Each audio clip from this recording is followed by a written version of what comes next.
20,000 Leagues Under the Sea. By Jules Verne. Part 1. Chapter 1. A Shifting Reef. The year 1866 was signalized by a remarkable incident, a mysterious and puzzling phenomenon, which doubtless no one has yet forgotten. Not to mention rumors which agitated the maritime population and excited the public mind, even in the interior of continents, seafaring men were particularly excited. Merchants, common sailors, captains of vessels, skippers, both of Europe and America, naval officers of all countries, and the governments of several states on the two continents, were deeply interested in the matter. For some time past, vessels had been met by an enormous thing, a long object, spindle-shaped, occasionally phosphorescent, and infinitely larger and more rapid in its movements than a whale. The facts relating to this apparition, entered in various logbooks, agreed in most respects as to the shape of the object or creature in question, the untiring rapidity of its movements, its surprising power of locomotion, and the peculiar life with which it seemed endowed. If it was a cetacean, it surpassed in size all those hitherto classified in science. Taking into consideration the mean of observations made at divers times, rejecting the timid estimate of those who assigned to this object a length of 200 feet, equally with the exaggerated opinions which set it down as a mile in width and 3 in length, we might fairly conclude that this mysterious being surpassed greatly all dimensions admitted by the ichthyologists of the day, if it existed at all. And that it did exist was an undeniable fact, and, with that tendency which disposes the human mind in favor of the marvelous, we can understand the excitement produced in the entire world by this supernatural apparition. As to classing it in the list of fables, the idea was out of the question. On the 20th of July, 1866, the steamer Governor Higginson, of the Calcutta and Bernac Steam Navigation Company, had met this moving mass 5 miles off the east coast of Australia. Captain Baker thought at first that he was in the presence of an unknown sandbank. He even prepared to determine its exact position, when 2 columns of water, projected by the inexplicable object, shot with a hissing noise 150 feet up into the air. Now, unless the sandbank had been submitted to the intermittent eruption of a geyser, the Governor Higginson had to do neither more nor less than with an aquatic mammal, unknown till then, which threw up from its blowholes columns of water mixed with air and vapor. Similar facts were observed on the 23rd of July in the same year, in the Pacific Ocean, by the Columbus, of the West India and Pacific Steam Navigation Company. But this extraordinary cetaceous creature could transport itself from one place to another with surprising velocity, as, in an interval of 3 days, the Governor Higginson and the Columbus had observed it at 2 different points of the chart, separated by a distance of more than 700 nautical leagues. 15 days later, 2,000 miles farther off, the Helvetia, of the Compagnie Nationale, and the Shannon, of the Royal Mail Steamship Company, sailing to windward in that portion of the Atlantic lying between the United States and Europe, respectively signaled the monster to each other in 42 degrees 15 minutes north lat. and 60 degrees 35 minutes west long.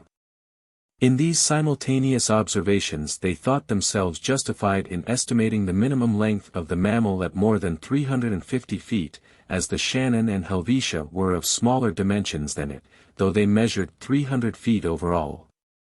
Now the largest whales, those which frequent those parts of the sea round the Aleutian, Kalamak, and Umgullick Islands, have never exceeded the length of 60 yards, if they attain that.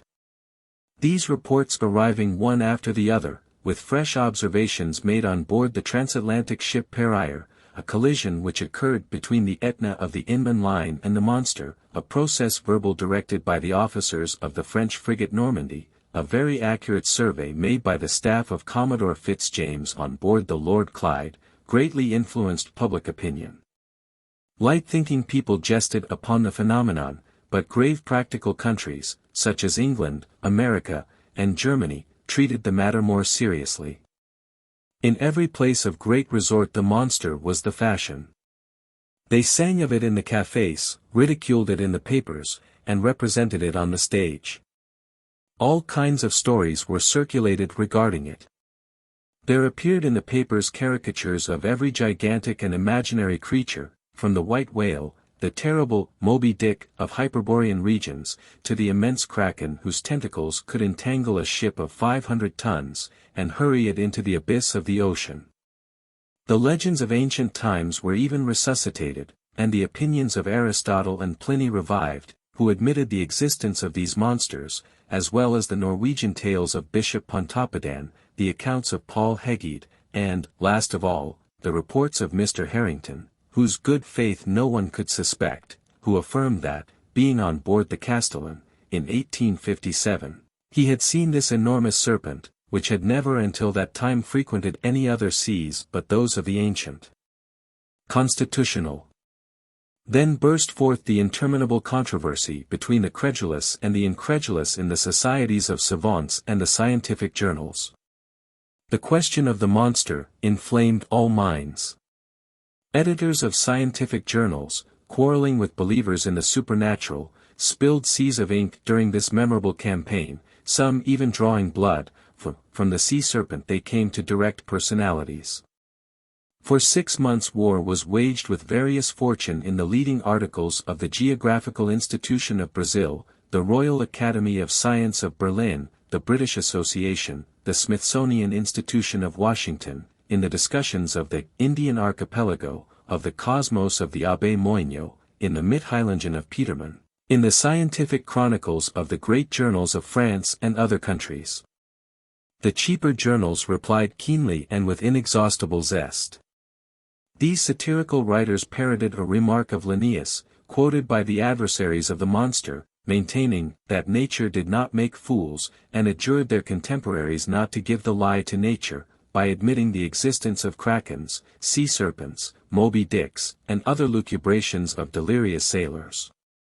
At length an article in a well-known satirical journal by a favorite contributor, the chief of the staff, settled the monster, like Hippolytus, giving it the death blow amidst an universal burst of laughter. Wit had conquered science. During the first months of the year 1867 the question seemed buried, never to revive, when new facts were brought before the public. It was then no longer a scientific problem to be solved, but a real danger seriously to be avoided. The question took quite another shape. The monster became a small island, a rock, a reef, but a reef of indefinite and shifting proportions. On the 5th of March, 1867, the Moravian, of the Montreal Ocean Company, finding herself during the night in 27 degrees 30 minutes lat. and 72 degrees 15 minutes long, struck on her starboard quarter a rock, marked in no chart for that part of the sea. Under the combined efforts of the wind and its 400 horsepower, it was going at the rate of 13 knots. Had it not been for the superior strength of the hull of the Moravian, she would have been broken by the shock and gone down with the 237 passengers she was bringing home from Canada. The accident happened about 5 o'clock in the morning, as the day was breaking. The officers of the quarter-deck hurried to the afterpart of the vessel. They examined the sea with the most scrupulous attention. They saw nothing but a strong eddy about 3 cables' length distant, as if the surface had been violently agitated. The bearings of the place were taken exactly, and the Moravian continued its route without apparent damage. Had it struck on a submerged rock, or on an enormous wreck? They could not tell, but on examination of the ship's bottom when undergoing repairs, it was found that part of her keel was broken. This fact, so grave in itself, might perhaps have been forgotten like many others if, 3 weeks after, it had not been reenacted under similar circumstances. But, thanks to the nationality of the victim of the shock, thanks to the reputation of the company to which the vessel belonged, the circumstance became extensively circulated. The 13th of April, 1867, the sea being beautiful, the breeze favorable, the Scotia, of the Cunard Company's line, found herself in 15 degrees 12 minutes long, and 45 degrees 37 minutes lat. She was going at the speed of 13 knots and a half. At 17 minutes past 4 in the afternoon, whilst the passengers were assembled at lunch in the great saloon, a slight shock was felt on the hull of the Scotia, on her quarter, a little aft of the port paddle. The Scotia had not struck, but she had been struck, and seemingly by something rather sharp and penetrating than blunt. The shock had been so slight that no one had been alarmed, had it not been for the shouts of the carpenter's watch, who rushed on to the bridge, exclaiming, "We are sinking! We are sinking!" At first the passengers were much frightened, but Captain Anderson hastened to reassure them. The danger could not be imminent. The Scotia, divided into 7 compartments by strong partitions, could brave with impunity any leak. Captain Anderson went down immediately into the hold. He found that the sea was pouring into the 5th compartment, and the rapidity of the influx proved that the force of the water was considerable. Fortunately this compartment did not hold the boilers, or the fires would have been immediately extinguished. Captain Anderson ordered the engines to be stopped at once, and one of the men went down to ascertain the extent of the injury. Some minutes afterwards they discovered the existence of a large hole, of 2 yards in diameter, in the ship's bottom. Such a leak could not be stopped, and the Scotia, her paddles half submerged, was obliged to continue her course. She was then 300 miles from Cape Clear, and after 3 days' delay, which caused great uneasiness in Liverpool, she entered the basin of the company. The engineers visited the Scotia, which was put in dry dock. They could scarcely believe it possible. At 2 yards and a half below water mark was a regular rent, in the form of an isosceles triangle. The broken place in the iron plates was so perfectly defined that it could not have been more neatly done by a punch. It was clear, then, that the instrument producing the perforation was not of a common stamp, and after having been driven with prodigious strength, and piercing an iron plate 1 3/8 inches thick, had withdrawn itself by a retrograde motion truly inexplicable. Such was the last fact, which resulted in exciting once more the torrent of public opinion. From this moment all unlucky casualties which could not be otherwise accounted for were put down to the monster. Upon this imaginary creature rested the responsibility of all these shipwrecks, which unfortunately were considerable, for of 3,000 ships whose loss was annually recorded at Lloyd's, the number of sailing and steam ships supposed to be totally lost, from the absence of all news, amounted to not less than 200. Now, it was the monster, who, justly or unjustly, was accused of their disappearance, and, thanks to it, communication between the different continents became more and more dangerous. The public demanded peremptorily that the seas should at any price be relieved from this formidable cetacean. Chapter 2. Pro and Con. At the period when these events took place, I had just returned from a scientific research in the disagreeable territory of Nebraska, in the United States. In virtue of my office as assistant professor in the Museum of Natural History in Paris, the French government had attached me to that expedition. After 6 months in Nebraska, I arrived in New York towards the end of March, laden with a precious collection. My departure for France was fixed for the first days in May. Meanwhile, I was occupying myself in classifying my mineralogical, botanical, and zoological riches, when the accident happened to the Scotia. I was perfectly up in the subject which was the question of the day. How could I be otherwise? I had read and reread all the American and European papers without being any nearer a conclusion. This mystery puzzled me. Under the impossibility of forming an opinion, I jumped from one extreme to the other. That there really was something could not be doubted, and the incredulous were invited to put their finger on the wound of the Scotia. On my arrival at New York the question was at its height. The hypothesis of the floating island, and the unapproachable sandbank, supported by minds little competent to form a judgment, was abandoned. And, indeed, unless this shoal had a machine in its stomach, how could it change its position with such astonishing rapidity? From the same cause, the idea of a floating hull of an enormous wreck was given up. There remained then only 2 possible solutions of the question, which created 2 distinct parties: on one side, those who were for a monster of colossal strength; on the other, those who were for a submarine vessel of enormous motive power. But this last hypothesis, plausible as it was, could not stand against inquiries made in both worlds.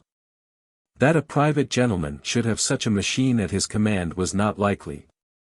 Where, when, and how was it built? And how could its construction have been kept secret? Certainly a government might possess such a destructive machine. And in these disastrous times, when the ingenuity of man has multiplied the power of weapons of war, it was possible that, without the knowledge of others, a state might try to work such a formidable engine. After the chassepos came the torpedoes, after the torpedoes the submarine rams, then, the reaction. At least, I hope so. But the hypothesis of a war machine fell before the declaration of governments. As public interest was in question, and transatlantic communications suffered, their veracity could not be doubted. But, how admit that the construction of this submarine boat had escaped the public eye? For a private gentleman to keep the secret under such circumstances would be very difficult, and for a state whose every act is persistently watched by powerful rivals, certainly impossible. After inquiries made in England, France, Russia, Prussia, Spain, Italy, and America, even in Turkey, the hypothesis of a submarine monitor was definitely rejected.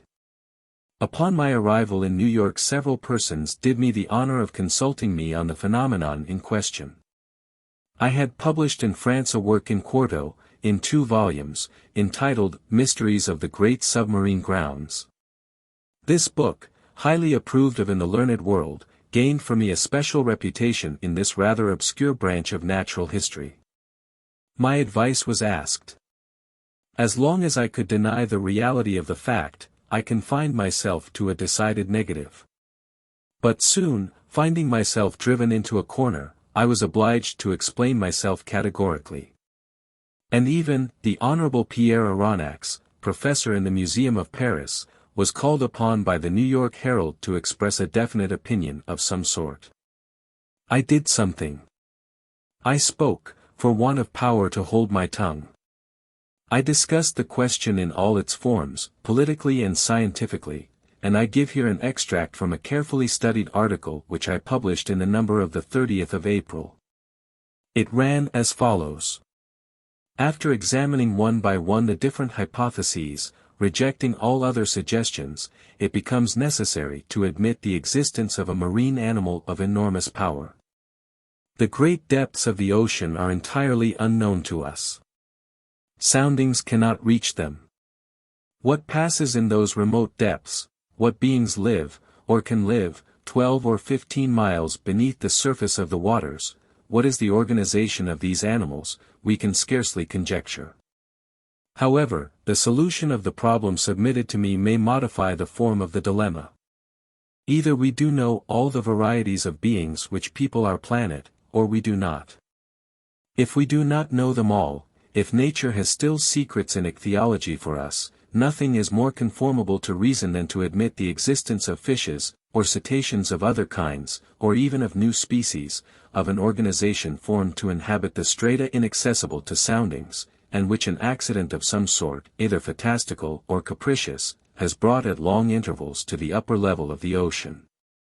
If, on the contrary, we do know all living kinds, we must necessarily seek for the animal in question amongst those marine beings already classed, and, in that case, I should be disposed to admit the existence of a gigantic narwhal. The common narwhal, or unicorn of the sea, often attains a length of 60 feet. Increase its size 5-fold or 10-fold, give it strength proportionate to its size, lengthen its destructive weapons, and you obtain the animal required. It will have the proportions determined by the officers of the Shannon, the instrument required by the perforation of the Scotia, and the power necessary to pierce the hull of the steamer. Indeed, the narwhal is armed with a sort of ivory sword, a halberd, according to the expression of certain naturalists. The principal tusk has the hardness of steel. Some of these tusks have been found buried in the bodies of whales, which the unicorn always attacks with success. Others have been drawn out, not without trouble, from the bottoms of ships, which they had pierced through and through, as a gimlet pierces a barrel. The Museum of the Faculty of Medicine of Paris possesses one of these defensive weapons, 2 yards and a quarter in length, and 15 inches in diameter at the base. Very well.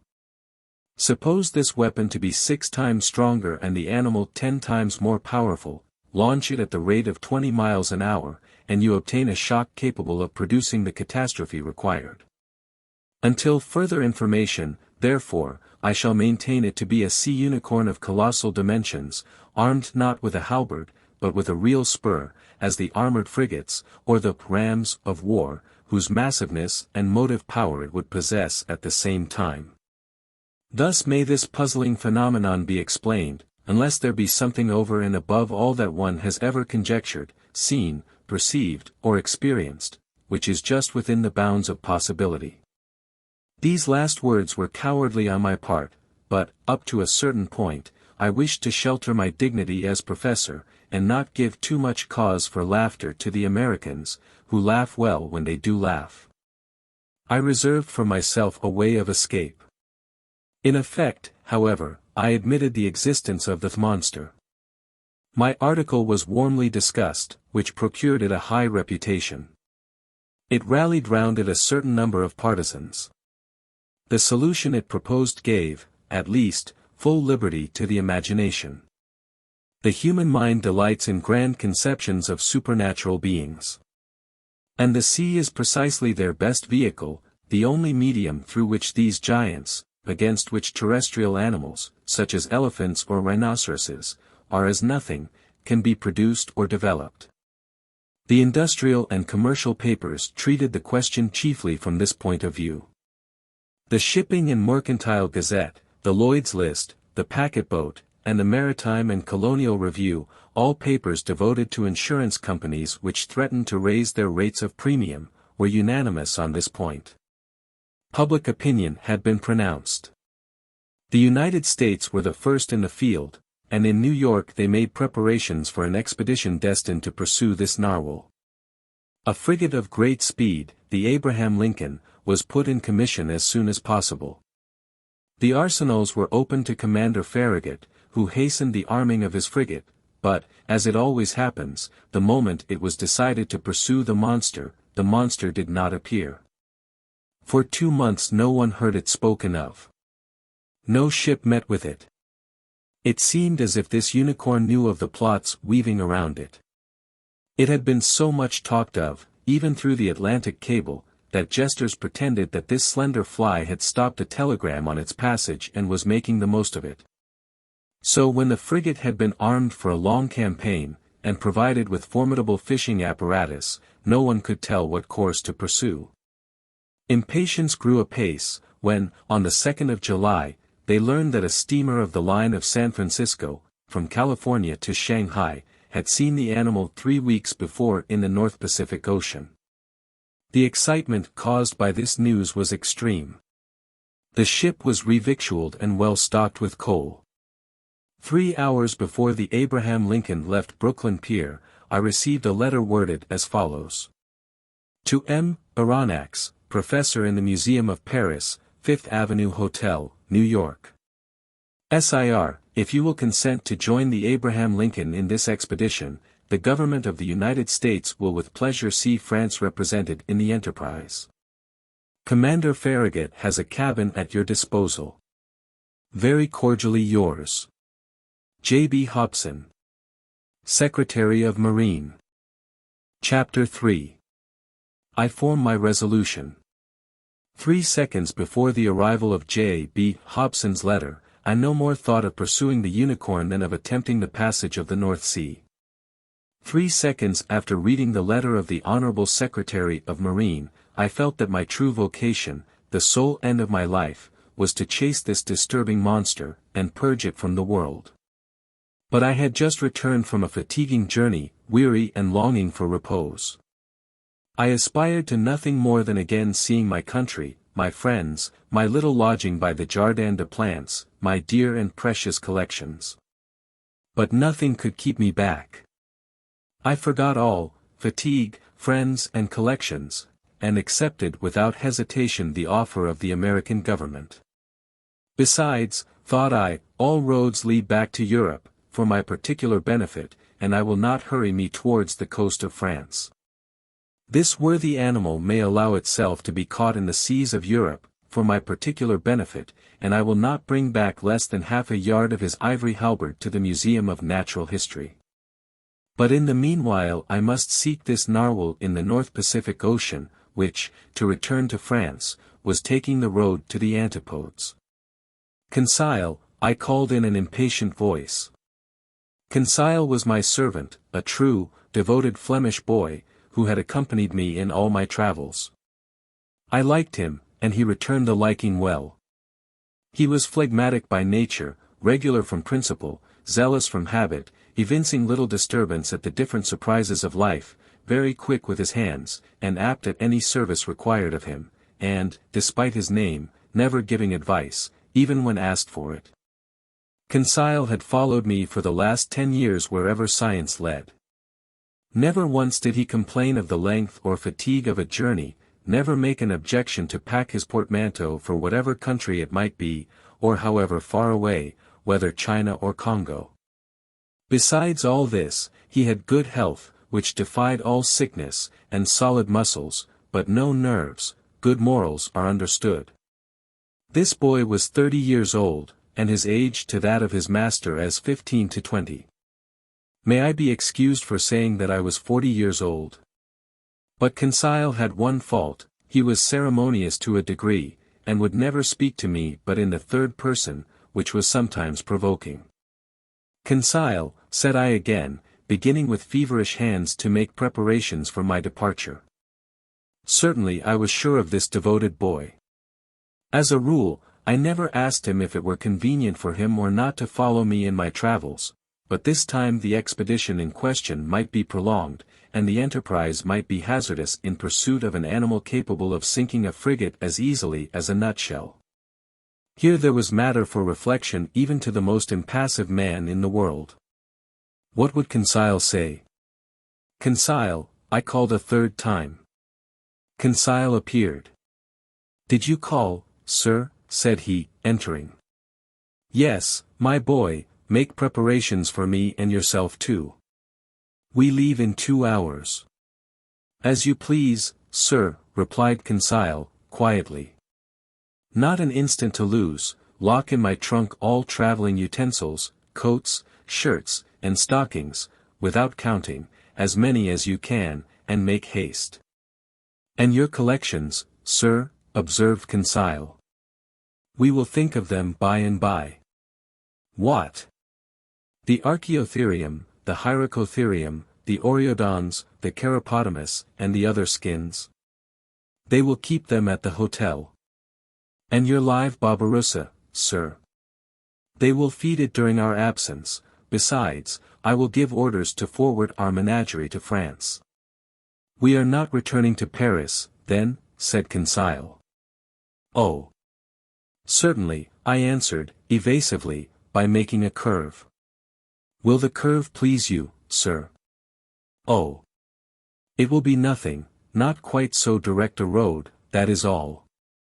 We take our passage in the Abraham Lincoln. As you think proper, sir, coolly replied Conseil. You see, my friend, it has to do with the monster, the famous narwhal. We are going to purge it from the seas. The author of a work in quarto in 2 volumes, on the mysteries of the great submarine grounds cannot forbear embarking with Commander Farragut. A glorious mission, but a dangerous one. We cannot tell where we may go, these animals can be very capricious. But we will go whether or no, we have got a captain who is pretty wide awake. I opened a credit account for Babirusa, and, Conseil following, I jumped into a cab. Our luggage was transported to the deck of the frigate immediately. I hastened on board and asked for Commander Farragut. One of the sailors conducted me to the poop, where I found myself in the presence of a good-looking officer, who held out his hand to me. Monsieur Pierre Aronnax, said he. Himself, replied I, Commander Farragut. You are welcome, Professor, your cabin is ready for you." I bowed, and desired to be conducted to the cabin destined for me. The Abraham Lincoln had been well chosen and equipped for her new destination. She was a frigate of great speed, fitted with high-pressure engines which admitted a pressure of 7 atmospheres. Under this the Abraham Lincoln attained the mean speed of nearly 18 knots and a third an hour, a considerable speed, but, nevertheless, insufficient to grapple with this gigantic cetacean. The interior arrangements of the frigate corresponded to its nautical qualities. I was well satisfied with my cabin, which was in the after part, opening upon the gunroom. "We shall be well off here," said I to Conseil. "As well, by your honour's leave, as a hermit crab in the shell of a whelk," said Conseil. I left Conseil to stow our trunks conveniently away, and remounted the poop in order to survey the preparations for departure. At that moment Commander Farragut was ordering the last moorings to be cast loose which held the Abraham Lincoln to the pier of Brooklyn. So in a quarter of an hour, perhaps less, the frigate would have sailed without me. I should have missed this extraordinary, supernatural, and incredible expedition, the recital of which may well meet with some skepticism. But Commander Farragut would not lose a day nor an hour in scouring the seas in which the animal had been sighted. He sent for the engineer. "Is the steam full on?" asked he. "Yes, sir," replied the engineer. "Go ahead," cried Commander Farragut. The quay of Brooklyn, and all that part of New York bordering on the East River, was crowded with spectators. 3 cheers burst successively from 500,000 throats, thousands of handkerchiefs were waved above the heads of the compact mass, saluting the Abraham Lincoln, until she reached the waters of the Hudson, at the point of that elongated peninsula which forms the town of New York. Then the frigate, following the coast of New Jersey along the right bank of the beautiful river, covered with villas, passed between the forts, which saluted her with their heaviest guns. The Abraham Lincoln answered by hoisting the American colors 3 times, whose 39 stars shone resplendent from the mizzen peak, then modifying its speed to take the narrow channel marked by buoys placed in the inner bay formed by Sandy Hook Point, it coasted the long sandy beach, where some thousands of spectators gave it one final cheer. The escort of boats and tenders still followed the frigate, and did not leave her until they came abreast of the lightship, whose 2 lights marked the entrance of New York Channel. 6 bells struck, the pilot got into his boat, and rejoined the little schooner which was waiting under our lee. The fires were made up, the screw beat the waves more rapidly, the frigate skirted the low yellow coast of Long Island, and at 8 bells, after having lost sight in the northwest of the lights of Fire Island, she ran at full steam on to the dark waters of the Atlantic. Chapter 4. Ned Land. Captain Farragut was a good seaman, worthy of the frigate he commanded. His vessel and he were one.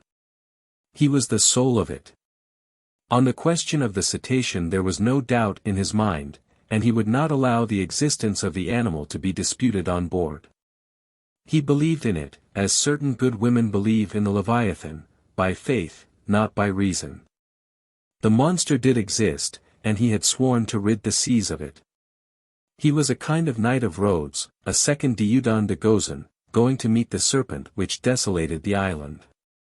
Either Captain Farragut would kill the narwhal, or the narwhal would kill the captain. There was no third course. The officers on board shared the opinion of their chief. They were ever chatting, discussing, and calculating the various chances of a meeting, watching narrowly the vast surface of the ocean. More than one took up his quarters voluntarily in the crosstrees, who would have cursed such a berth under any other circumstances. As long as the sun described its daily course, the rigging was crowded with sailors, whose feet were burnt to such an extent by the heat of the deck as to render it unbearable. Still the Abraham Lincoln had not yet breasted the suspected waters of the Pacific. As to the ship's company, they desired nothing better than to meet the Unicorn, to harpoon it, hoist it on board, and dispatch it. They watched the sea with eager attention. Besides, Captain Farragut had spoken of a certain sum of $2,000, set apart for whoever should first sight the monster, were he cabin boy, common seaman, or officer. I leave you to judge how eyes were used on board the Abraham Lincoln. For my own part one was not behind the others, and left to no one my share of daily observations. The frigate might have been called the Argus, for 100 reasons. Only one amongst us, Conseil, seemed to protest by his indifference against the question which so interested us all, and seemed to be out of keeping with the general enthusiasm on board. I have said that Captain Farragut had carefully provided his ship with every apparatus for catching the gigantic cetacean. No whaler had ever been better armed.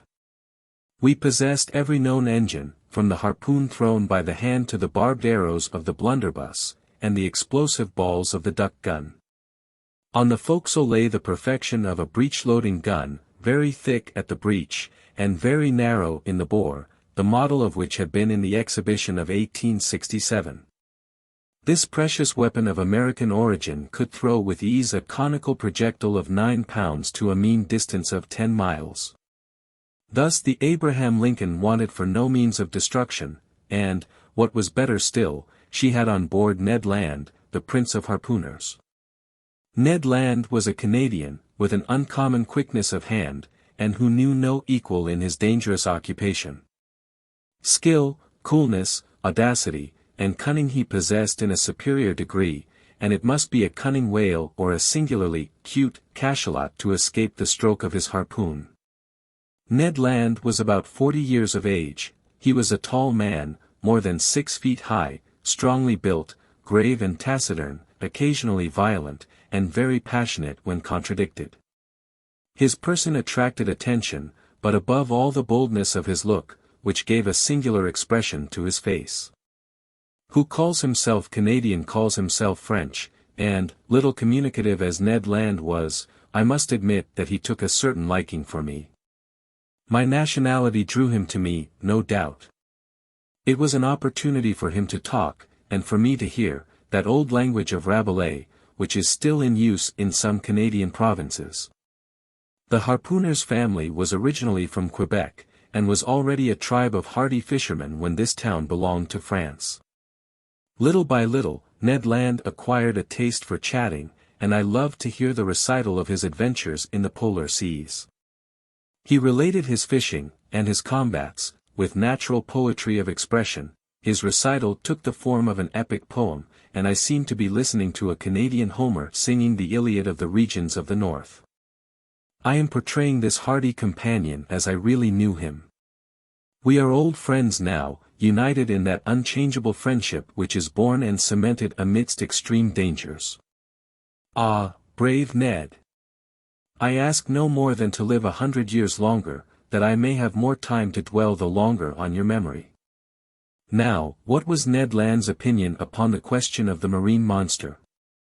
I must admit that he did not believe in the unicorn, and was the only one on board who did not share that universal conviction. He even avoided the subject, which I one day thought it my duty to press upon him. One magnificent evening, the 30th of July, that is to say, 3 weeks after our departure, the frigate was abreast of Cape Blanc, 30 miles to leeward of the coast of Patagonia. We had crossed the Tropic of Capricorn, and the Straits of Magellan opened less than 700 miles to the south. Before 8 days were over, the Abraham Lincoln would be plowing the waters of the Pacific. Seated on the poop, Ned Land and I were chatting of one thing and another as we looked at this mysterious sea, whose great depths had up to this time been inaccessible to the eye of man. I naturally led up the conversation to the giant unicorn, and examined the various chances of success or failure of the expedition. But, seeing that Ned Land let me speak without saying too much himself, I pressed him more closely. "Well, Ned," said I, "is it possible that you are not convinced of the existence of this cetacean that we are following? Have you any particular reason for being so incredulous?" The harpooner looked at me fixedly for some moments before answering, struck his broad forehead with his hand, a habit of his, as if to collect himself, and said at last, "Perhaps I have, Mr. Aronnax. But, Ned, you, a whaler by profession, familiarized with all the great marine mammalia, you, whose imagination might easily accept the hypothesis of enormous cetaceans, you ought to be the last to doubt under such circumstances.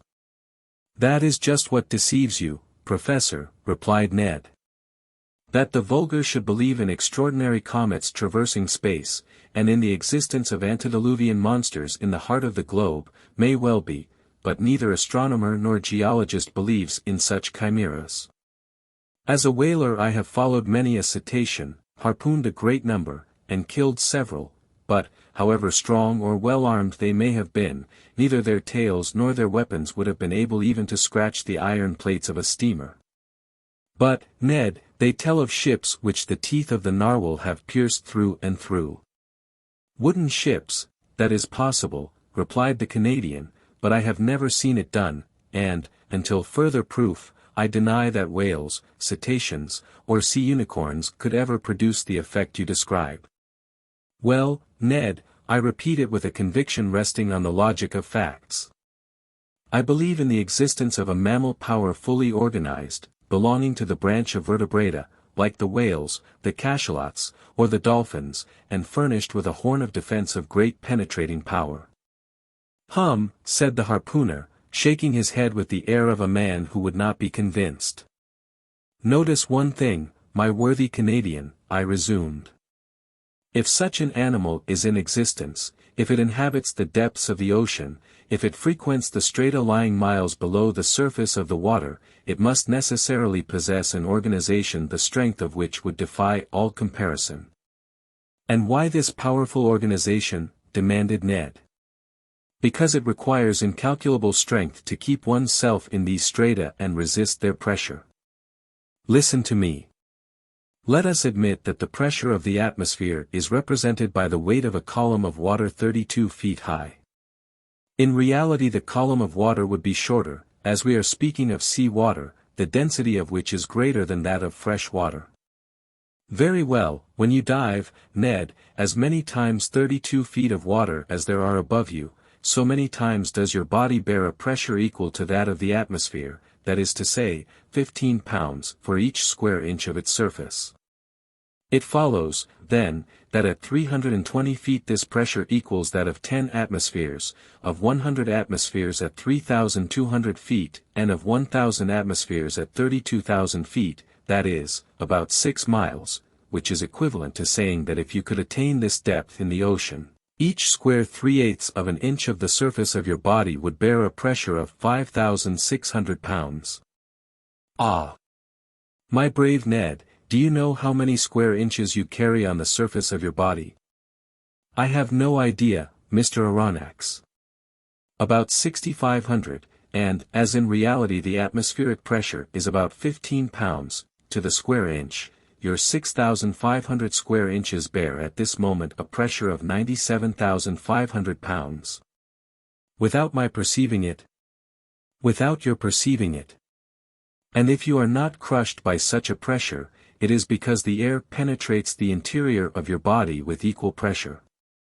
Hence perfect equilibrium between the interior and exterior pressure, which thus neutralize each other, and which allows you to bear it without inconvenience. But in the water it is another thing. Yes, I understand, replied Ned, becoming more attentive, because the water surrounds me, but does not penetrate.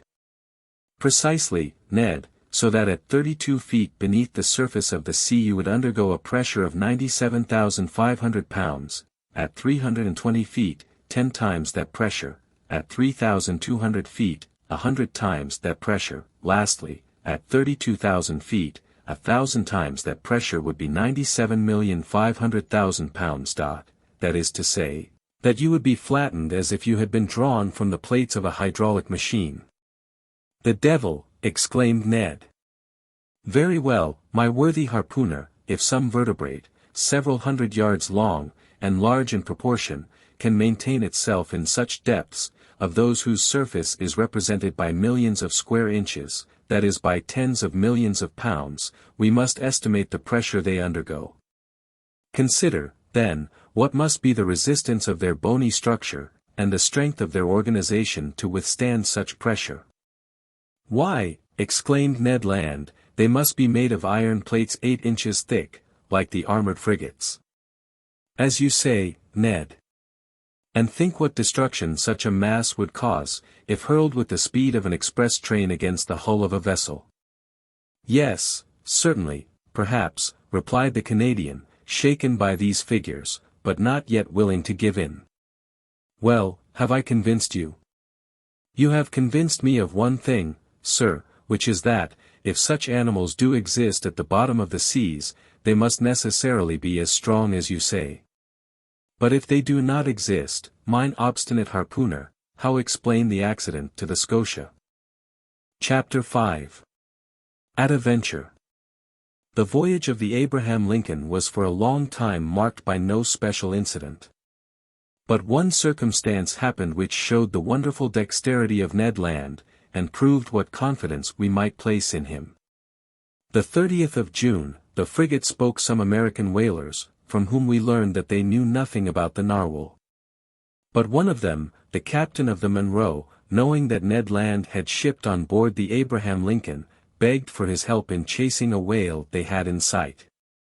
Commander Farragut, desirous of seeing Ned Land at work, gave him permission to go on board the Monroe. And fate served our Canadian so well that, instead of one whale, he harpooned 2 with a double blow, striking one straight to the heart and catching the other after some minutes' pursuit. Decidedly, if the monster ever had to do with Ned Land's harpoon, I would not bet in its favor.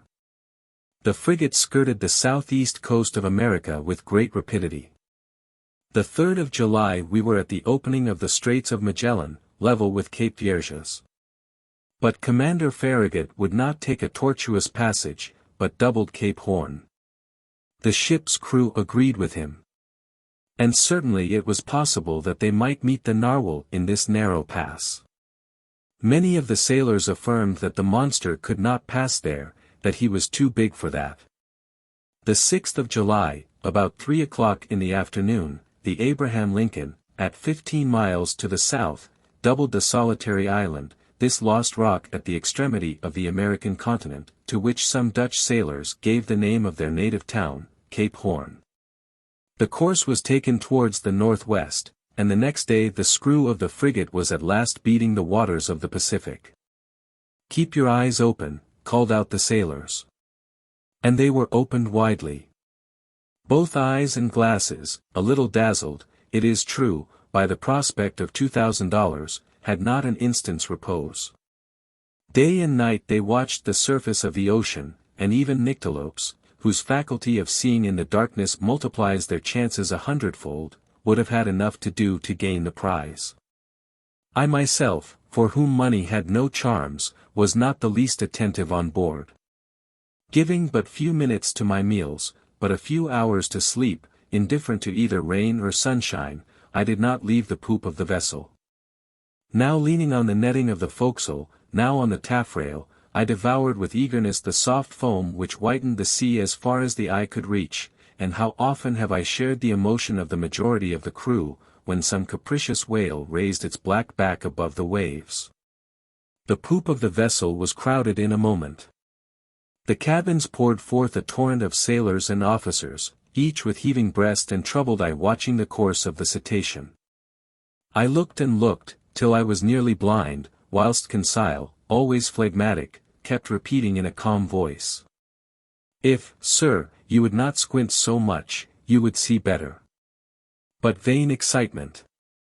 The Abraham Lincoln checked its speed and made for the animal signaled, a simple whale, or common cachalot, which soon disappeared amidst a storm of execration. But the weather was good. The voyage was being accomplished under the most favourable auspices.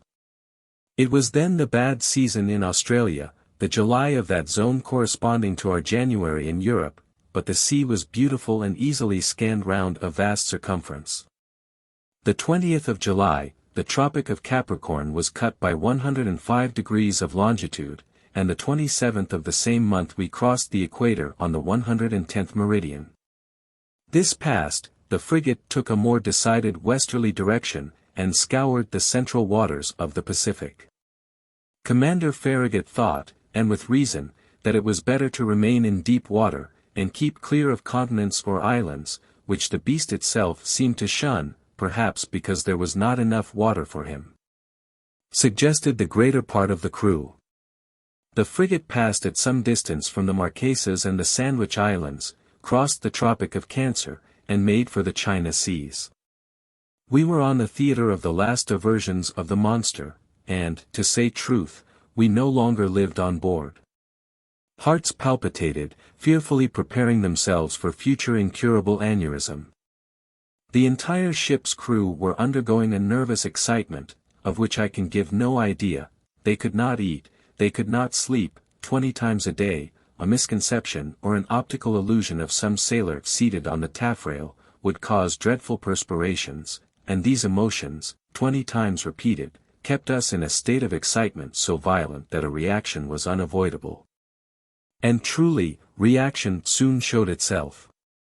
For 3 months, during which a day seemed an age, the Abraham Lincoln furrowed all the waters of the northern Pacific, running at whales, making sharp deviations from her course, veering suddenly from one tack to another, stopping suddenly, putting on steam, and backing ever and anon at the risk of deranging her machinery, and not one point of the Japanese or American coast was left unexplored. The warmest partisans of the enterprise now became its most ardent detractors. Reaction mounted from the crew to the captain himself, and certainly, had it not been for resolute determination on the part of Captain Farragut, the frigate would have headed due southward.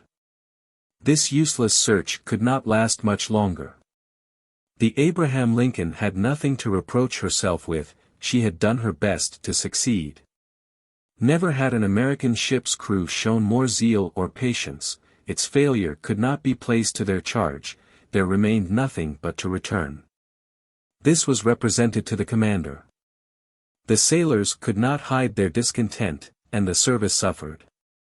I will not say there was a mutiny on board, but after a reasonable period of obstinacy, Captain Farragut, as Columbus did, asked for 3 days' patience. If in 3 days the monster did not appear, the man at the helm should give 3 turns of the wheel, and the Abraham Lincoln would make for the European seas.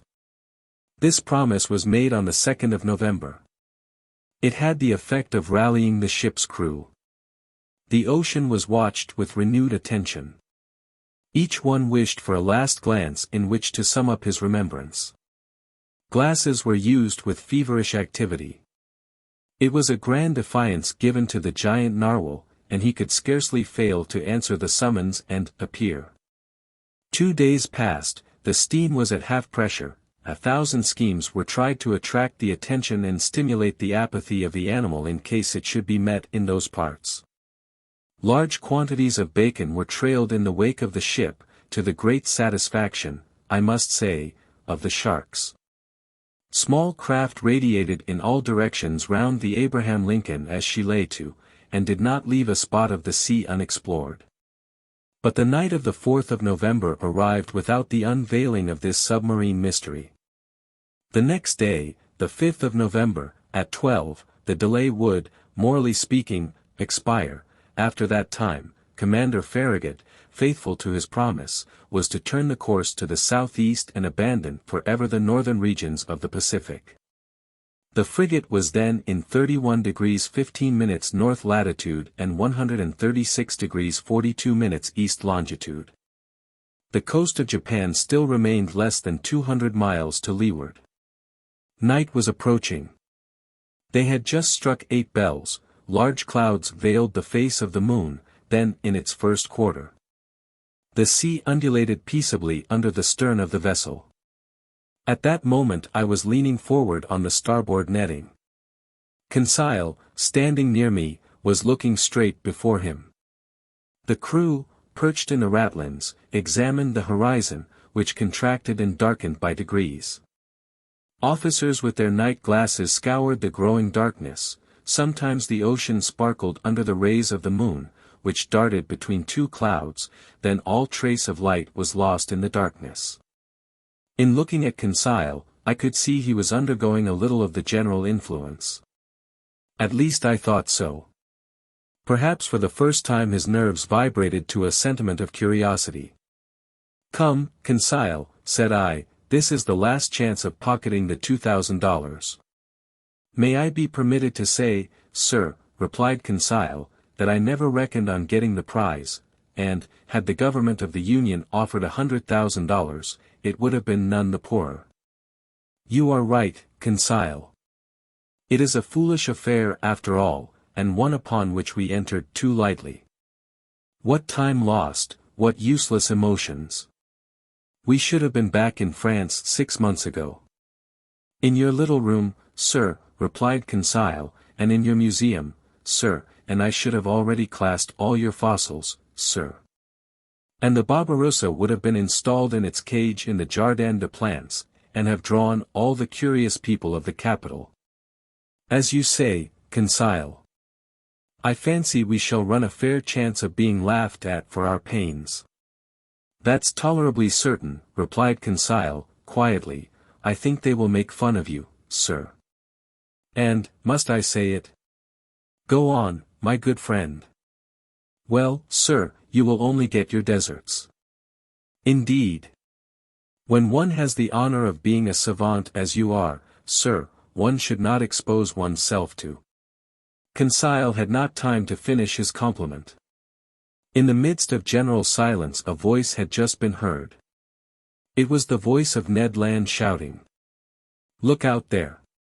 The very thing we are looking for, on our weather beam." Chapter 6. At full steam. At this cry the whole ship's crew hurried towards the harpooner, commander, officers, masters, sailors, cabin boys, even the engineers left their engines, and the stokers their furnaces. The order to stop her had been given, and the frigate now simply went on by her own momentum. The darkness was then profound, and however good the Canadian's eyes were, I asked myself how he had managed to see, and what he had been able to see. My heart beat as if it would break. But Ned Land was not mistaken, and we all perceived the object he pointed to. At 2 cables' length from the Abraham Lincoln, on the starboard quarter, the sea seemed to be illuminated all over. It was not a mere phosphoric phenomenon. The monster emerged some fathoms from the water, and then threw out that very intense but inexplicable light mentioned in the report of several captains. This magnificent irradiation must have been produced by an agent of great shining power. The luminous part traced on the sea an immense oval, much elongated, the center of which condensed a burning heat, whose overpowering brilliancy died out by successive gradations. "It is only an agglomeration of phosphoric particles," cried one of the officers. "No, sir, certainly not," I replied. "Never did Pallades or Salpe produce such a powerful light. That brightness is of an essentially electrical nature. Besides, see. It moves, it is moving forwards, backwards, it is darting towards us." A general cry rose from the frigate. "Silence," said the captain, "up with the helm, reverse the engines." The steam was shut off, and the Abraham Lincoln, beating to port, described a semicircle. "Right the helm, go ahead," cried the captain. These orders were executed, and the frigate moved rapidly from the burning light. I was mistaken. She tried to sheer off, but the supernatural animal approached with a velocity double her own. We gasped for breath. Stupefaction more than fear made us dumb and motionless. The animal gained on us, sporting with the waves. It made the round of the frigate, which was then making 14 knots, and enveloped it with its electric rings like luminous dust. Then it moved away 2 or 3 miles, leaving a phosphorescent track, like those volumes of steam that the express trains leave behind. All at once from the dark line of the horizon whither it retired to gain its momentum, the monster rushed suddenly towards the Abraham Lincoln with alarming rapidity, stopped suddenly about 20 feet from the hull, and died out, not diving under the water, for its brilliancy did not abate, but suddenly, and as if the source of this brilliant emanation was exhausted. Then it reappeared on the other side of the vessel, as if it had turned and slid under the hull. Any moment a collision might have occurred which would have been fatal to us. However, I was astonished at the maneuvers of the frigate. She fled and did not attack. On the captain's face, generally so impassive, was an expression of unaccountable astonishment. "Mr. Aronnax," he said, "I do not know with what formidable being I have to deal, and I will not imprudently risk my frigate in the midst of this darkness. Besides, how attack this unknown thing, how defend one's self from it? Wait for daylight, and the scene will change. You have no further doubt, Captain, of the nature of the animal?" "No, sir, it is evidently a gigantic narwhal, and an electric one. Perhaps," added I, "one can only approach it with a gymnotus or a torpedo." "Undoubtedly," replied the captain, "if it possesses such dreadful power, it is the most terrible animal that ever was created. That is why, sir, I must be on my guard." The crew were on their feet all night. No one thought of sleep. The Abraham Lincoln, not being able to struggle with such velocity, had moderated its pace, and sailed at half speed. For its part, the narwhal, imitating the frigate, let the waves rock it at will, and seemed decided not to leave the scene of the struggle. Towards midnight, however, it disappeared, or, to use a more appropriate term, it died out like a large glowworm. Had it fled? One could only fear, not hope. But at 7 minutes to 1 o'clock in the morning a deafening whistling was heard, like that produced by a body of water rushing with great violence. The captain, Ned Land, and I, were then on the poop, eagerly peering through the profound darkness. "Ned Land," asked the commander, "you have often heard the roaring of whales?"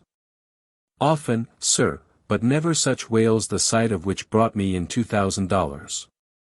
If I can only approach within 4 harpoon lengths of it." "But to approach it," said the commander, "I ought to put a whaler at your disposal." "Certainly, sir. That will be trifling with the lives of my men." "And mine too," simply said the harpooner. Towards 2 o'clock in the morning, the burning light reappeared, not less intense, about 5 miles to windward of the Abraham Lincoln. Notwithstanding the distance, and the noise of the wind and sea, one heard distinctly the loud strokes of the animal's tail, and even its panting breath. It seemed that, at the moment that the enormous narwhal had come to take breath at the surface of the water, the air was engulfed in its lungs, like the steam in the vast cylinders of a machine of 2,000 horsepower. Thought I, a whale with the strength of a cavalry regiment would be a pretty whale. We were on the qui vive till daylight, and prepared for the combat. The fishing implements were laid along the hammock nettings. The second lieutenant loaded the blunderbusses, which could throw harpoons to the distance of a mile, and long duck guns, with explosive bullets, which inflicted mortal wounds even to the most terrible animals. Ned Land contented himself with sharpening his harpoon, a terrible weapon in his hands. At 6 o'clock day began to break, and, with the first glimmer of light, the electric light of the narwhal disappeared. At 7 o'clock the day was sufficiently advanced, but a very thick sea fog obscured our view, and the best spyglasses could not pierce it. That caused disappointment and anger. I climbed the mizzenmast. Some officers were already perched on the mastheads. At 8 o'clock the fog lay heavily on the waves, and its thick scrolls rose little by little. The horizon grew wider and clearer at the same time. Suddenly, just as on the day before, Ned Land's voice was heard. "The thing itself on the port quarter," cried the harpooner. Every eye was turned towards the point indicated. There, 1.5 miles from the frigate, a long blackish body emerged a yard above the waves. Its tail, violently agitated, produced a considerable eddy. Never did a caudal appendage beat the sea with such violence. An immense track, of dazzling whiteness, marked the passage of the animal, and described a long curve. The frigate approached the cetacean. I examined it thoroughly. The reports of the Shannon and of the Helvetia had rather exaggerated its size, and I estimated its length at only 250 feet. As to its dimensions, I could only conjecture them to be admirably proportioned. While I watched this phenomenon, 2 jets of steam and water were ejected from its vents, and rose to the height of 120 feet, thus I ascertained its way of breathing. I concluded definitely that it belonged to the vertebrate branch, class Mammalia. The crew waited impatiently for their chief's orders. The latter, after having observed the animal attentively, called the engineer. The engineer ran to him. "Sir," said the commander, "you have steam up." "Yes, sir," answered the engineer. "Well, make up your fires and put on all steam." 3 hurrahs greeted this order. The time for the struggle had arrived. Some moments after, the 2 funnels of the frigate vomited torrents of black smoke, and the bridge quaked under the trembling of the boilers. The Abraham Lincoln, propelled by her wonderful screw, went straight at the animal.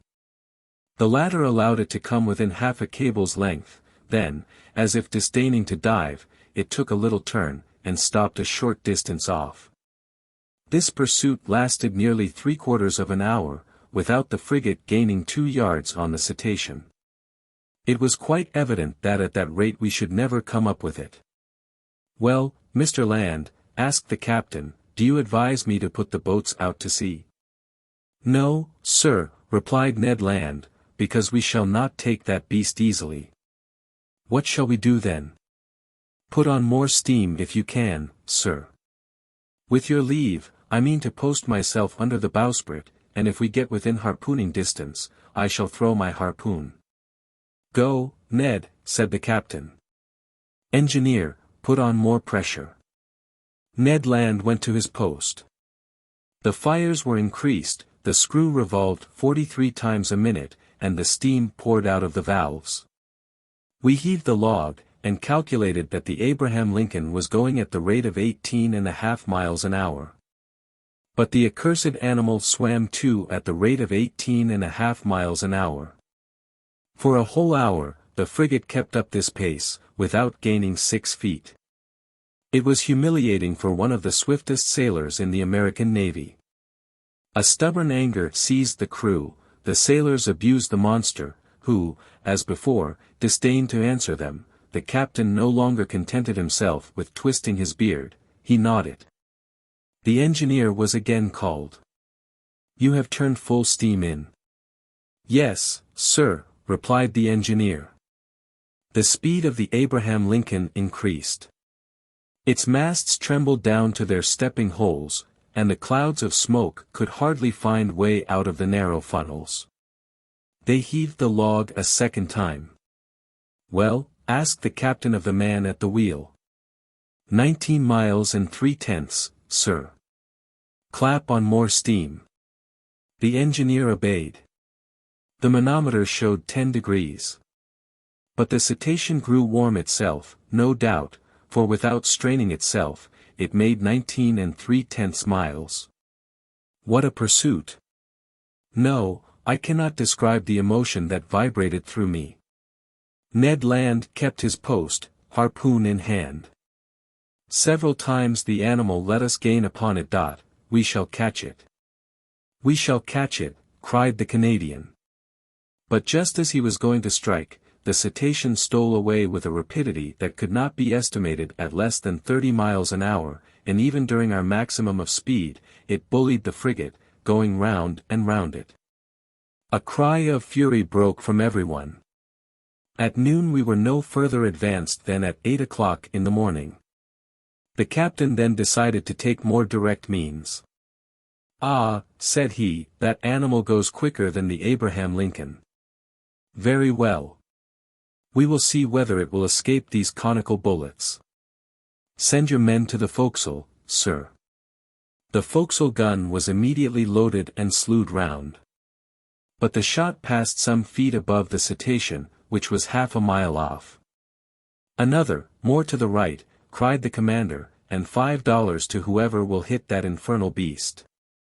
An old gunner with a grey beard, that I can see now, with steady eye and grave face, went up to the gun and took a long aim. A loud report was heard, with which were mingled the cheers of the crew. Illustration. An old gray-bearded gunner. The bullet did its work, it hit the animal, but not fatally, and sliding off the rounded surface, was lost in 2 miles depth of sea. The chase began again, and the captain, leaning towards me, said, "I will pursue that beast till my frigate bursts up." "Yes," answered I, "and you will be quite right to do it." I wished the beast would exhaust itself, and not be insensible to fatigue like a steam engine. But it was of no use. Hours passed, without its showing any signs of exhaustion. However, it must be said in praise of the Abraham Lincoln, that she struggled on indefatigably.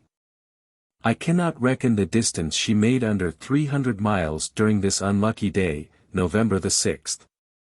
But night came on, and overshadowed the rough ocean. Now I thought our expedition was at an end, and that we should never again see the extraordinary animal. I was mistaken. At 10 minutes to 11 in the evening, the electric light reappeared 3 miles to windward of the frigate, as pure, as intense as during the preceding night. The narwhal seemed motionless, perhaps, tired with its day's work, it slept, letting itself float with the undulation of the waves. Now was a chance of which the captain resolved to take advantage. He gave his orders. The Abraham Lincoln kept up half steam, and advanced cautiously so as not to awake its adversary. It is no rare thing to meet in the middle of the ocean whales so sound asleep that they can be successfully attacked, and Ned Land had harpooned more than one during its sleep. The Canadian went to take his place again under the bowsprit. The frigate approached noiselessly, stopped at 2 cables' lengths from the animal, and following its track. No one breathed, a deep silence reigned on the bridge. We were not 100 feet from the burning focus, the light of which increased and dazzled our eyes. At this moment, leaning on the forecastle bulwark, I saw below me Ned Land grappling the martingale in one hand, brandishing his terrible harpoon in the other, scarcely 20 feet from the motionless animal. Suddenly his arm straightened, and the harpoon was thrown. I heard the sonorous stroke of the weapon, which seemed to have struck a hard body. The electric light went out suddenly, and 2 enormous waterspouts broke over the bridge of the frigate, rushing like a torrent from stem to stern, overthrowing men, and breaking the lashings of the spars. A fearful shock followed, and, thrown over the rail without having time to stop myself, I fell into the sea. Chapter 7. An unknown species of whale. This unexpected fall so stunned me that I have no clear recollection of my sensations at the time. I was at first drawn down to a depth of about 20 feet. I am a good swimmer, though without pretending to rival Byron or Edgar Poe, who were masters of the art, and in that plunge I did not lose my presence of mind. 2 vigorous strokes brought me to the surface of the water. My first care was to look for the frigate. Had the crew seen me disappear? Had the Abraham Lincoln veered round? Would the captain put out a boat? Might I hope to be saved? The darkness was intense. I caught a glimpse of a black mast disappearing in the east, its beacon lights dying out in the distance. It was the frigate. I was lost. Help, help! I shouted, swimming towards the Abraham Lincoln in desperation. My clothes encumbered me, they seemed glued to my body, and paralyzed my movements. I was sinking. I was suffocating. Help! This was my last cry. My mouth filled with water, I struggled against being drawn down the abyss. Suddenly my clothes were seized by a strong hand, and I felt myself quickly drawn up to the surface of the sea, and I heard, yes, I heard these words pronounced in my ear. If master would be so good as to lean on my shoulder, master would swim with much greater ease. I seized with one hand my faithful Conseil's arm. Is it you? Said I, you. Myself, answered Conseil, and waiting master's orders. That shock threw you as well as me into the sea? No, but being in my master's service, I followed him. The worthy fellow thought that was but natural. And the frigate?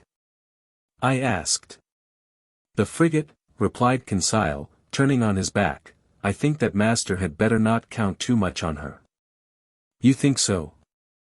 I say that, at the time I threw myself into the sea, I heard the men at the wheel say, the screw and the rudder are broken. Broken? Yes, broken by the monster's teeth.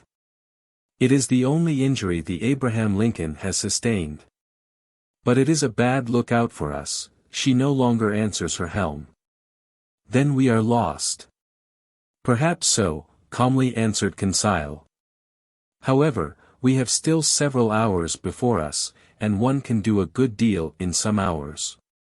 Conseil's imperturbable coolness set me up again. I swam more vigorously, but, cramped by my clothes, which stuck to me like a leaden weight, I felt great difficulty in bearing up. Conseil saw this. Will master let me make a slit, said he, and, slipping an open knife under my clothes, he ripped them up from top to bottom very rapidly. Then he cleverly slipped them off me, while I swam for both of us. Then I did the same for Conseil, and we continued to swim near to each other. Nevertheless, our situation was no less terrible. Perhaps our disappearance had not been noticed, and if it had been, the frigate could not tack, being without its helm. Conseil argued on this supposition, and laid his plans accordingly.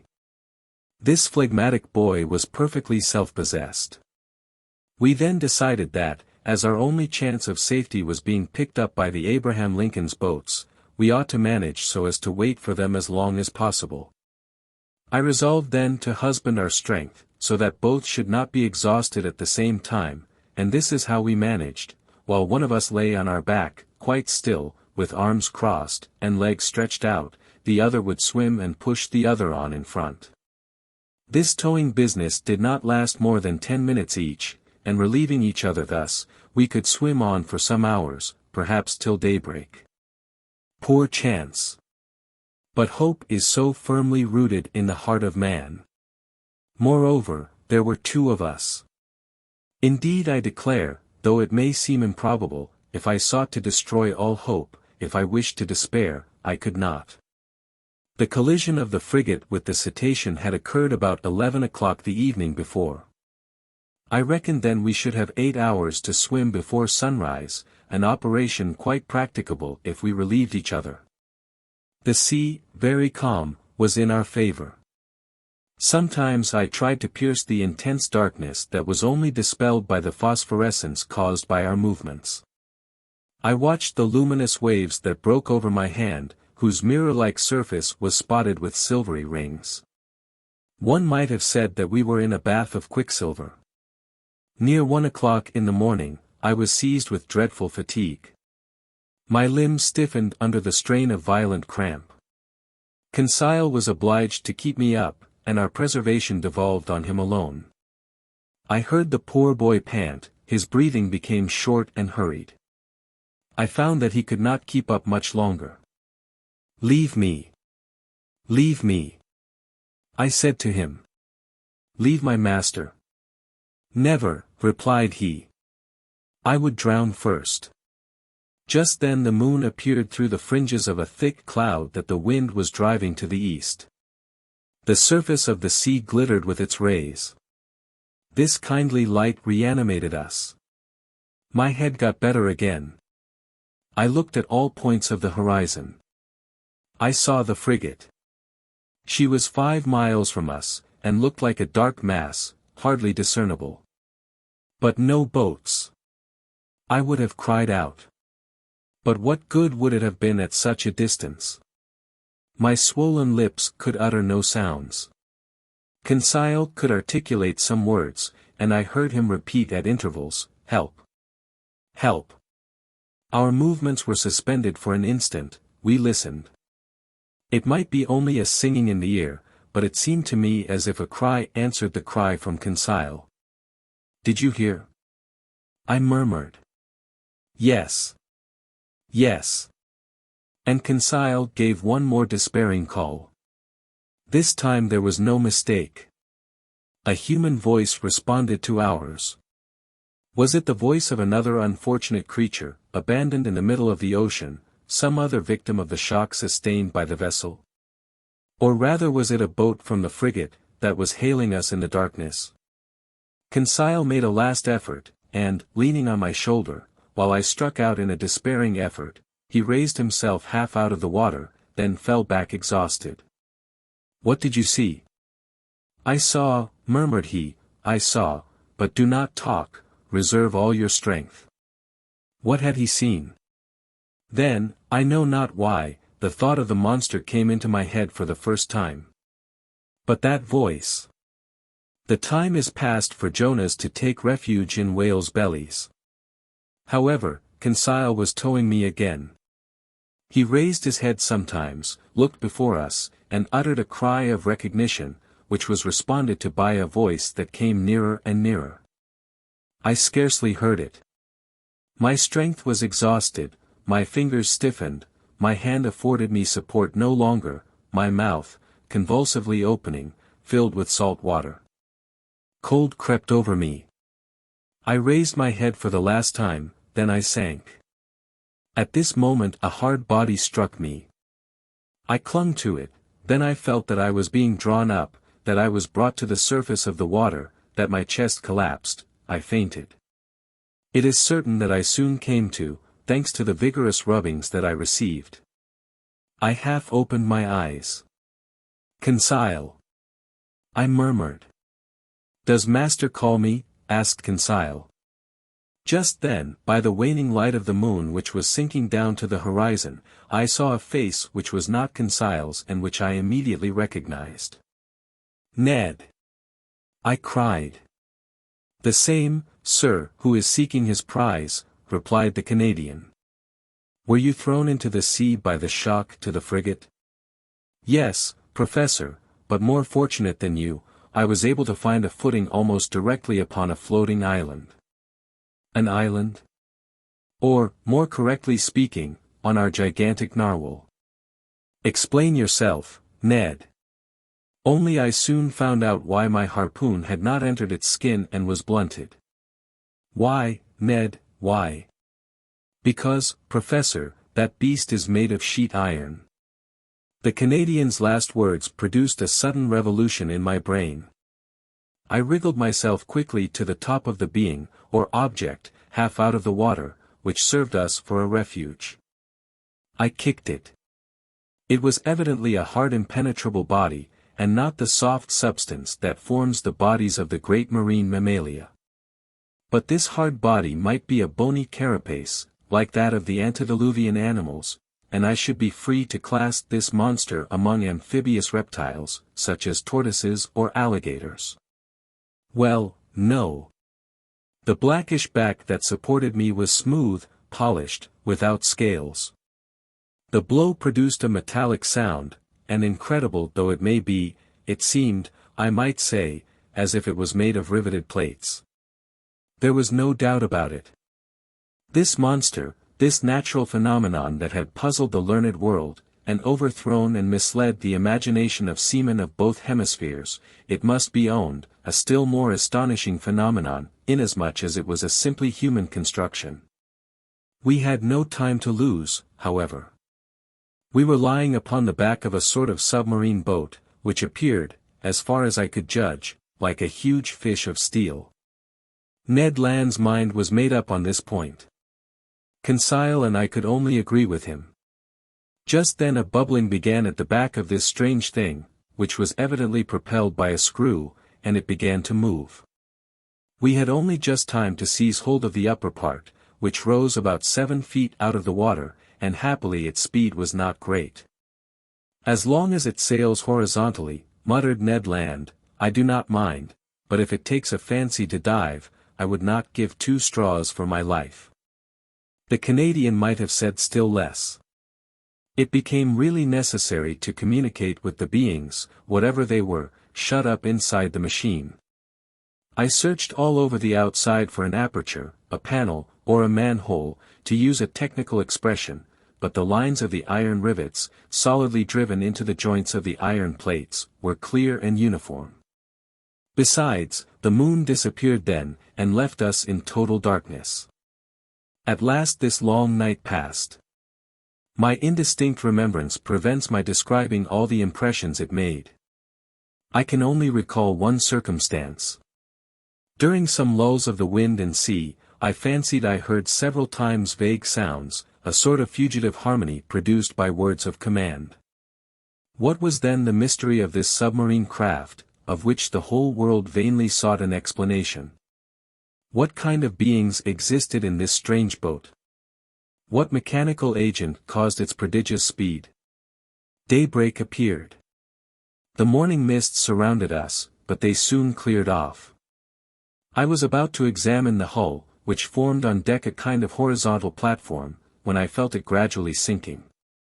"Oh! Confound it," cried Ned Land, kicking the resounding plate. "Open, you inhospitable rascals." Happily the sinking movement ceased. Suddenly a noise, like iron works violently pushed aside, came from the interior of the boat. One iron plate was moved, a man appeared, uttered an odd cry, and disappeared immediately. Some moments after, 8 strong men, with masked faces, appeared noiselessly, and drew us down into their formidable machine. Chapter 8. Mobilis in Mobili. This forcible abduction, so roughly carried out, was accomplished with the rapidity of lightning. I shivered all over. Whom had we to deal with? No doubt some new sort of pirates, who explored the sea in their own way. Hardly had the narrow panel closed upon me, when I was enveloped in darkness. My eyes, dazzled with the outer light, could distinguish nothing. I felt my naked feet cling to the rungs of an iron ladder. Ned Land and Conseil, firmly seized, followed me. At the bottom of the ladder, a door opened, and shut after us immediately with a bang. We were alone. Where, I could not say, hardly imagine. All was black, and such a dense black that, after some minutes, my eyes had not been able to discern even the faintest glimmer. Meanwhile, Ned Land, furious at these proceedings, gave free vent to his indignation. "Confound it," cried he, "here are people who come up to the Scotch for hospitality. They only just miss being cannibals. I should not be surprised at it, but I declare that they shall not eat me without my protesting." "Calm yourself, friend Ned, calm yourself," replied Conseil, quietly. "Do not cry out before you are hurt. We are not quite done for yet." "Not quite," sharply replied the Canadian, "but pretty near, at all events. Things look black. Happily, my bowie knife I have still, and I can always see well enough to use it. The first of these pirates who lays a hand on me." "Do not excite yourself, Ned," I said to the harpooner, "and do not compromise us by useless violence. Who knows that they will not listen to us? Let us rather try to find out where we are." I groped about. In 5 steps I came to an iron wall, made of plates bolted together. Then turning back I struck against a wooden table, near which were ranged several stools. The boards of this prison were concealed under a thick mat of formium, which deadened the noise of the feet. The bare walls revealed no trace of window or door. Conseil, going round the reverse way, met me, and we went back to the middle of the cabin, which measured about 20 feet by 10. As to its height, Ned Land, in spite of his own great height, could not measure it. Half an hour had already passed without our situation being bettered, when the dense darkness suddenly gave way to extreme light. Our prison was suddenly lighted, that is to say, it became filled with a luminous matter, so strong that I could not bear it at first. In its whiteness and intensity one recognized that electric light which played round the submarine boat like a magnificent phenomenon of phosphorescence. After shutting my eyes involuntarily, I opened them, and saw that this luminous agent came from a half-globe, unpolished, placed in the roof of the cabin. "At last one can see," cried Ned Land, who, knife in hand, stood on the defensive. "Yes," said I, "but we are still in the dark about ourselves." "Let master have patience," said the imperturbable Conseil. The sudden lighting of the cabin enabled me to examine it minutely. It only contained a table and 5 stools. The invisible door might be hermetically sealed. No noise was heard. All seemed dead in the interior of this boat. Did it move, did it float on the surface of the ocean, or did it dive into its depths? I could not guess. A noise of bolts was now heard, the door opened, and 2 men appeared. One was short, very muscular, broad-shouldered, with robust limbs, strong head, an abundance of black hair, thick mustache, a quick penetrating look, and the vivacity which characterizes the population of southern France. The second stranger merits a more detailed description. A disciple of Graciolet or Engel would have read his face like an open book. I made out his prevailing qualities directly: self-confidence, because his head was well set on his shoulders, and his black eyes looked around with cold assurance; calmness, for his skin, rather pale, showed his coolness of blood; energy, evinced by the rapid contraction of his lofty brows; and courage, because his deep breathing denoted great power of lungs. Whether this person was 35 or 50 years of age, I could not say. He was tall, had a large forehead, straight nose, a clearly cut mouth, beautiful teeth, with fine taper hands, indicative of a highly nervous temperament. This man was certainly the most admirable specimen I had ever met. One particular feature was his eyes, rather far from each other, and which could take in nearly a quarter of the horizon at once. This faculty, I verified it later, gave him a range of vision far superior to Ned Land's. When this stranger fixed upon an object, his eyebrows met, his large eyelids closed around so as to contract the range of his vision, and he looked as if he magnified the objects lessened by distance, as if he pierced those sheets of water so opaque to our eyes, and as if he read the very depths of the seas.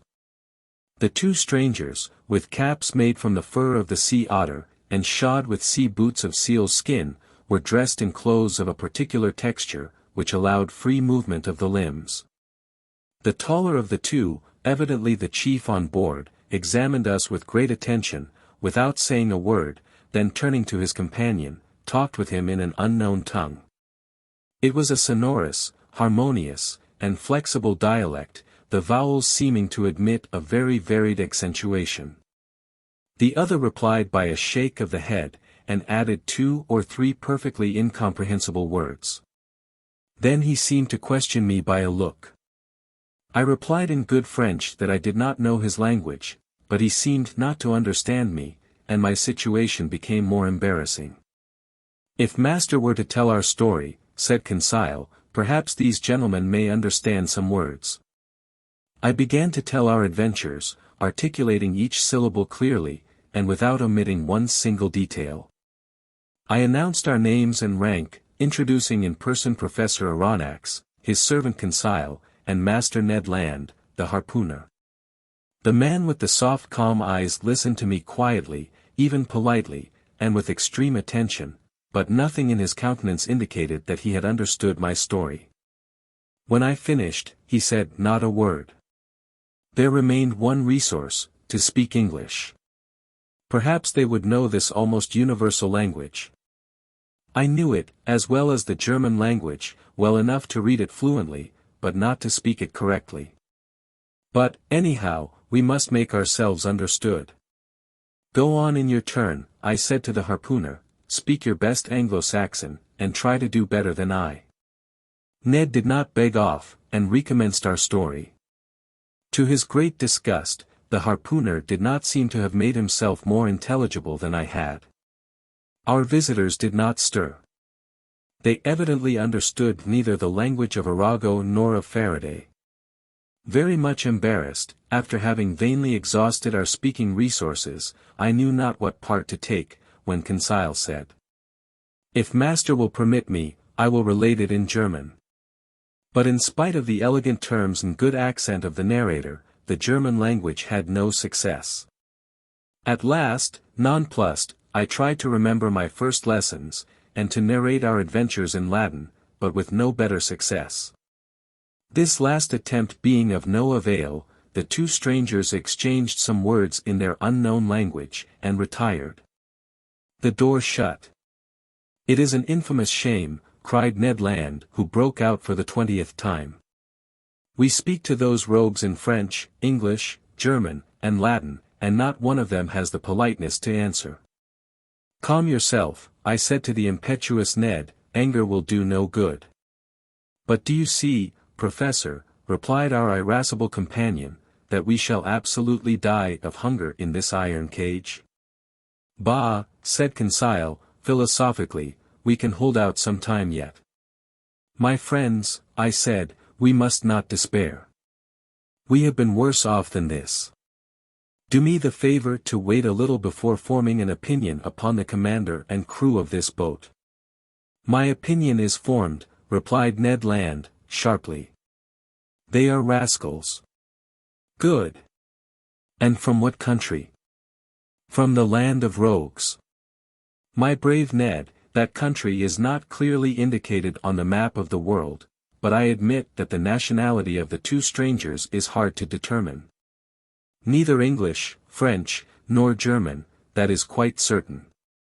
However, I am inclined to think that the commander and his companion were born in low latitudes. There is southern blood in them. But I cannot decide by their appearance whether they are Spaniards, Turks, Arabians, or Indians. As to their language, it is quite incomprehensible." "There is the disadvantage of not knowing all languages," said Conseil, "or the disadvantage of not having one universal language." As he said these words, the door opened. A steward entered. He brought us clothes, coats and trousers, made of a stuff I did not know. I hastened to dress myself, and my companions followed my example. During that time, the steward, dumb, perhaps deaf, had arranged the table, and laid 3 plates. "This is something like," said Conseil. "Bah," said the rancorous harpooner, "what do you suppose they eat here? Tortoise liver, filleted shark, and beefsteaks from sea dogs." "We shall see," said Conseil. The dishes, of bell metal, were placed on the table, and we took our places. Undoubtedly we had to do with civilized people, and, had it not been for the electric light which flooded us, I could have fancied I was in the dining room of the Adelphi Hotel at Liverpool, or at the Grand Hotel in Paris. I must say, however, that there was neither bread nor wine. The water was fresh and clear, but it was water, and did not suit Ned Land's taste. Amongst the dishes which were brought to us, I recognized several fish delicately dressed, but of some, although excellent, I could give no opinion, neither could I tell to what kingdom they belonged, whether animal or vegetable. As to the dinner service, it was elegant, and in perfect taste. Each utensil, spoon, fork, knife, plate, had a letter engraved on it, with a motto above it, of which this is an exact facsimile. Mobilis in Mobili. N. The letter N was no doubt the initial of the name of the enigmatical person, who commanded at the bottom of the sea. Ned and Conseil did not reflect much. They devoured the food, and I did likewise. I was, besides, reassured as to our fate, and it seemed evident that our hosts would not let us die of want. However, everything has an end, everything passes away, even the hunger of people who have not eaten for 15 hours. Our appetite satisfied, we felt overcome with sleep. "Faith! I shall sleep well," said Conseil. "So shall I," replied Ned Land. My 2 companions stretched themselves on the cabin carpet, and were soon sound asleep. For my own part, too many thoughts crowded my brain, too many insoluble questions pressed upon me, too many fancies kept my eyes half open. Where were we?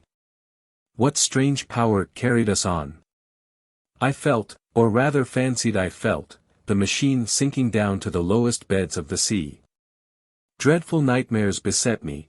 I saw in these mysterious asylums a world of unknown animals, amongst which this submarine boat seemed to be of the same kind, living, moving, and formidable as they. Then my brain grew calmer, my imagination wandered into vague unconsciousness, and I soon fell into a deep sleep. Chapter 9. Ned Land's Tempers. How long we slept I do not know, but our sleep must have lasted long, for it rested us completely from our fatigues. I woke first. My companions had not moved, and were still stretched in their corner.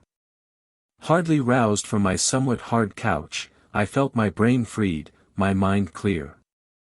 I then began an attentive examination of our cell. Nothing was changed inside. The prison was still a prison, the prisoners, prisoners. However, the steward, during our sleep, had cleared the table. I breathed with difficulty. The heavy air seemed to oppress my lungs. Although the cell was large, we had evidently consumed a great part of the oxygen that it contained. Indeed, each man consumes, in 1 hour, the oxygen contained in more than 176 pints of air, and this air, charged, as then, with a nearly equal quantity of carbonic acid, becomes unbreathable. It became necessary to renew the atmosphere of our prison, and no doubt the hole in the submarine boat. That gave rise to a question in my mind. How would the commander of this floating dwelling place proceed?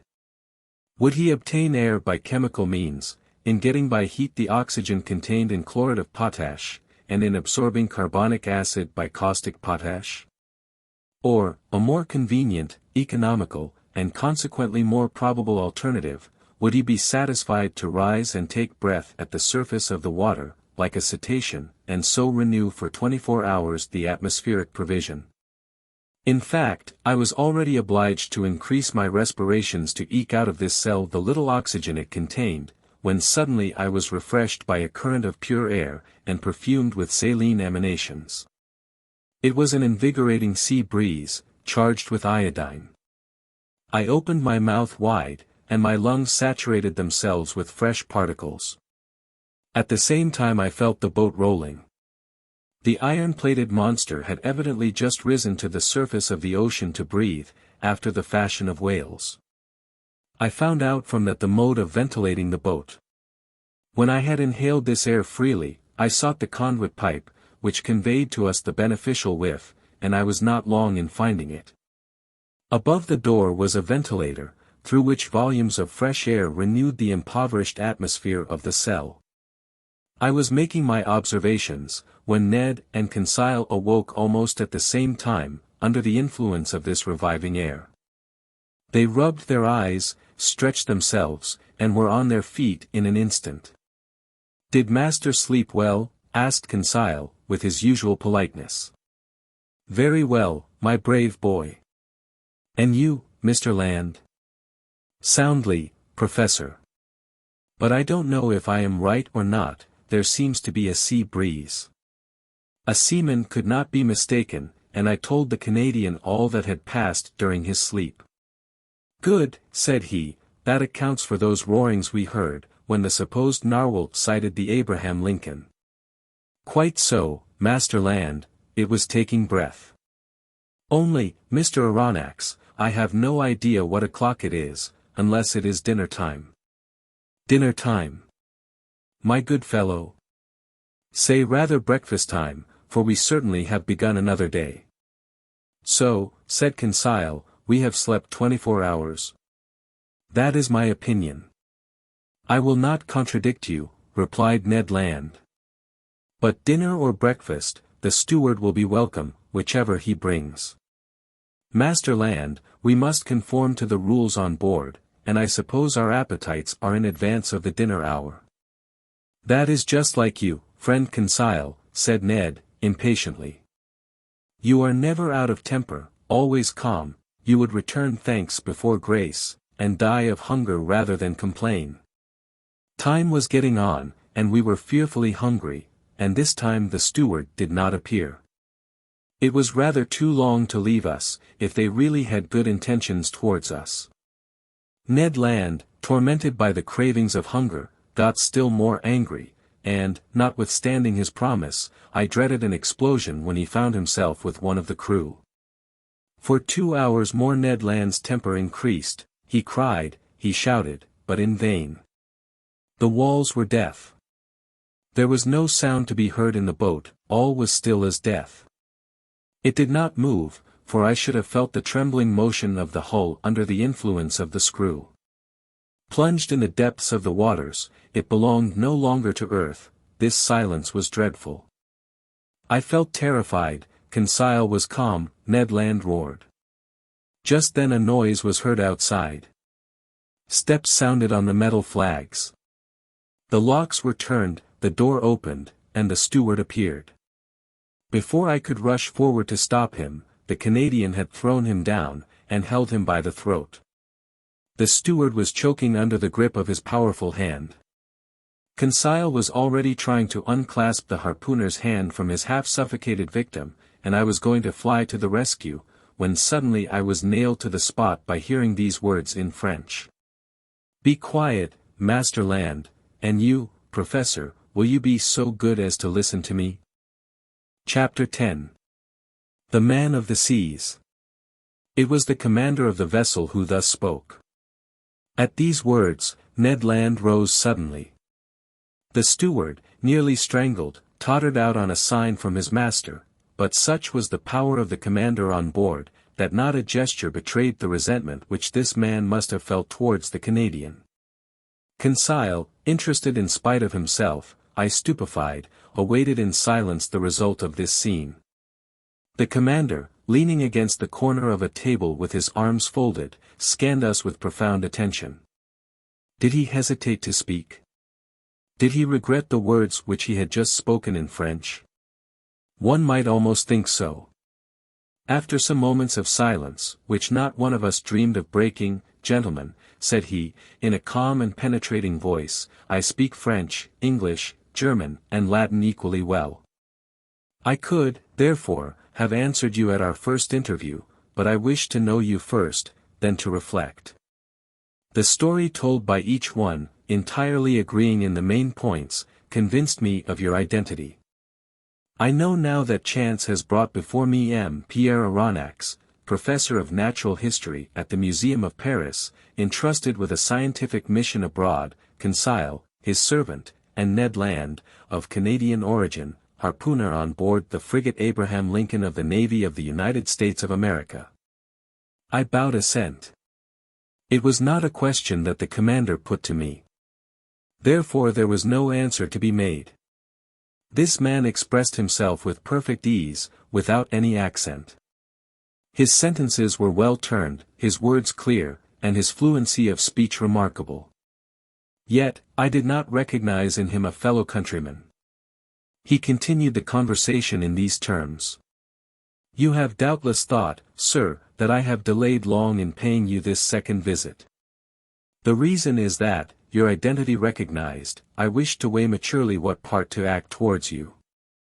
I have hesitated much. Most annoying circumstances have brought you into the presence of a man who has broken all the ties of humanity. You have come to trouble my existence." "Unintentionally," said I. "Unintentionally," replied the stranger, raising his voice a little. "Was it unintentionally that the Abraham Lincoln pursued me all over the seas? Was it unintentionally that you took passage in this frigate? Was it unintentionally that your cannon balls rebounded off the plating of my vessel? Was it unintentionally that Mr. Ned Land struck me with his harpoon?" I detected a restrained irritation in these words. But to these recriminations I had a very natural answer to make, and I made it. "Sir," said I, "no doubt you are ignorant of the discussions which have taken place concerning you in America and Europe. You do not know that divers accidents, caused by collisions with your submarine machine, have excited public feeling in the two continents. I omit the hypotheses without number by which it was sought to explain the inexplicable phenomenon of which you alone possess the secret. But you must understand that, in pursuing you over the high seas of the Pacific, the Abraham Lincoln believed itself to be chasing some powerful sea monster, of which it was necessary to rid the ocean at any price." A half-smile curled the lips of the commander, then, in a calmer tone, "Aronnax," he replied, dare you affirm that your frigate would not as soon have pursued and cannonaded a submarine boat as a monster? This question embarrassed me, for certainly Captain Farragut might not have hesitated. He might have thought it his duty to destroy a contrivance of this kind, as he would a gigantic narwhal. You understand then, sir, continued the stranger, that I have the right to treat you as enemies? I answered nothing, purposely. For what good would it be to discuss such a proposition, when force could destroy the best arguments? I have hesitated some time, continued the commander, nothing obliged me to show you hospitality. If I chose to separate myself from you, I should have no interest in seeing you again. I could place you upon the deck of this vessel which has served you as a refuge, I could sink beneath the waters, and forget that you had ever existed. Would not that be my right? It might be the right of a savage, I answered, but not that of a civilized man. Professor, replied the commander, quickly, I am not what you call a civilized man. I have done with society entirely, for reasons which I alone have the right of appreciating. I do not therefore obey its laws, and I desire you never to allude to them before me again. This was said plainly. A flash of anger and disdain kindled in the eyes of the unknown, and I had a glimpse of a terrible past in the life of this man.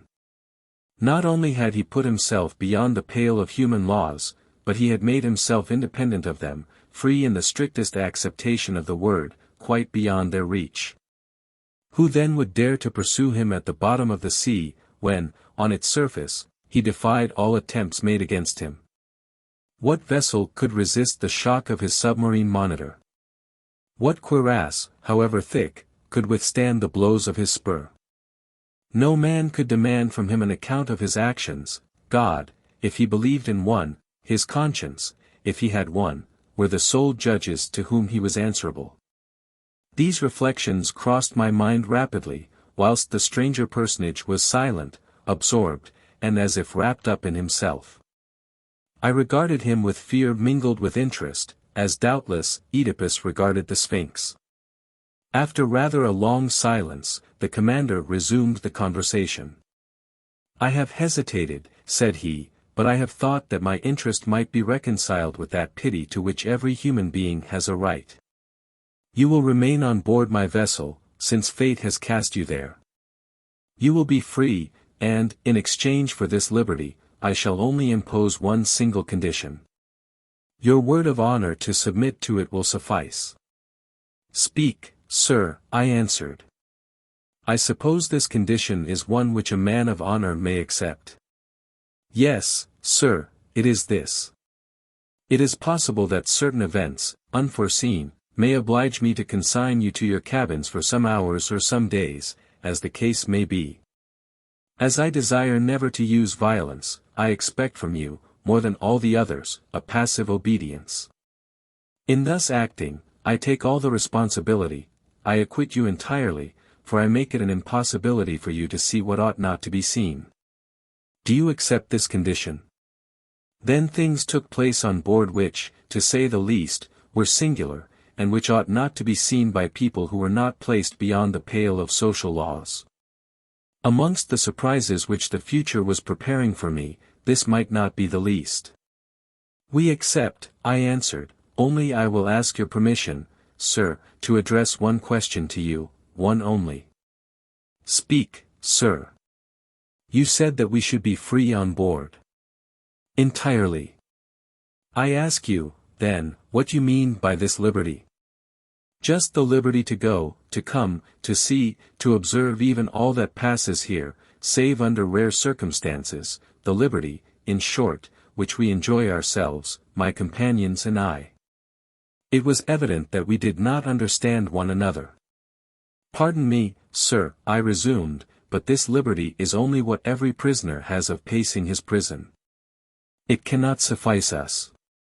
It must suffice you, however. What?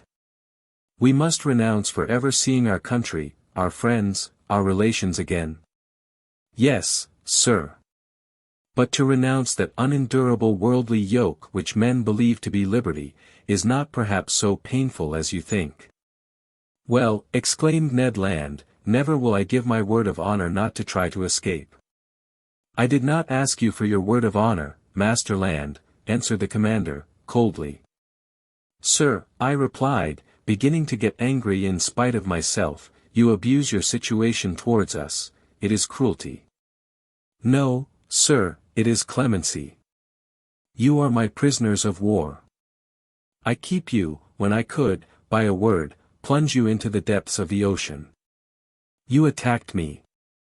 You came to surprise a secret which no man in the world must penetrate, the secret of my whole existence.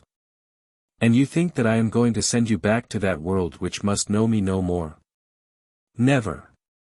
In retaining you, it is not you whom I guard, it is myself." These words indicated a resolution taken on the part of the commander, against which no arguments would prevail.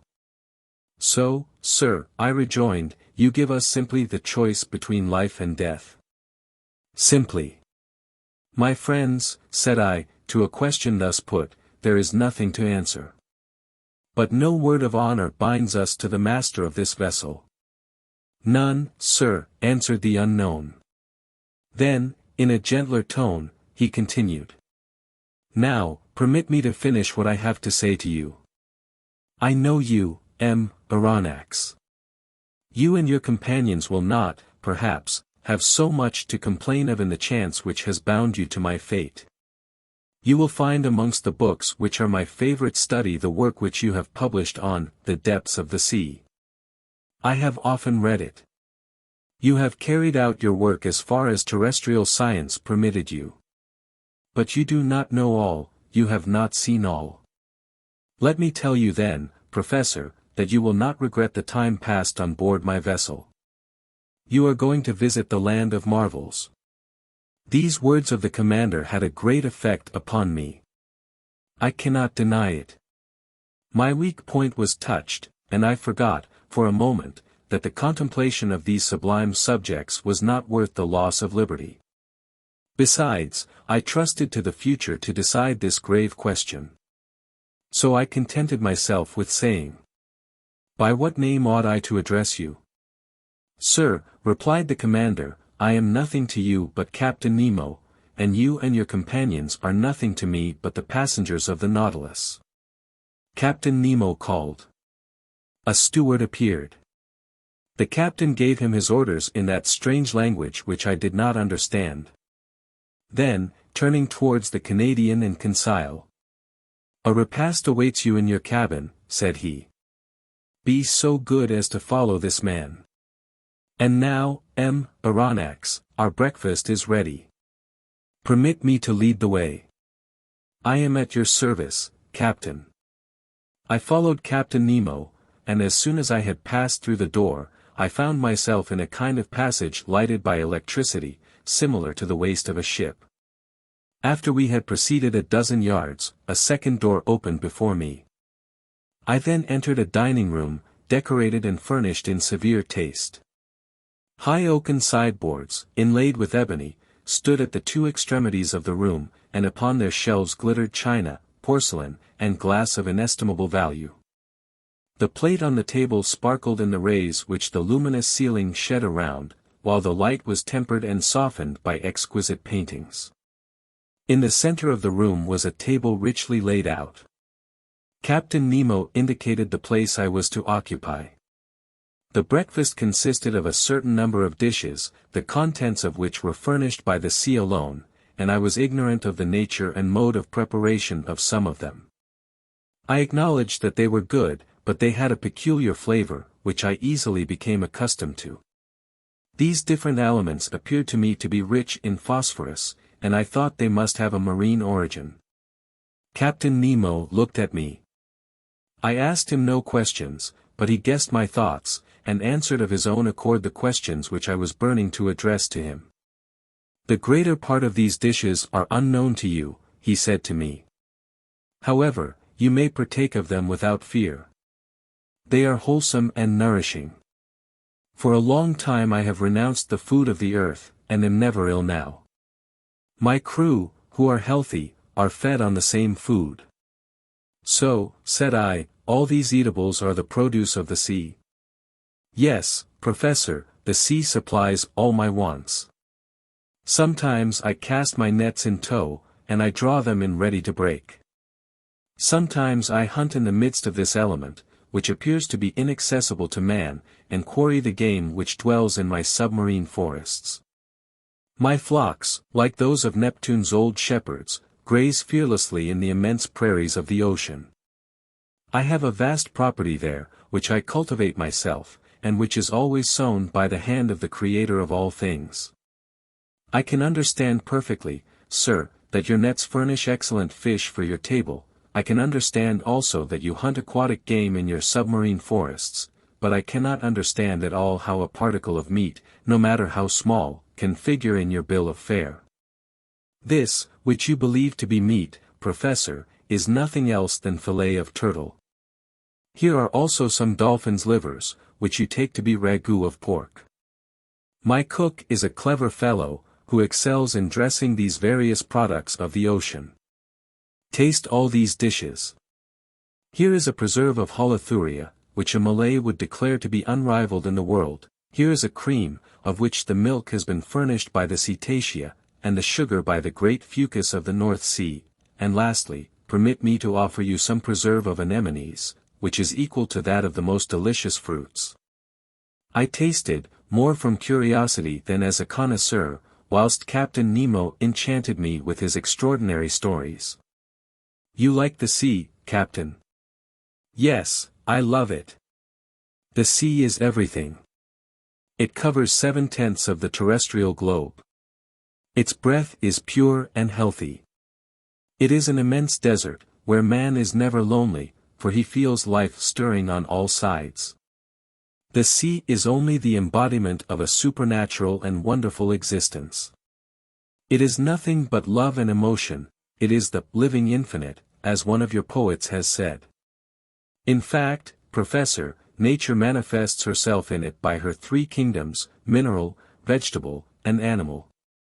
The sea is the vast reservoir of nature.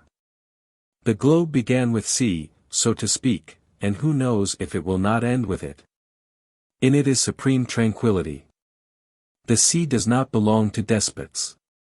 Upon its surface men can still exercise unjust laws, fight, tear one another to pieces, and be carried away with terrestrial horrors. But at 30 feet below its level, their reign ceases, their influence is quenched, and their power disappears. Ah! Sir, live in the bosom of the waters. There only is independence. There I recognize no masters. There I am free. Captain Nemo suddenly became silent in the midst of this enthusiasm, by which he was quite carried away. For a few moments he paced up and down, much agitated. Then he became more calm, regained his accustomed coldness of expression, and turning towards me. Now, Professor, said he, if you wish to go over the Nautilus, I am at your service. Captain Nemo rose. I followed him. A double door, contrived at the back of the dining room, opened, and I entered a room equal in dimensions to that which I had just quitted. It was a library. High pieces of furniture, of black violet ebony inlaid with brass, supported upon their wide shelves a great number of books uniformly bound. They followed the shape of the room, terminating at the lower part in huge divans, covered with brown leather, which were curved, to afford the greatest comfort. Light movable desks, made to slide in and out at will, allowed one to rest one's book while reading. In the center stood an immense table, covered with pamphlets, amongst which were some newspapers, already of old date. The electric light flooded everything, it was shed from 4 unpolished globes half sunk in the volutes of the ceiling. I looked with real admiration at this room, so ingeniously fitted up, and I could scarcely believe my eyes. Captain Nemo, said I to my host, who had just thrown himself on one of the divans, this is a library which would do honor to more than one of the continental palaces, and I am absolutely astounded when I consider that it can follow you to the bottom of the seas. Where could one find greater solitude or silence, Professor? Replied Captain Nemo. Did your study in the museum afford you such perfect quiet? No, sir, and I must confess that it is a very poor one after yours. You must have 6 or 7,000 volumes here. 12,000, Aronnax. These are the only ties which bind me to the earth. But I had done with the world on the day when my Nautilus plunged for the first time beneath the waters. That day I bought my last volumes, my last pamphlets, my last papers, and from that time I wish to think that men no longer think or write. These books, Professor, are at your service besides, and you can make use of them freely. I thanked Captain Nemo, and went up to the shelves of the library. Works on science, morals, and literature abounded in every language, but I did not see one single work on political economy. That subject appeared to be strictly proscribed.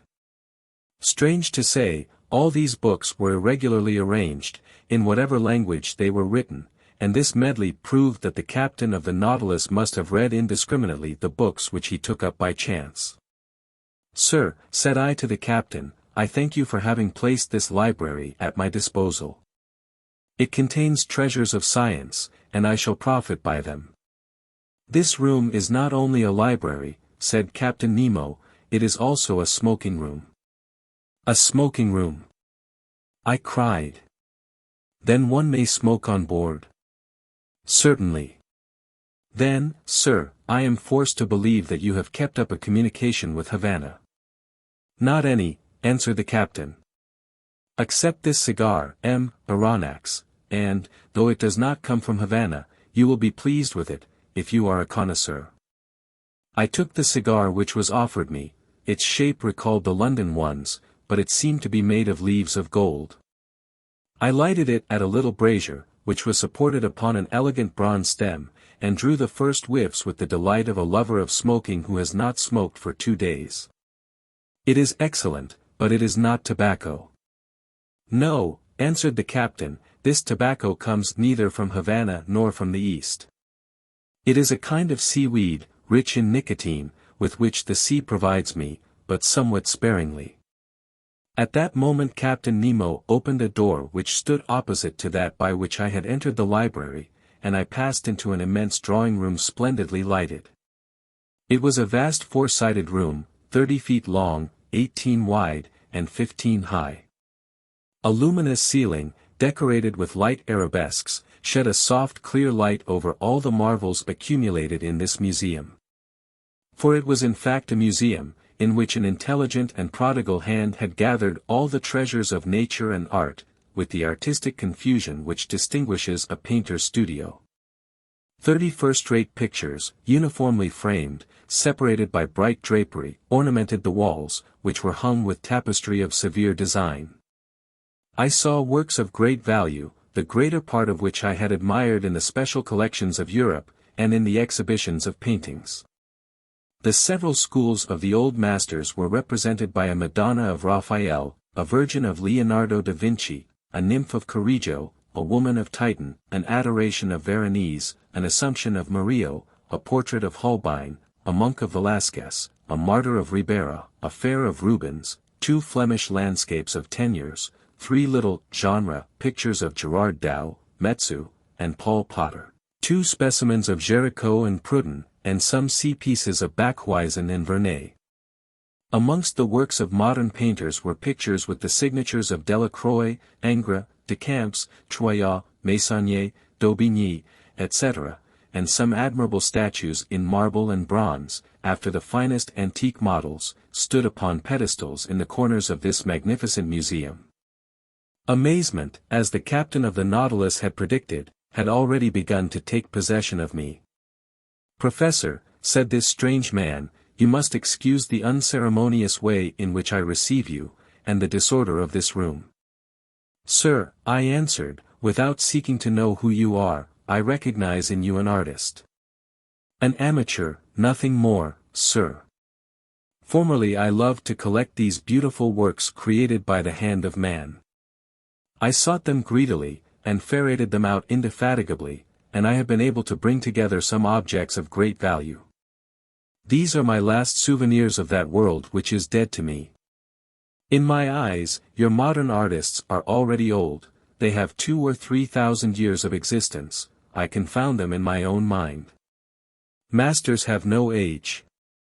And these musicians, said I, pointing out some works of Weber, Rossini, Mozart, Beethoven, Haydn, Meyerbeer, Harold, Wagner, Auber, Gounod, and a number of others, scattered over a large model piano organ which occupied one of the panels of the drawing room.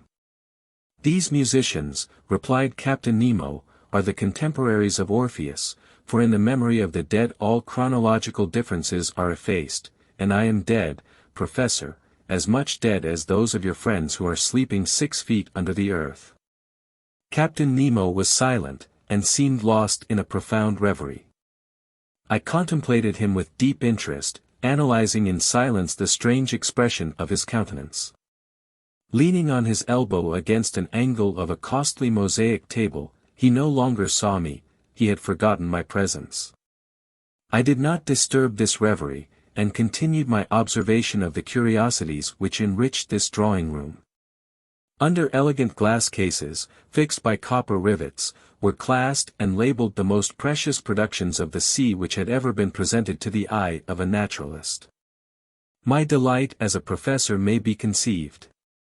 The division containing the zoophytes presented the most curious specimens of the 2 groups of polypi and echinoderms.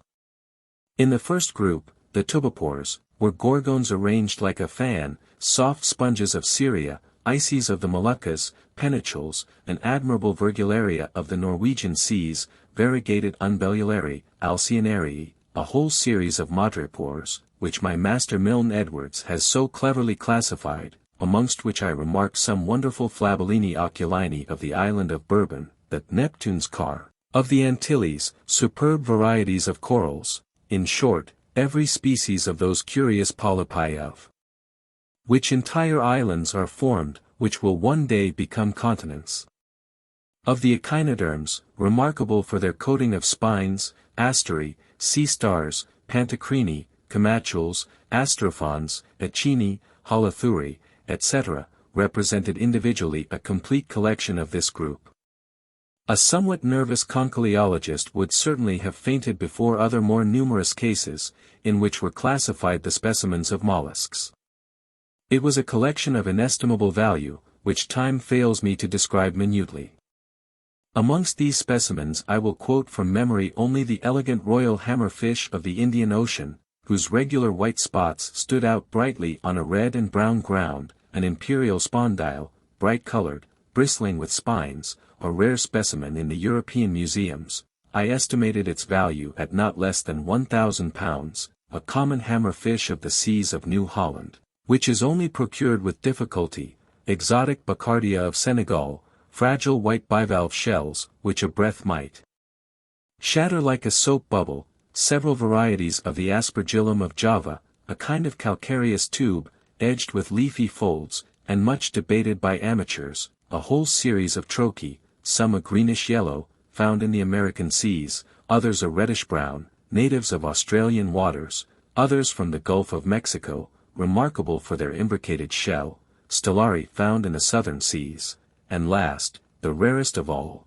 the magnificent spur of New Zealand, and every description of delicate and fragile shells to which science has given appropriate names. Apart, in separate compartments, were spread out chaplets of pearls of the greatest beauty, which reflected the electric light in little sparks of fire, pink pearls, torn from the pinna marina of the Red Sea, green pearls of the haliotide iris, yellow, blue and black pearls, the curious productions of the divers mollusks of every ocean, and certain mussels of the watercourses of the north, lastly, several specimens of inestimable value which had been gathered from the rarest pintadines. Some of these pearls were larger than a pigeon's egg, and were worth as much, and more than that which the traveller Tavernier sold to the Shah of Persia for 3 millions, and surpassed the one in the possession of the Imam of Muscat, which I had believed to be unrivalled in the world. Therefore, to estimate the value of this collection was simply impossible. Captain Nemo must have expended millions in the acquirement of these various specimens, and I was thinking what source he could have drawn from, to have been able thus to gratify his fancy for collecting, when I was interrupted by these words. You are examining my shells, Professor. Unquestionably they must be interesting to a naturalist, but for me they have a far greater charm, for I have collected them all with my own hand, and there is not a sea on the face of the globe which has escaped my researches. I can understand, Captain, the delight of wandering about in the midst of such riches. You are one of those who have collected their treasures themselves. No museum in Europe possesses such a collection of the produce of the ocean. But if I exhaust all my admiration upon it, I shall have none left for the vessel which carries it. I do not wish to pry into your secrets, but I must confess that this Nautilus, with the motive power which is confined in it, the contrivances which enable it to be worked, the powerful agent which propels it, all excite my curiosity to the highest pitch. I see suspended on the walls of this room instruments of whose use I am ignorant. You will find these same instruments in my own room, Professor, where I shall have much pleasure in explaining their use to you. But first come and inspect the cabin which is set apart for your own use. You must see how you will be accommodated on board the Nautilus. I followed Captain Nemo, who, by one of the doors opening from each panel of the drawing room, regained the waist. He conducted me towards the bow, and there I found, not a cabin, but an elegant room, with a bed, dressing table, and several other pieces of furniture. I could only thank my host. Your room adjoins mine, said he, opening a door, and mine opens into the drawing room that we have just quitted. I entered the captain's room. It had a severe, almost a monkish, aspect. A small iron bedstead, a table, some articles for the toilet, the whole lighted by a skylight. No comforts, the strictest necessaries only. Captain Nemo pointed to a seat. Be so good as to sit down, he said. I seated myself, and he began thus. Illustration. Captain Nemo's stateroom. Chapter 11. All by electricity. Sir, said Captain Nemo, showing me the instruments hanging on the walls of his room, here are the contrivances required for the navigation of the Nautilus. Here, as in the drawing room, I have them always under my eyes, and they indicate my position and exact direction in the middle of the ocean.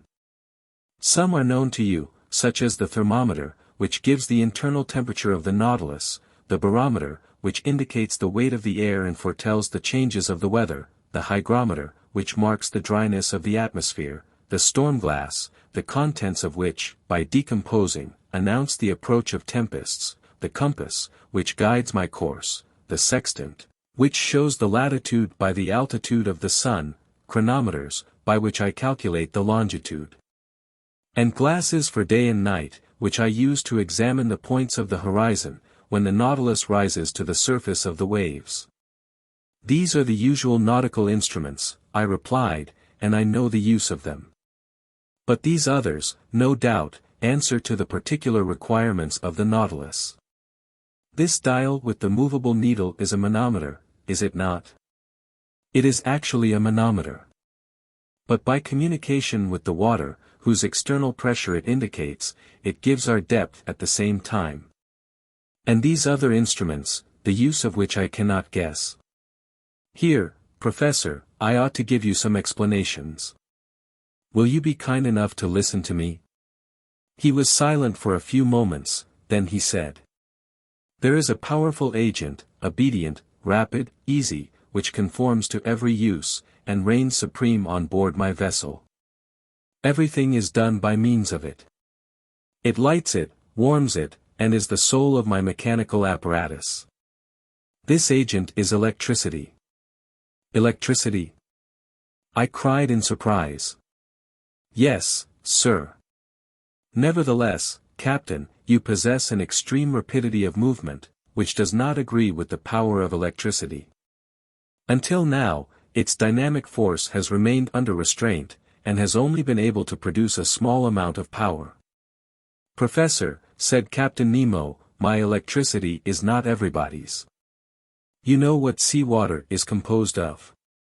In 1,000 grams are found 96.5% of water, and about 2–3% of chloride of sodium, then, in a smaller quantity, chlorides of magnesium and of potassium, bromide of magnesium, sulfate of magnesia, sulfate and carbonate of lime.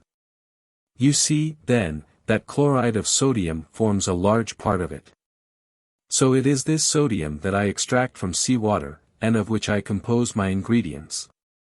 I owe all to the ocean. It produces electricity, and electricity gives heat, light, motion, and, in a word, life to the Nautilus. But not the air you breathe. Oh. I could manufacture the air necessary for my consumption, but it is useless, because I go up to the surface of the water when I please. However, if electricity does not furnish me with air to breathe, it works at least the powerful pumps that are stored in spacious reservoirs, and which enable me to prolong at need, and as long as I will, my stay in the depths of the sea. It gives a uniform and unintermittent light, which the sun does not. Now look at this clock. It is electrical, and goes with a regularity that defies the best chronometers. I have divided it into 24 hours, like the Italian clocks, because for me there is neither night nor day, sun or moon, but only that factitious light that I take with me to the bottom of the sea. Look. Just now, it is 10 o'clock in the morning. Exactly. Another application of electricity. This dial hanging in front of us indicates the speed of the Nautilus. An electric thread puts it in communication with the screw, and the needle indicates the real speed. Look. Now we are spinning along with a uniform speed of 15 miles an hour. It is marvelous. And I see, Captain, you were right to make use of this agent that takes the place of wind, water, and steam. We have not finished, Aronnax, said Captain Nemo, rising. If you will follow me, we will examine the stern of the Nautilus. Really, I knew already the anterior part of this submarine boat, of which this is the exact division, starting from the ship's head, the dining room, 5 yards long, separated from the library by a watertight partition, the library, 5 yards long, the large drawing room, 10 yards long, separated from the captain's room by a second watertight partition, the said room, 5 yards in length, mine, 2.5 yards, and, lastly a reservoir of air, 7.5 yards, that extended to the bows. Total length 35 yards, or 105 feet. The partitions had doors that were shut hermetically by means of india-rubber instruments, and they ensured the safety of the Nautilus in case of a leak. I followed Captain Nemo through the waist, and arrived at the center of the boat. There was a sort of well that opened between two partitions. An iron ladder, fastened with an iron hook to the partition, led to the upper end. I asked the captain what the ladder was used for. It leads to the small boat, he said. What? Have you a boat? I exclaimed, in surprise. Of course, an excellent vessel, light and insubmersible, that serves either as a fishing or as a pleasure boat. But then, when you wish to embark, you are obliged to come to the surface of the water? Not at all. This boat is attached to the upper part of the hull of the Nautilus, and occupies a cavity made for it. It is decked, quite watertight, and held together by solid bolts. This ladder leads to a manhole made in the hull of the Nautilus, that corresponds with a similar hole made in the side of the boat. By this double opening I get into the small vessel. They shut the one belonging to the Nautilus, I shut the other by means of screw pressure. I undo the bolts, and the little boat goes up to the surface of the sea with prodigious rapidity. I then open the panel of the bridge, carefully shut till then, I mast it, hoist my sail, take my oars, and I'm off. But how do you get back on board? I do not come back, Aronnax, the Nautilus comes to me. By your orders? By my orders. An electric thread connects us. I telegraph to it, and that is enough. Really, I said, astonished at these marvels, nothing can be more simple. After having passed by the cage of the staircase that led to the platform, I saw a cabin 6 feet long, in which Conseil and Ned Land, enchanted with their repast, were devouring it with avidity. Then a door opened into a kitchen 9 feet long, situated between the large storerooms. Their electricity, better than gas itself, did all the cooking. The streams under the furnaces gave out to the sponges of platina a heat which was regularly kept up and distributed. They also heated a distilling apparatus, which, by evaporation, furnished excellent drinkable water. Near this kitchen was a bathroom comfortably furnished, with hot and cold water taps. Next to the kitchen was the berthroom of the vessel, 16 feet long. But the door was shut, and I could not see the management of it, which might have given me an idea of the number of men employed on board the Nautilus. At the bottom was a fourth partition that separated this office from the engine room. A door opened, and I found myself in the compartment where Captain Nemo, certainly an engineer of a very high order, had arranged his locomotive machinery. This engine room, clearly lighted, did not measure less than 65 feet in length. It was divided into 2 parts. The first contained the materials for producing electricity, and the second the machinery that connected it with the screw. I examined it with great interest, in order to understand the machinery of the Nautilus. "You see," said the captain, "I use Bunsen's contrivances, not Ruhmkorff's. Those would not have been powerful enough. Bunsen's are fewer in number, but strong and large, which experience proves to be the best. The electricity produced passes forward, where it works, by electromagnets of great size, on a system of levers and cogwheels that transmit the movement to the axle of the screw. This one, the diameter of which is 19 feet, and the thread 23 feet, performs about 120 revolutions in a second. And you get then a speed of 50 miles an hour. I have seen the Nautilus maneuver before the Abraham Lincoln, and I have my own ideas as to its speed. But this is not enough. We must see where we go. We must be able to direct it to the right, to the left, above, below. How do you get to the great depths, where you find an increasing resistance, which is rated by hundreds of atmospheres? How do you return to the surface of the ocean? And how do you maintain yourselves in the requisite medium? Am I asking too much? "Not at all, Professor," replied the captain, with some hesitation, "since you may never leave this submarine boat. Come into the saloon, it is our usual study, and there you will learn all you want to know about the Nautilus." Chapter 12. Some Figures. A moment after we were seated on a divan in the saloon smoking. The captain showed me a sketch that gave the plan, section, and elevation of the Nautilus. Then he began his description in these words. "Here, M. Aronnax, are the several dimensions of the boat you are in. It is an elongated cylinder with conical ends. It is very like a cigar in shape, a shape already adopted in London in several constructions of the same sort. The length of this cylinder, from stem to stern, is exactly 232 feet, and its maximum breadth is 26 feet. It is not built quite like your long voyage steamers, but its lines are sufficiently long, and its curves prolonged enough, to allow the water to slide off easily, and oppose no obstacle to its passage. These 2 dimensions enable you to obtain by a simple calculation the surface and cubic contents of the Nautilus. Its area measures 6,032 feet, and its contents about 1,500 cubic yards, that is to say, when completely immersed it displaces 50,000 feet of water, or weighs 1,500 tons.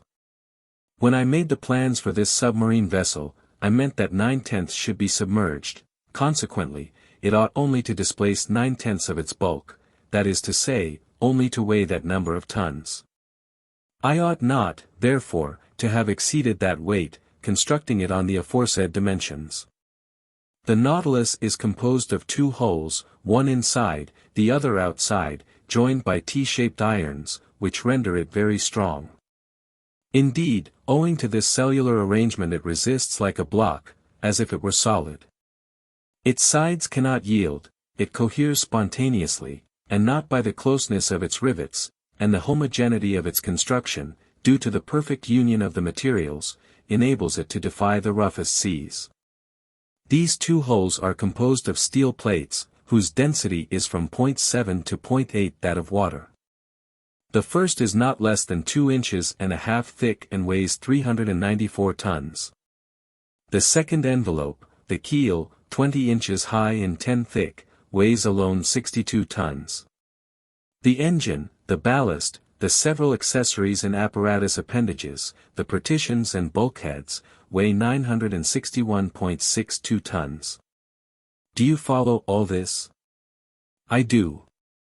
Then, when the Nautilus is afloat under these circumstances, 1/10 is out of the water.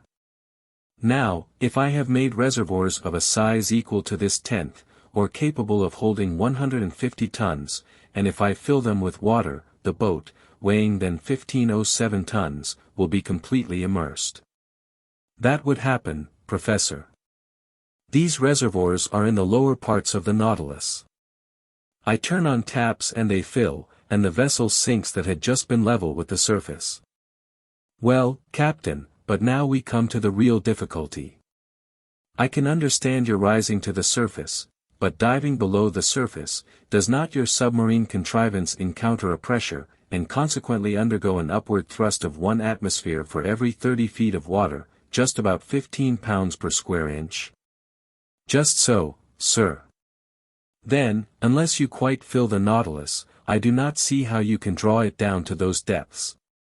Professor, you must not confound statics with dynamics or you will be exposed to grave errors. There is very little labor spent in attaining the lower regions of the ocean, for all bodies have a tendency to sink. When I wanted to find out the necessary increase of weight required to sink the Nautilus, I had only to calculate the reduction of volume that sea water acquires according to the depth. That is evident.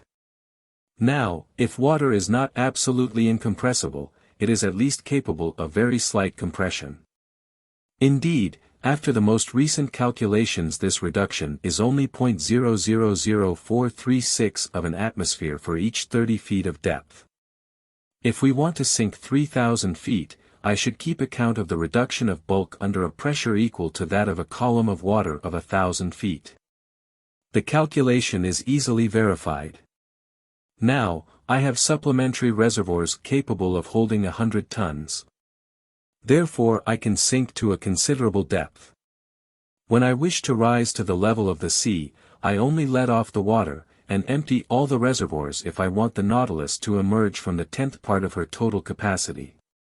I had nothing to object to these reasonings.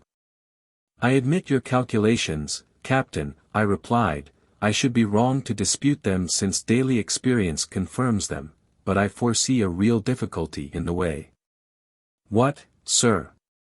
When you are about 1,000 feet deep, the walls of the Nautilus bear a pressure of 100 atmospheres. If, then, just now you were to empty the supplementary reservoirs, to lighten the vessel, and to go up to the surface, the pumps must overcome the pressure of 100 atmospheres, which is 1,500 pounds per square inch. From that a power that electricity alone can give, said the captain, hastily. I repeat, sir, that the dynamic power of my engines is almost infinite. The pumps of the Nautilus have an enormous power, as you must have observed when their jets of water burst like a torrent upon the Abraham Lincoln. Besides, I use subsidiary reservoirs only to attain a mean depth of 750 to 1,000 fathoms, and that with a view of managing my machines. Also, when I have a mind to visit the depths of the ocean 5 or 6 miles below the surface, I make use of slower but not less infallible means. What are they, Captain? That involves my telling you how the Nautilus is worked. I am impatient to learn. To steer this boat to starboard or port, to turn, in a word, following a horizontal plan, I use an ordinary rudder fixed on the back of the stern post, and with one wheel and some tackle to steer by.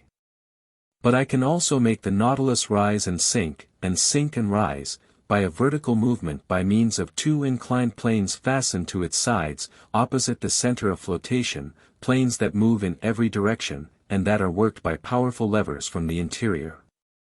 If the planes are kept parallel with the boat, it moves horizontally.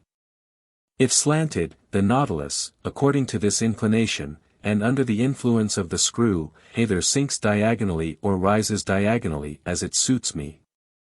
And even if I wish to rise more quickly to the surface, I shift the screw, and the pressure of the water causes the Nautilus to rise vertically like a balloon filled with hydrogen. Bravo, Captain! But how can the steersman follow the route in the middle of the waters?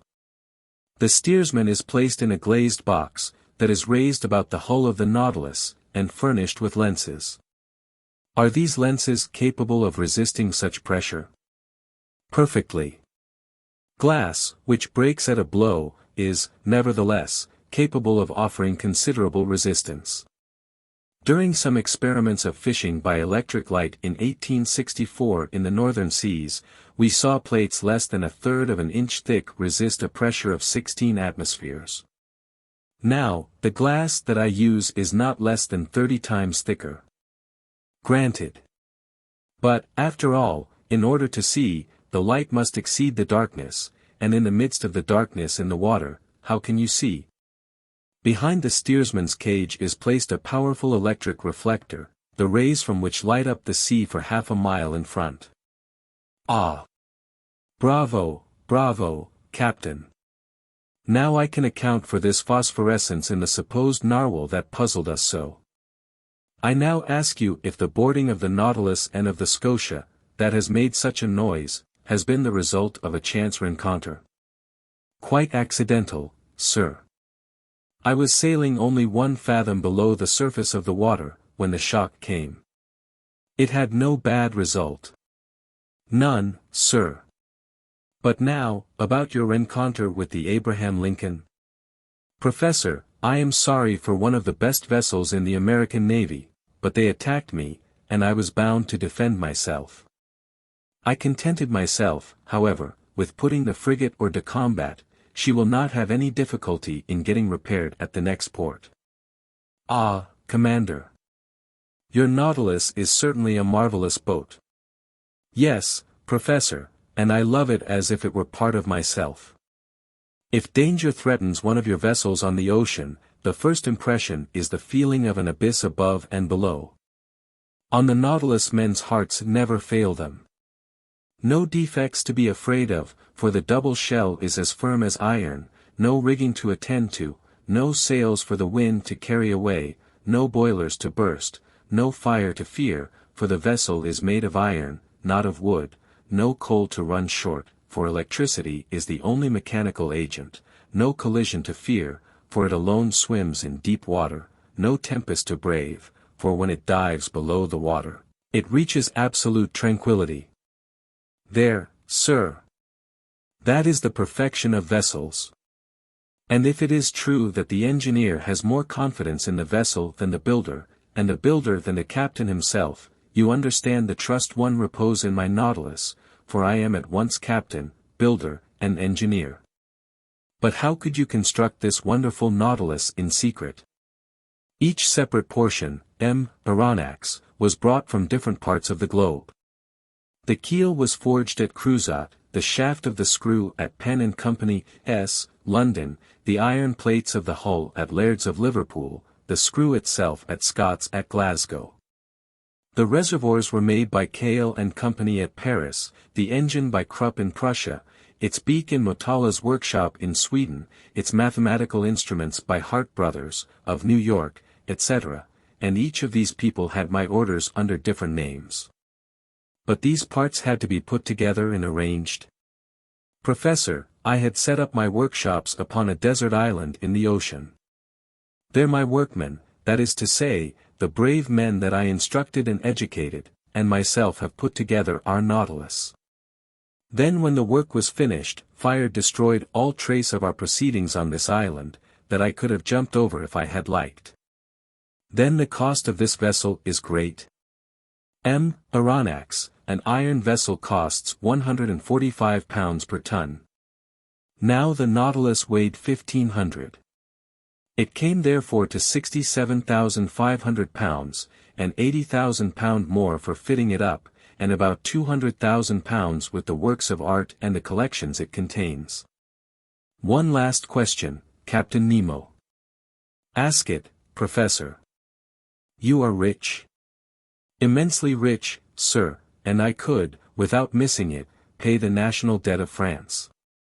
I stared at the singular person who spoke thus. Was he playing upon my credulity? The future would decide that. Chapter 13. The Black River. The portion of the terrestrial globe which is covered by water is estimated at upwards of 80 millions of acres. This fluid mass comprises 2,250 millions of cubic miles, forming a spherical body of a diameter of 60 leagues, the weight of which would be 3 quintillions of tons. To comprehend the meaning of these figures, it is necessary to observe that a quintillion is to a billion as a billion is to unity. In other words, there are as many billions in a quintillion as there are units in a billion. This mass of fluid is equal to about the quantity of water which would be discharged by all the rivers of the earth in 40,000 years. During the geological epochs, the igneous period succeeded to the aqueous. The ocean originally prevailed everywhere. Then, by degrees, in the Silurian period, the tops of the mountains began to appear, the islands emerged, then disappeared in partial deluges, reappeared, became settled, formed continents, till at length the earth became geographically arranged, as we see in the present day. The solid had wrested from the liquid 37,657 square miles, equal to 12,960 millions of acres. The shape of continents allows us to divide the waters into 5 great portions: the Arctic or frozen ocean, the Antarctic or frozen ocean, the Indian, the Atlantic, and the Pacific Oceans. The Pacific Ocean extends from north to south between the 2 polar circles, and from east to west between Asia and America, over an extent of 145 degrees of longitude. It is the quietest of seas, its currents are broad and slow, it has medium tides, and abundant rain. Such was the ocean that my fate destined me first to travel over under these strange conditions. Sir, said Captain Nemo, we will, if you please, take our bearings and fix the starting point of this voyage. It is 11:45, I will go up again to the surface. The captain pressed an electric clock 3 times. The pumps began to drive the water from the tanks, the needle of the manometer marked by a different pressure the ascent of the Nautilus, then it stopped. We have arrived, said the captain. I went to the central staircase which opened onto the platform, clambered up the iron steps, and found myself on the upper part of the Nautilus. The platform was only 3 feet out of water. The front and back of the Nautilus was of that spindle shape which caused it justly to be compared to a cigar. I noticed that its iron plates, slightly overlaying each other, resembled the shell which clothes the bodies of our large terrestrial reptiles. It explained to me how natural it was, in spite of all glasses, that this boat should have been taken for a marine animal. Toward the middle of the platform the long boat, half buried in the hull of the vessel, formed a slight excrescence. Fore and aft rose 2 cages of medium height with inclined sides, and partly closed by thick lenticular glasses, one destined for the steersman who directed the Nautilus, the other containing a brilliant lantern to give light on the road. The sea was beautiful, the sky pure. Scarcely could the long vehicle feel the broad undulations of the ocean. A light breeze from the east rippled the surface of the waters. The horizon, free from fog, made observation easy. Nothing was in sight. Not a quicksand, not an island. A vast desert. Captain Nemo, by the help of his sextant, took the altitude of the sun, which ought also to give the latitude. He waited for some moments till its disk touched the horizon. Whilst taking observations not a muscle moved, the instrument could not have been more motionless in a hand of marble. Illustration. Captain Nemo took the sun's altitude. 12 o'clock, sir, said he. When you like. I cast a last look upon the sea, slightly yellowed by the Japanese coast, and descended to the saloon. "And now, sir, I leave you to your studies," added the captain. "Our course is ENE, our depth is 26 fathoms. Here are maps on a large scale by which you may follow it.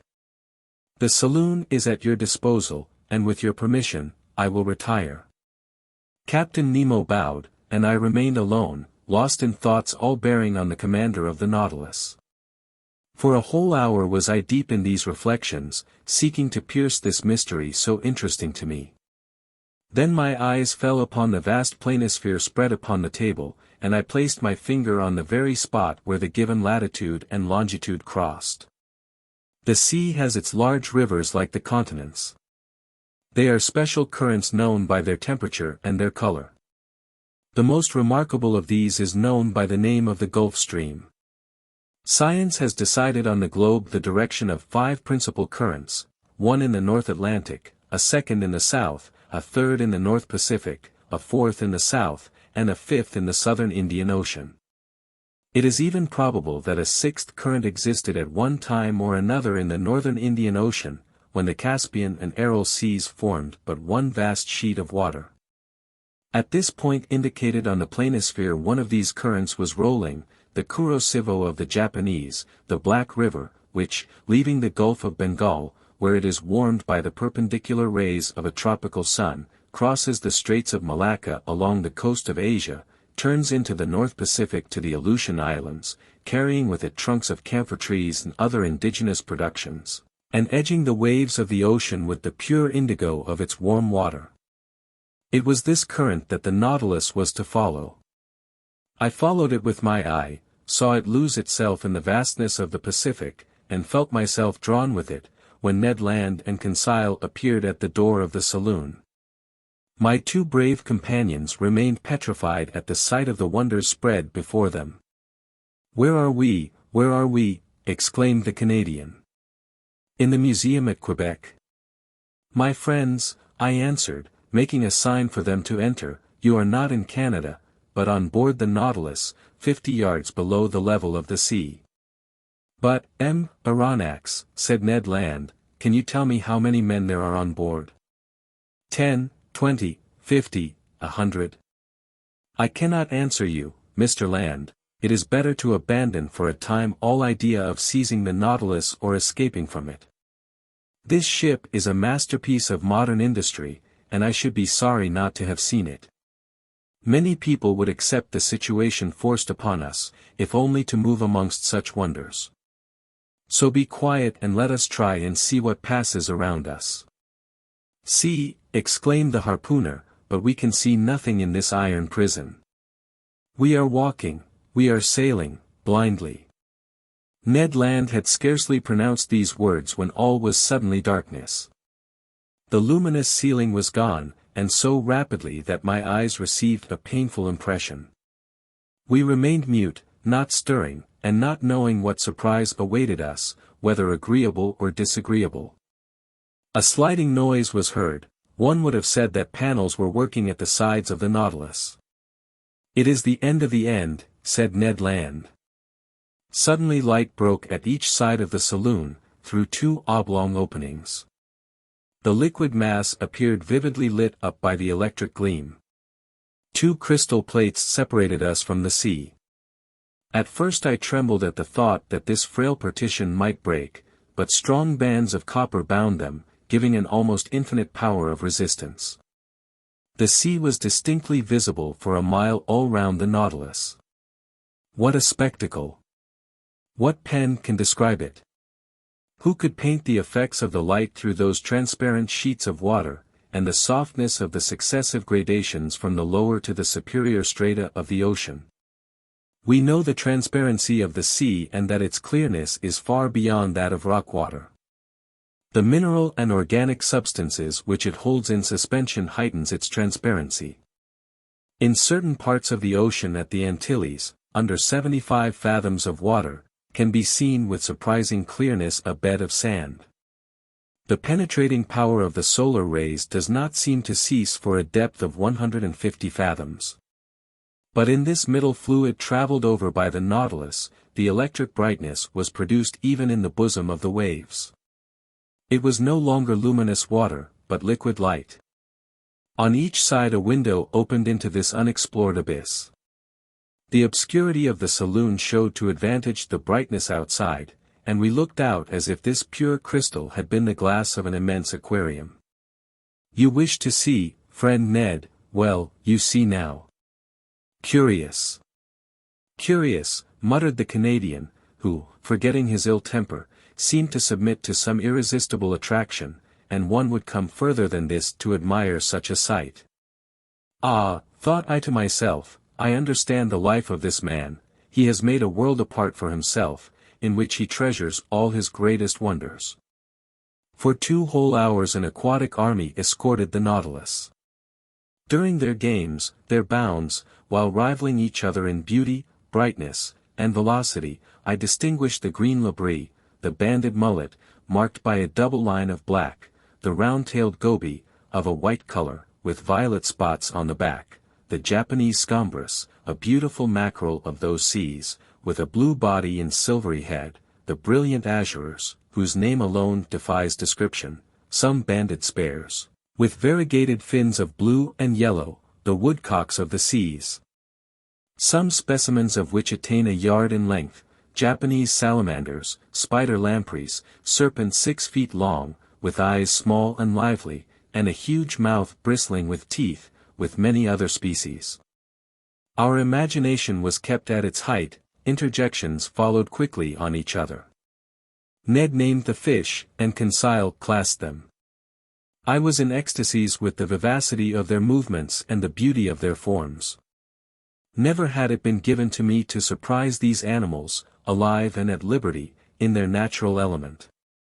I will not mention all the varieties which passed before my dazzled eyes, all the collection of the seas of China and Japan.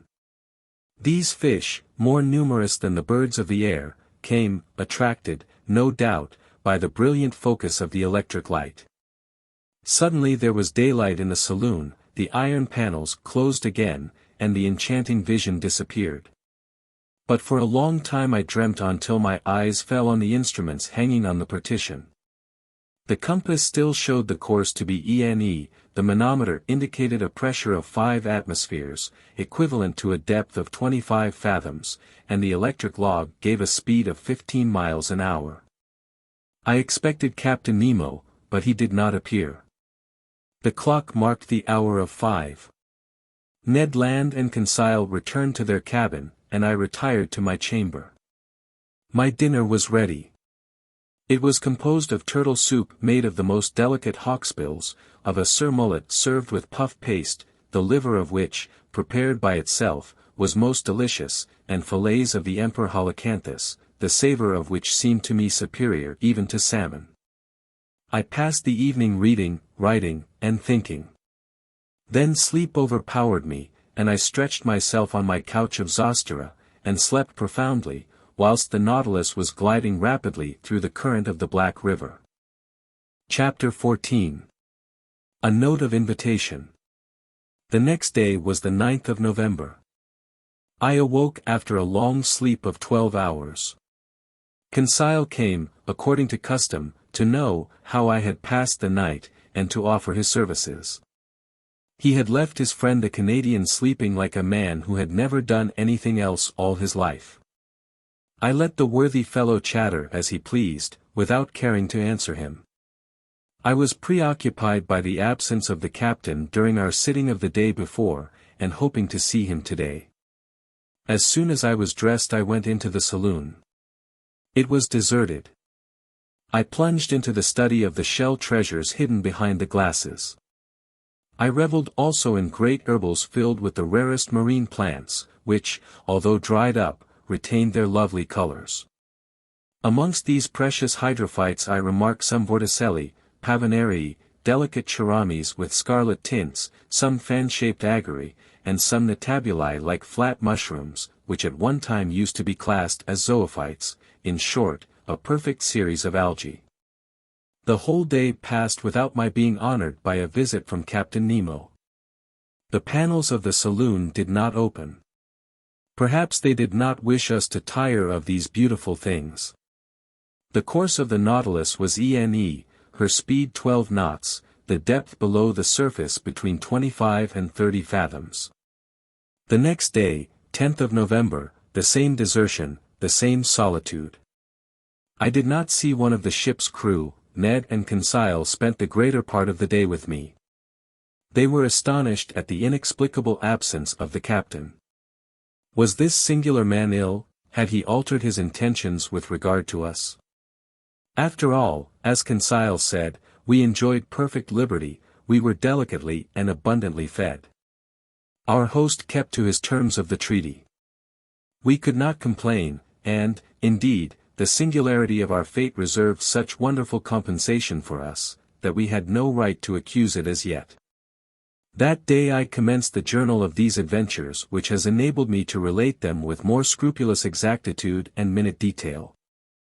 I wrote it on paper made from the Zostra Marina. November 11th, early in the morning.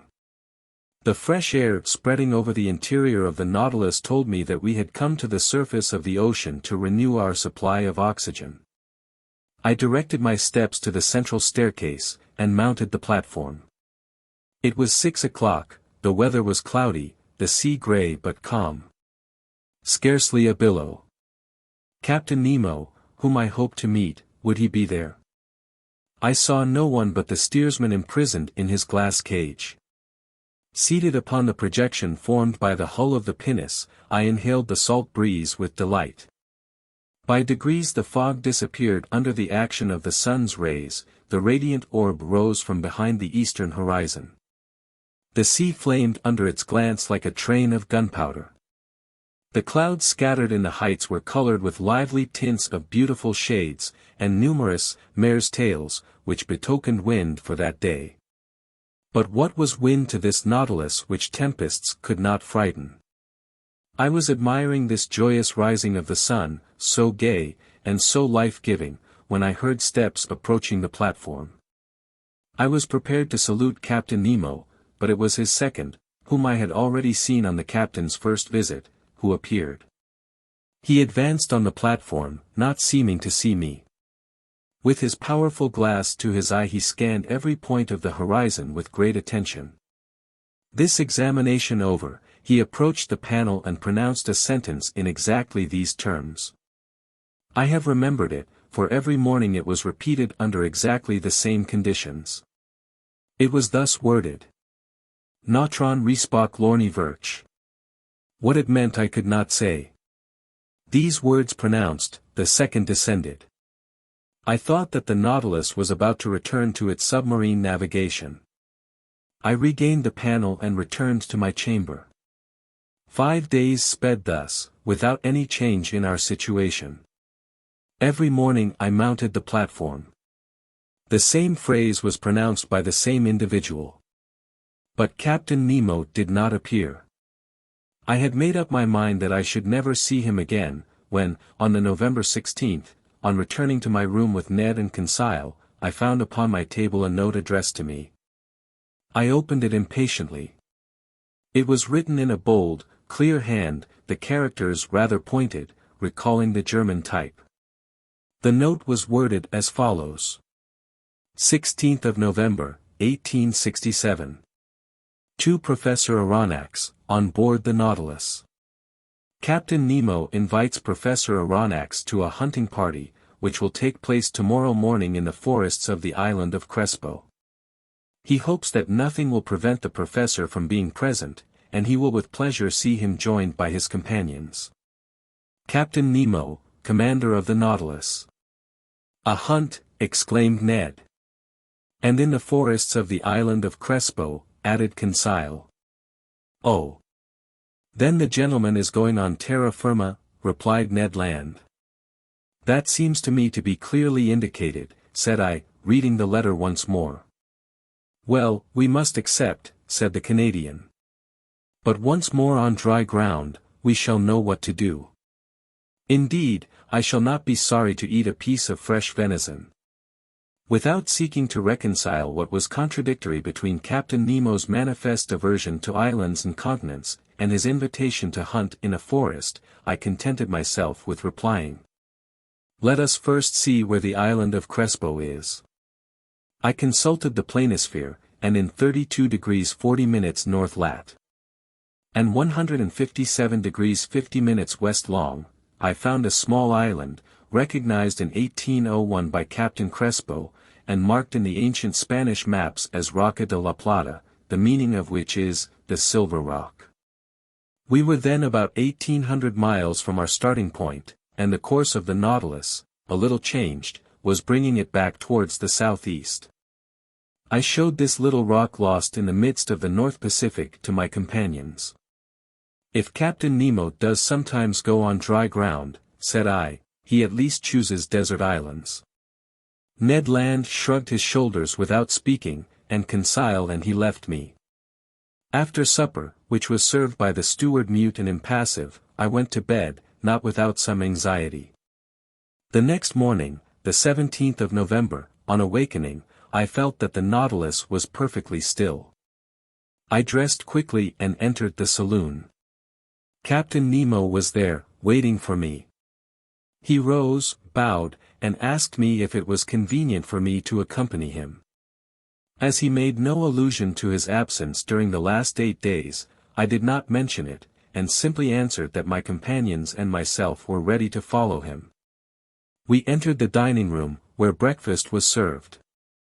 Aronnax, said the captain, pray, share my breakfast without ceremony, we will chat as we eat. For though I promised you a walk in the forest, I did not undertake to find hotels there. So breakfast as a man who will most likely not have his dinner till very late. I did honor to the repast. It was composed of several kinds of fish, and slices of holothuridae, excellent zoophytes, and different sorts of seaweed. Our drink consisted of pure water, to which the captain added some drops of a fermented liquor, extracted by the Kamchatka method from a seaweed known under the name of Rhodamenia palmata. Captain Nemo ate at first without saying a word. Then he began. Sir, when I proposed to you to hunt in my submarine forest of Crespo, you evidently thought me mad. Sir, you should never judge lightly of any man. But Captain, believe me. Be kind enough to listen, and you will then see whether you have any cause to accuse me of folly and contradiction. I listen. You know as well as I do, Professor, that man can live under water, providing he carries with him a sufficient supply of breathable air.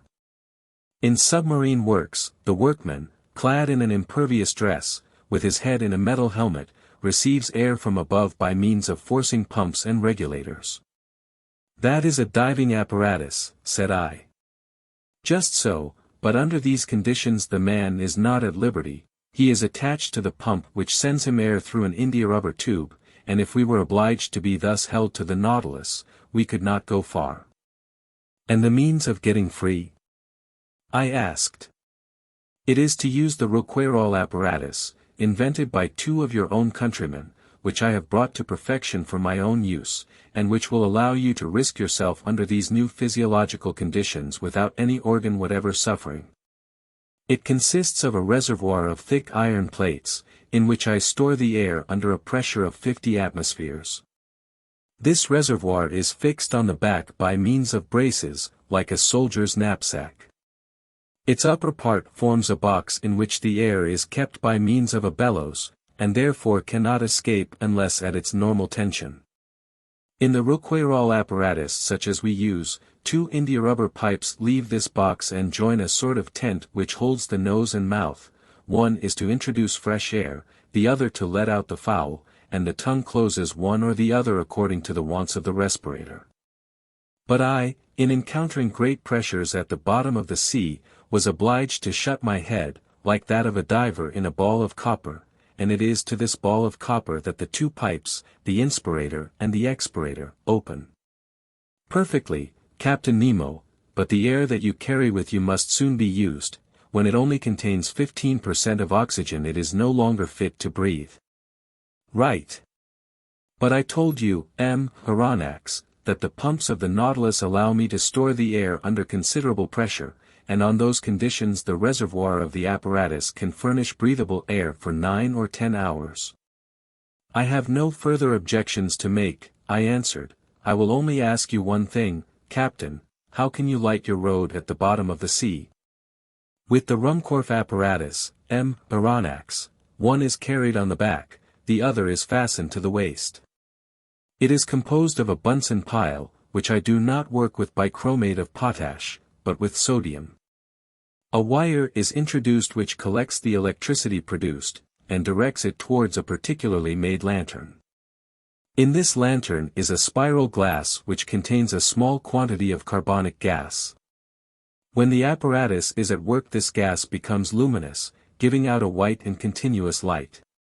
Thus provided, I can breathe and I can see.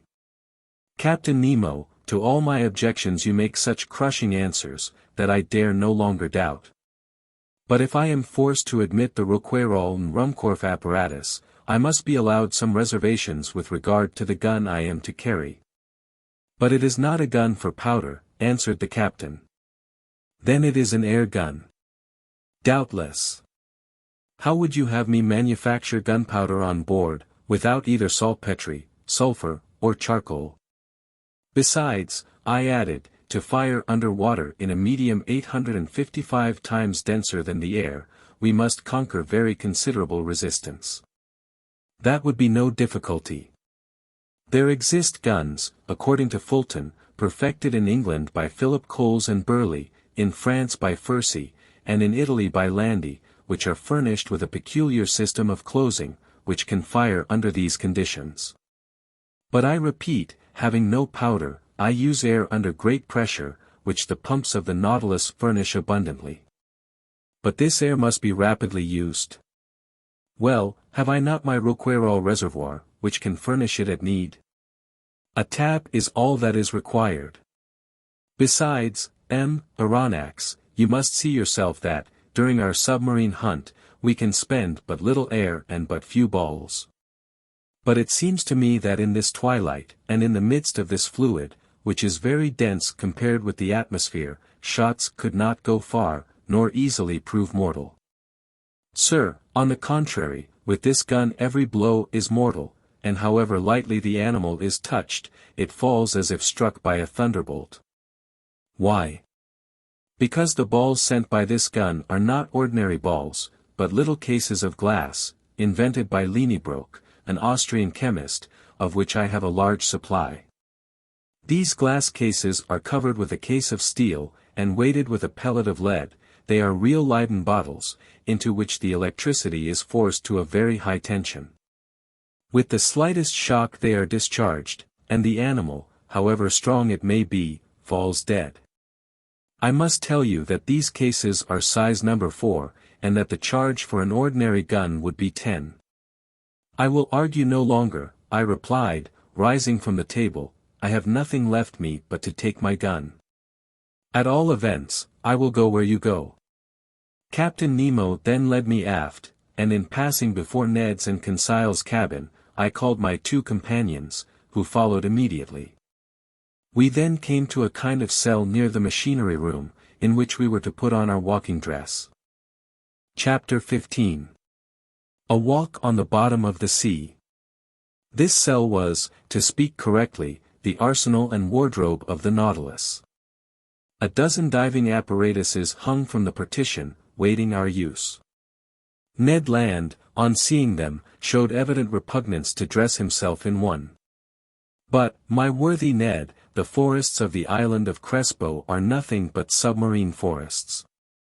Good, said the disappointed harpooner, who saw his dreams of fresh meat fade away. And you, Aronnax, are you going to dress yourself in those clothes? There is no alternative, Master Ned. As you please, sir, replied the harpooner, shrugging his shoulders, but as for me, unless I am forced, I will never get into one. No one will force you, Master Ned, said Captain Nemo. Is Conseil going to risk it? Asked Ned. I follow my master wherever he goes, replied Conseil. At the captain's call, 2 of the ship's crew came to help us to dress in these heavy and impervious clothes, made of India rubber without seam, and constructed expressly to resist considerable pressure. One would have thought it a suit of armor, both supple and resisting. This suit formed trousers and waistcoat. The trousers were finished off with thick boots, weighted with heavy leaden soles. The texture of the waistcoat was held together by bands of copper, which crossed the chest, protecting it from the great pressure of the water, and leaving the lungs free to act. The sleeves ended in gloves, which in no way restrained the movement of the hands. There was a vast difference noticeable between these consummate apparatuses and the old court breastplates, jackets, and other contrivances in vogue during the 18th century. Captain Nemo and one of his companions, a sort of Hercules, who must have possessed great strength, Conseil, and myself, were soon enveloped in the dresses. There remained nothing more to be done but to enclose our heads in the metal box. But before proceeding to this operation, I asked the captain's permission to examine the guns we were to carry. One of the Nautilus men gave me a simple gun, the butt end of which, made of steel, hollow in the center, was rather large. It served as a reservoir for compressed air, which a valve, worked by a spring, allowed to escape into a metal tube. A box of projectiles, in a groove in the thickness of the butt end, contained about 20 of these electric balls, which, by means of a spring, were forced into the barrel of the gun. As soon as one shot was fired, another was ready. "Captain Nemo," said I, "this arm is perfect, and easily handled. I only ask to be allowed to try it. But how shall we gain the bottom of the sea? At this moment, Professor, the Nautilus is stranded in 5 fathoms, and we have nothing to do but to start. But how shall we get off?" "You shall see." Captain Nemo thrust his head into the helmet, Conseil and I did the same, not without hearing an ironical, "good sport," from the Canadian. The upper part of our dress terminated in a copper collar upon which was screwed the metal helmet. 3 holes, protected by thick glass, allowed us to see in all directions, by simply turning our head in the interior of the headdress. As soon as it was in position, the Rouquayrol apparatus on our backs began to act, and, for my part, I could breathe with ease.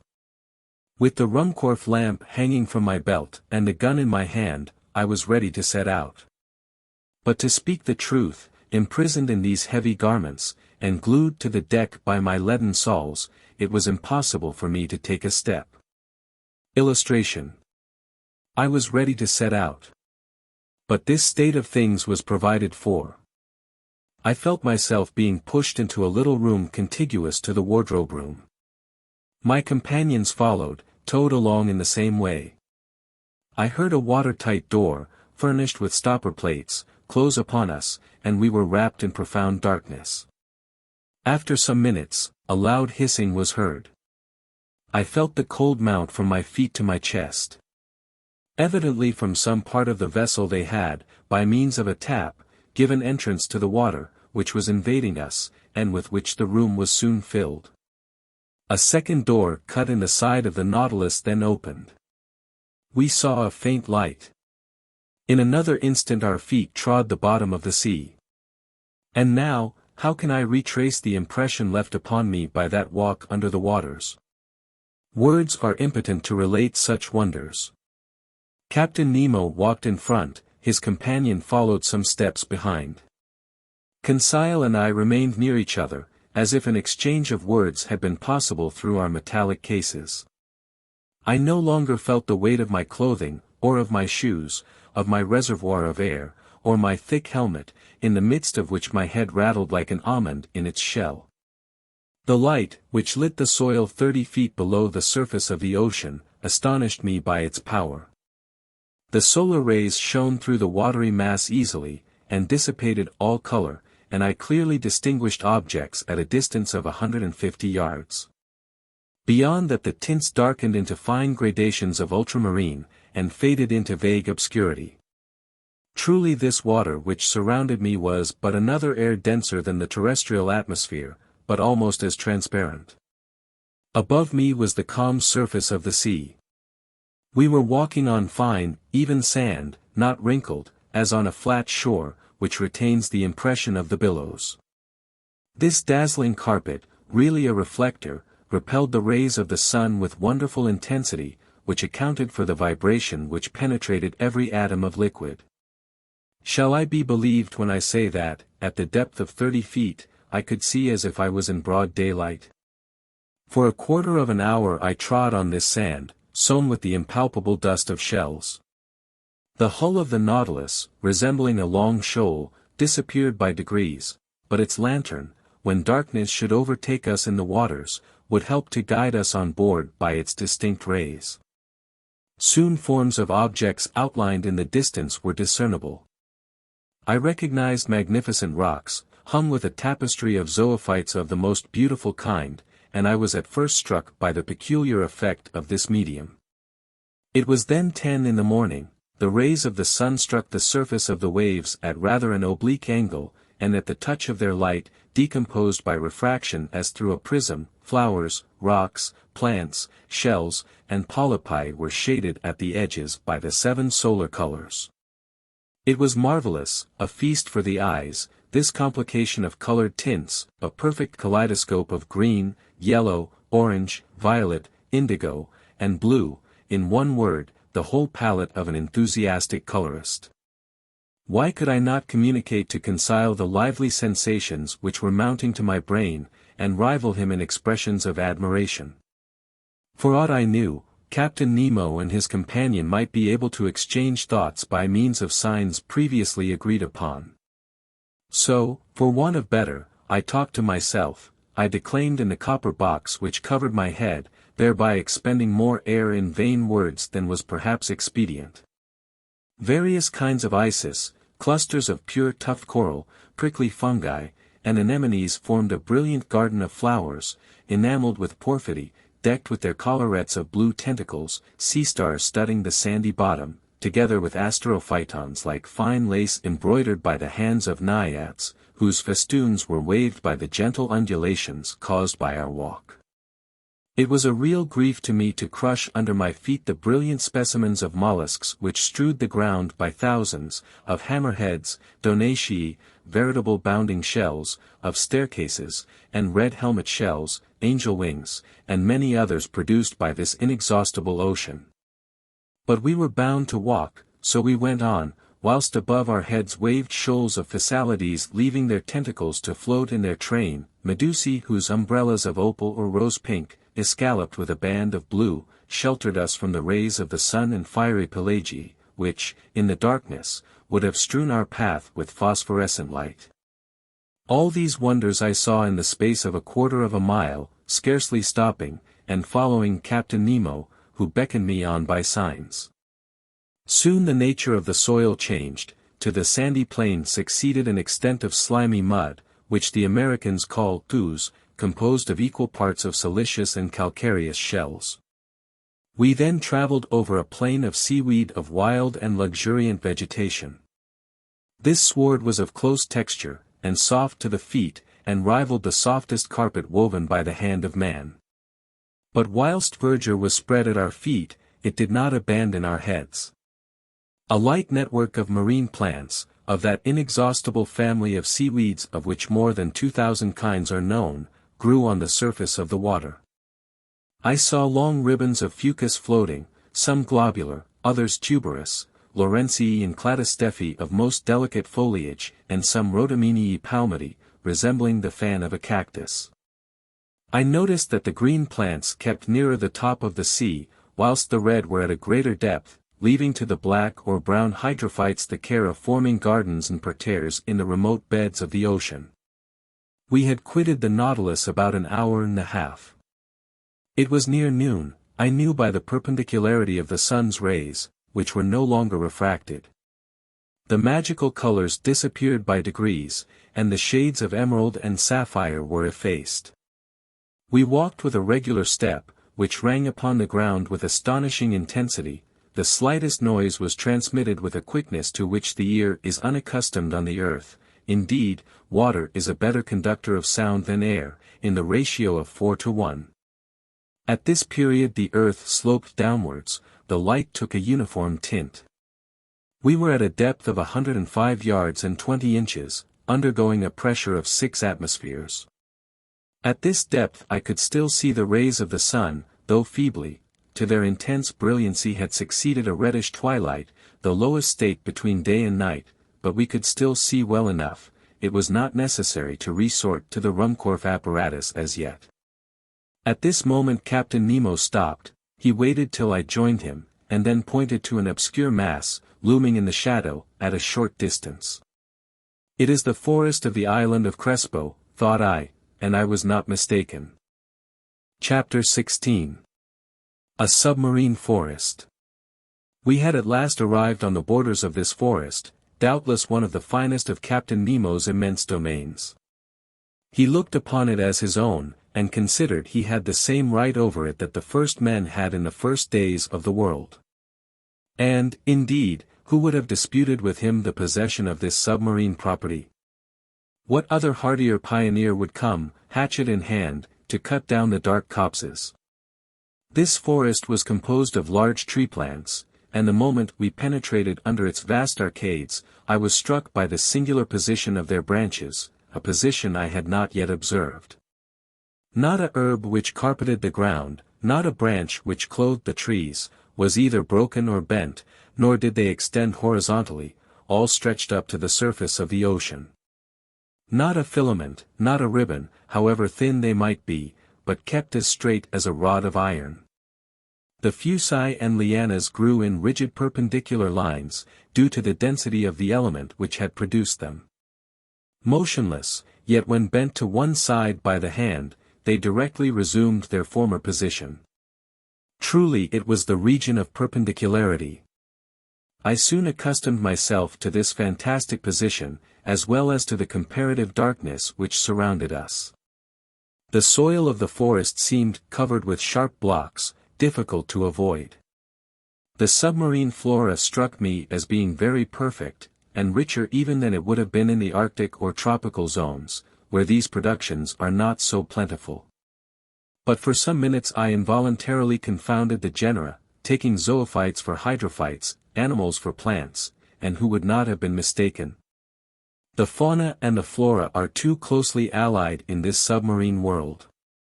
These plants are self-propagated, and the principle of their existence is in the water, which upholds and nourishes them. The greater number, instead of leaves, shot forth blades of capricious shapes, comprised within a scale of colors, pink, carmine, green, olive, fawn, and brown. I saw there, but not dried up, as our specimens of the Nautilus are, Pavinari spread like a fan, as if to catch the breeze, scarlet charamis, whose laminaries extended their edible shoots of fern-shaped Nereocysti, which grow to a height of 15 feet, clusters of acetabuli, whose stems increase in size upwards, and numbers of other marine plants, all devoid of flowers.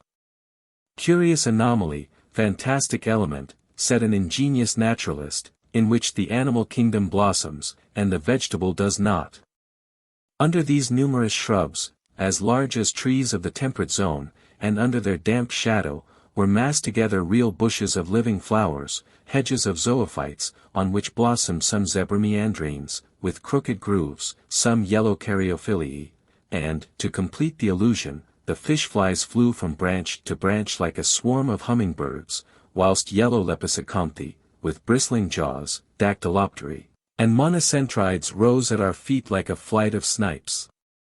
In about an hour Captain Nemo gave the signal to halt. I, for my part, was not sorry, and we stretched ourselves under an arbor of alarii, the long thin blades of which stood up like arrows. This short rest seemed delicious to me. There was nothing wanting but the charm of conversation, but, impossible to speak, impossible to answer, I only put my great copper head to Conseil's. I saw the worthy fellow's eyes glistening with delight, and to show his satisfaction, he shook himself in his breastplate of air in the most comical way in the world. After 4 hours of this walking I was surprised not to find myself dreadfully hungry. How to account for this state of the stomach I could not tell. But instead I felt an insurmountable desire to sleep, which happens to all divers. And my eyes soon closed behind the thick glasses, and I fell into a heavy slumber, which the movement alone had prevented before. Captain Nemo and his robust companion, stretched in the clear crystal, set us the example. How long I remained buried in this drowsiness I cannot judge, but, when I woke, the sun seemed sinking towards the horizon. Captain Nemo had already risen, and I was beginning to stretch my limbs, when an unexpected apparition brought me briskly to my feet. A few steps off, a monstrous sea spider, about 38 inches high, was watching me with squinting eyes, ready to spring upon me. Though my diver's dress was thick enough to defend me from the bite of this animal, I could not help shuddering with horror. Conseil and the sailor of the Nautilus awoke at this moment. Captain Nemo pointed out the hideous crustacean, which a blow from the butt end of the gun knocked over, and I saw the horrible claws of the monster writhe in terrible convulsions. This accident reminded me that other animals more to be feared might haunt these obscure depths, against whose attacks my diving dress would not protect me. I had never thought of it before, but I now resolved to be upon my guard. Indeed, I thought that this halt would mark the termination of our walk, but I was mistaken, for, instead of returning to the Nautilus, Captain Nemo continued his bold excursion. The ground was still on the incline, its declivity seemed to be getting greater, and to be leading us to greater depths. It must have been about 3 o'clock when we reached a narrow valley, between high perpendicular walls, situated about 75 fathoms deep. Thanks to the perfection of our apparatus, we were 45 fathoms below the limit which nature seems to have imposed on man as to his submarine excursions. I say 75 fathoms, though I had no instrument by which to judge the distance. But I knew that even in the clearest waters the solar rays could not penetrate further. And accordingly the darkness deepened. At 10 paces not an object was visible. I was groping my way, when I suddenly saw a brilliant white light. Captain Nemo had just put his electric apparatus into use, his companion did the same, and Conseil and I followed their example. By turning a screw I established a communication between the wire and the spiral glass, and the sea, lit by our 4 lanterns, was illuminated for a circle of 36 yards. Captain Nemo was still plunging into the dark depths of the forest, whose trees were getting scarcer at every step. I noticed that vegetable life disappeared sooner than animal life. The Medusae had already abandoned the arid soil, from which a great number of animals, zoophytes, articulata, mollusks, and fishes, still obtained sustenance. As we walked I thought the light of our Ruhmkorff apparatus could not fail to draw some inhabitant from its dark couch. But if they did approach us, they at least kept at a respectful distance from the hunters. Several times I saw Captain Nemo stop, put his gun to his shoulder, and after some moments drop it and walk on. At last, after about 4 hours, this marvelous excursion came to an end. A wall of superb rocks, in an imposing mass, rose before us, a heap of gigantic blocks, an enormous, steep granite shore, forming dark grottos, but which presented no practicable slope. It was the prop of the island of Crespo. It was the earth. Captain Nemo stopped suddenly. A gesture of his brought us all to a halt, and, however desirous I might be to scale the wall, I was obliged to stop. Here ended Captain Nemo's domains. And he would not go beyond them. Further on was a portion of the globe he might not trample upon. The return began. Captain Nemo had returned to the head of his little band, directing their course without hesitation. I thought we were not following the same road to return to the Nautilus. The new road was very steep, and consequently very painful. We approached the surface of the sea rapidly. But this return to the upper strata was not so sudden as to cause relief from the pressure too rapidly, which might have produced serious disorder in our organization, and brought on internal lesions, so fatal to divers. Very soon light reappeared and grew, and the sun being low on the horizon, the refraction edged the different objects with a spectral ring. At 10 yards and a half deep, we walked amidst a shoal of little fishes of all kinds, more numerous than the birds of the air, and also more agile, but no aquatic game worthy of a shot had as yet met our gaze, when at that moment I saw the captain shoulder his gun quickly, and follow a moving object into the shrouds. He fired, I heard a slight hissing, and a creature fell stunned at some distance from us. It was a magnificent sea otter, an anhydrus, the only exclusively marine quadruped. This otter was 5 feet long, and must have been very valuable. Its skin, chestnut brown above and silvery underneath, would have made one of those beautiful furs so sought after in the Russian and Chinese markets. The fineness and the luster of its coat would certainly fetch 80 pounds. I admired this curious mammal, with its rounded head ornamented with short ears, its round eyes, and white whiskers like those of a cat, with webbed feet and nails, and tufted tail. This precious animal, hunted and tracked by fishermen, has now become very rare, and taken refuge chiefly in the northern parts of the Pacific, or probably its race would soon become extinct. Captain Nemo's companion took the beast, threw it over his shoulder, and we continued our journey. For 1 hour a plain of sand lay stretched before us. Sometimes it rose to within 2 yards and some inches of the surface of the water. I then saw our image clearly reflected, drawn inversely, and above us appeared an identical group reflecting our movements and our actions, in a word, like us in every point, except that they walked with their heads downward and their feet in the air. Another effect I noticed, which was the passage of thick clouds which formed and vanished rapidly, but on reflection I understood that these seeming clouds were due to the varying thickness of the reeds at the bottom, and I could even see the fleecy foam which their broken tops multiplied on the water, and the shadows of large birds passing above our heads, whose rapid flight I could discern on the surface of the sea. On this occasion, I was witness to one of the finest gunshots which ever made the nerves of a hunter thrill. A large bird of great breadth of wing, clearly visible, approached, hovering over us. Captain Nemo's companion shouldered his gun and fired, when it was only a few yards above the waves. The creature fell stunned, and the force of its fall brought it within the reach of dexterous hunter's grasp. It was an albatross of the finest kind. Our march had not been interrupted by this incident. For 2 hours we followed these sandy plains, then fields of algae very disagreeable to cross. Candidly, I could do no more when I saw a glimmer of light, which, for a half-mile, broke the darkness of the waters. It was the lantern of the Nautilus. Before 20 minutes were over we should be on board, and I should be able to breathe with ease, for it seemed that my reservoir supplied air very deficient in oxygen. But I did not reckon on an accidental meeting, which delayed our arrival for some time. I had remained some steps behind, when I presently saw Captain Nemo coming hurriedly towards me. With his strong hand he bent me to the ground, his companion doing the same to Conseil.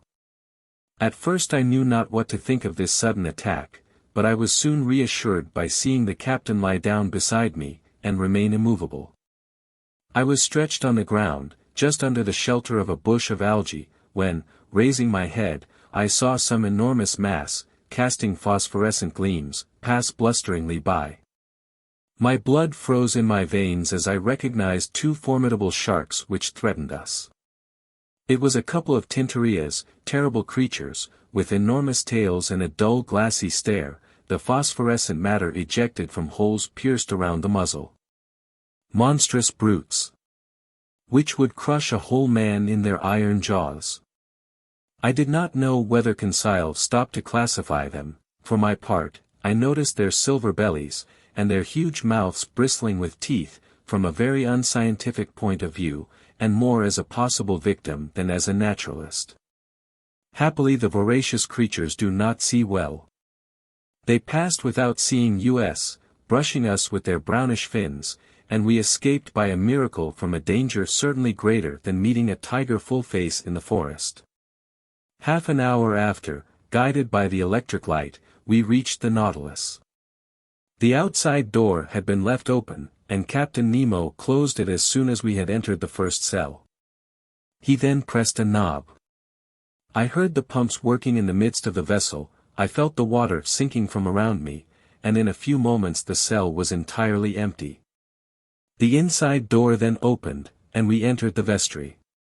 There our diving dress was taken off, not without some trouble, and, fairly worn out from want of food and sleep. I returned to my room, in great wonder at this surprising excursion at the bottom of the sea. Chapter 17 4,000 Leagues Under the Pacific.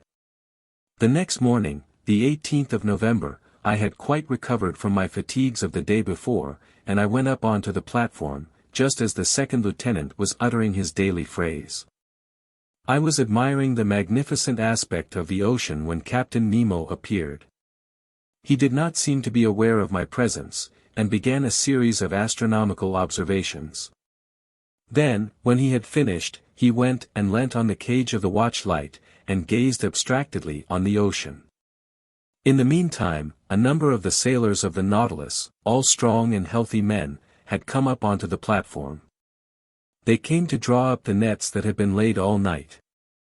These sailors were evidently of different nations, although the European type was visible in all of them. I recognized some unmistakable Irishmen, Frenchmen, some Sclaves, and a Greek, or a Candiote. They were civil, and only used that odd language among themselves, the origin of which I could not guess, neither could I question them. The nets were hauled in. They were a large kind of chalots, like those on the Normandy coasts, great pockets that the waves and a chain fixed in the smaller meshes kept open. These pockets, drawn by iron poles, swept through the water, and gathered in everything in their way. That day they brought up curious specimens from those productive coasts.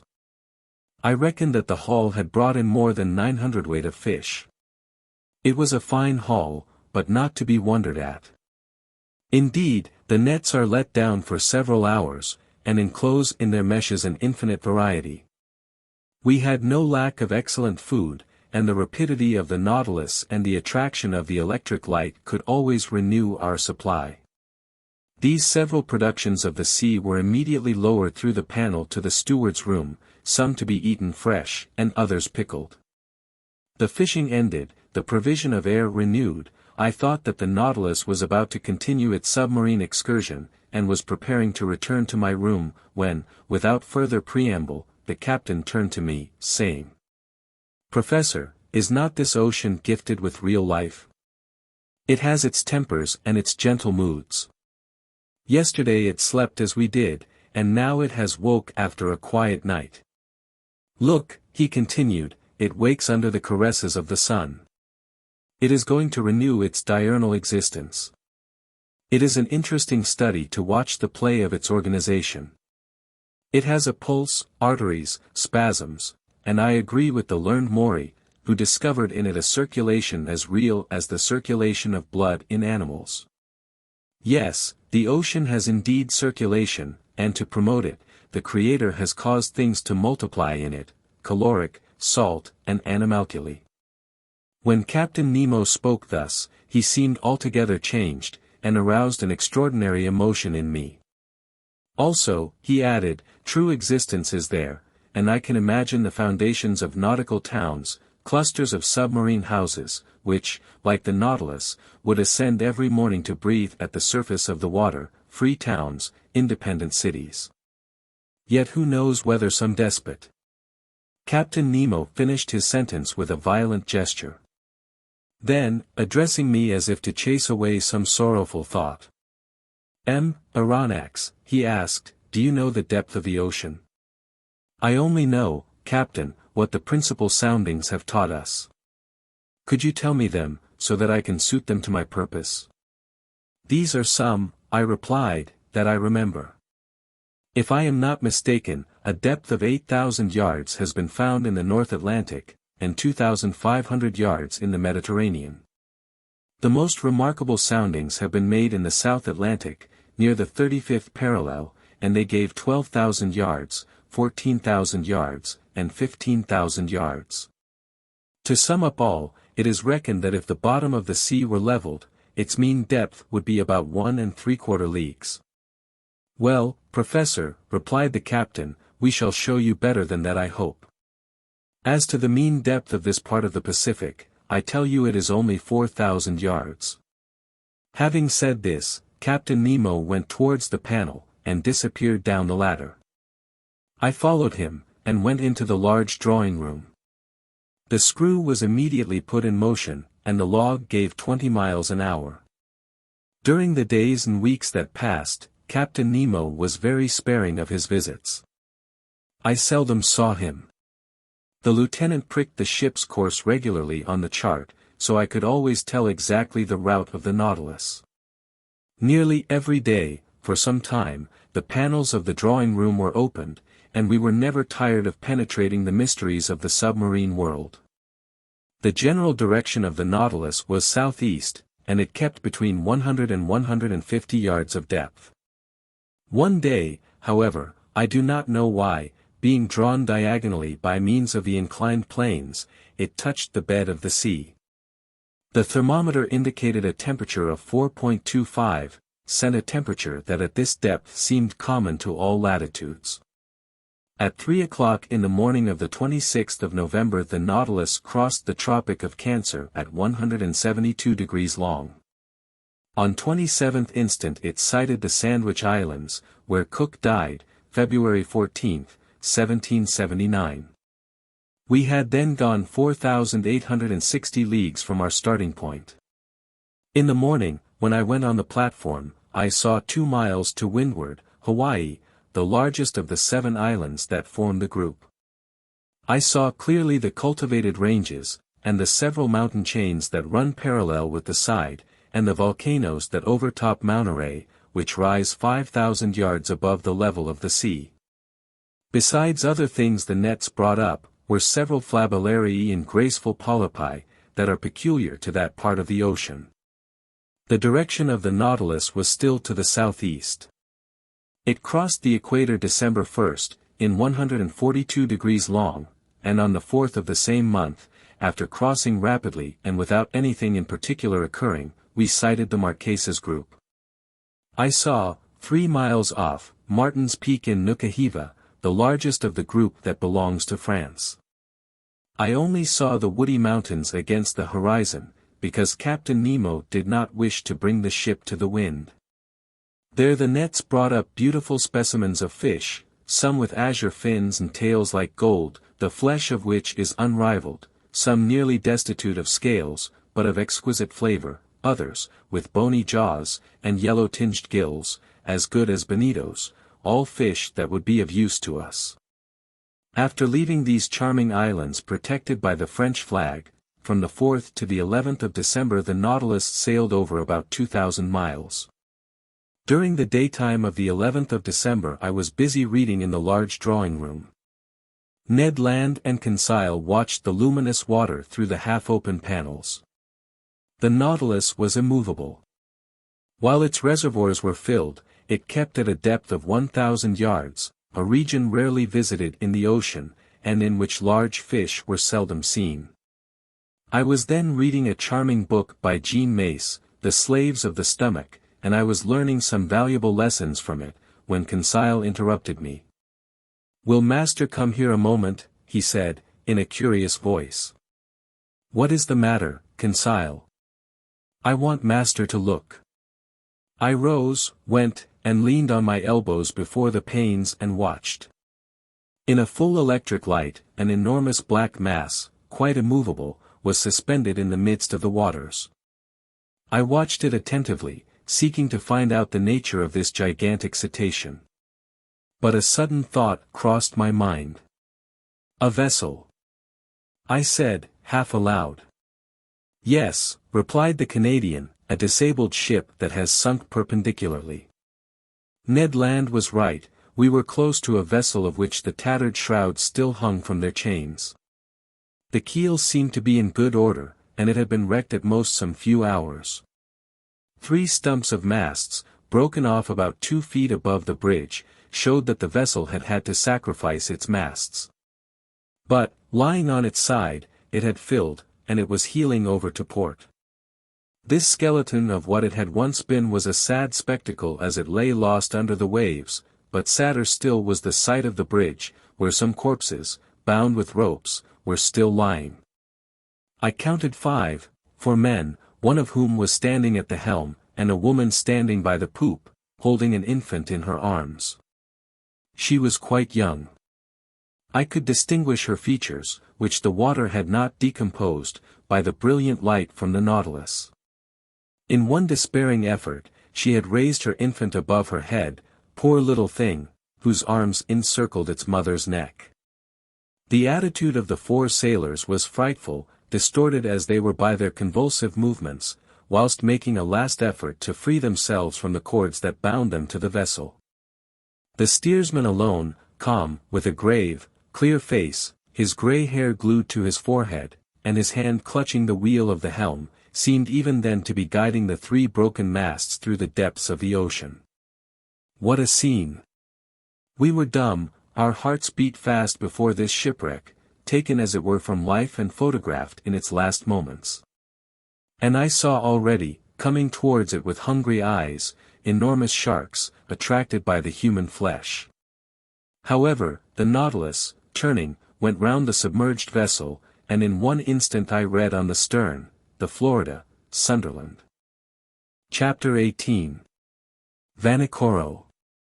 This terrible spectacle was the forerunner of the series of maritime catastrophes that the Nautilus was destined to meet with in its route. As long as it went through more frequented waters, we often saw the hulls of shipwrecked vessels that were rotting in the depths, and deeper down cannons, bullets, anchors, chains, and 1,000 other iron materials eaten up by rust. However, on the 11th of December we sighted the Pomotou Islands, the old, dangerous group of Bougainville, that extend over a space of 500 leagues at ESE to WNW, from the island Ducie to that of Lazaref.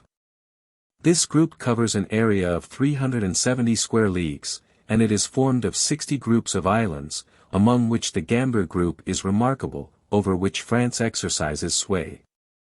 These are coral islands, slowly raised, but continuous, created by the daily work of polypi. Then this new island will be joined later on to the neighboring groups, and a 5th continent will stretch from New Zealand and New Caledonia, and from thence to the Marquesas. One day, when I was suggesting this theory to Captain Nemo, he replied coldly, "The Earth does not want new continents, but new men." Chance had conducted the Nautilus towards the island of Clermont-Tonnerre, one of the most curious of the group, that was discovered in 1822 by Captain Bell of the Minerva. I could study now the madreporal system, to which are due the islands in this ocean. Madrepores, which must not be mistaken for corals, have a tissue lined with a calcareous crust, and the modifications of its structure have induced M. Milne Edwards, my worthy master, to class them into 5 sections. The animalcule that the marine polypus secretes live by millions at the bottom of their cells. Their calcareous deposits become rocks, reefs, and large and small islands. Here they form a ring, surrounding a little inland lake, that communicates with the sea by means of gaps. There they make barriers of reefs like those on the coasts of New Caledonia and the various Pomotou Islands. In other places, like those at Reunion and at Maurice, they raise fringed reefs, high, straight walls, near which the depth of the ocean is considerable. Some cable lengths off the shores of the island of Clermont I admired the gigantic work accomplished by these microscopical workers. These walls are especially the work of those madrepores known as mallepores, porites, madrepores, and astrias. These polypi are found particularly in the rough beds of the sea, near the surface, and consequently it is from the upper part that they begin their operations, in which they bury themselves by degrees with the debris of the secretions that support them. Such is, at least, Darwin's theory, who thus explains the formation of the atolls, a superior theory, to my mind, to that given of the foundation of the madreporical works, summits of mountains or volcanoes, that are submerged some feet below the level of the sea. I could observe closely these curious walls, for perpendicularly they were more than 300 yards deep, and our electric sheets lighted up this calcareous matter brilliantly. Replying to a question Conseil asked me as to the time these colossal barriers took to be raised, I astonished him much by telling him that learned men reckoned it about the eighth of an inch in 100 years. Towards evening Clermont-Tonnerre was lost in the distance, and the route of the Nautilus was sensibly changed. After having crossed the Tropic of Capricorn in 135 degrees longitude, it sailed WNW, making again for the tropical zone. Although the summer sun was very strong, we did not suffer from heat, for at 15 or 20 fathoms below the surface, the temperature did not rise above from 10 to 12 degrees. On 15th of December, we left to the east the bewitching group of the Societies and the graceful Tahiti, Queen of the Pacific. I saw in the morning, some miles to the windward, the elevated summits of the island. These waters furnished our table with excellent fish, mackerel, bonitos, and some varieties of a sea serpent.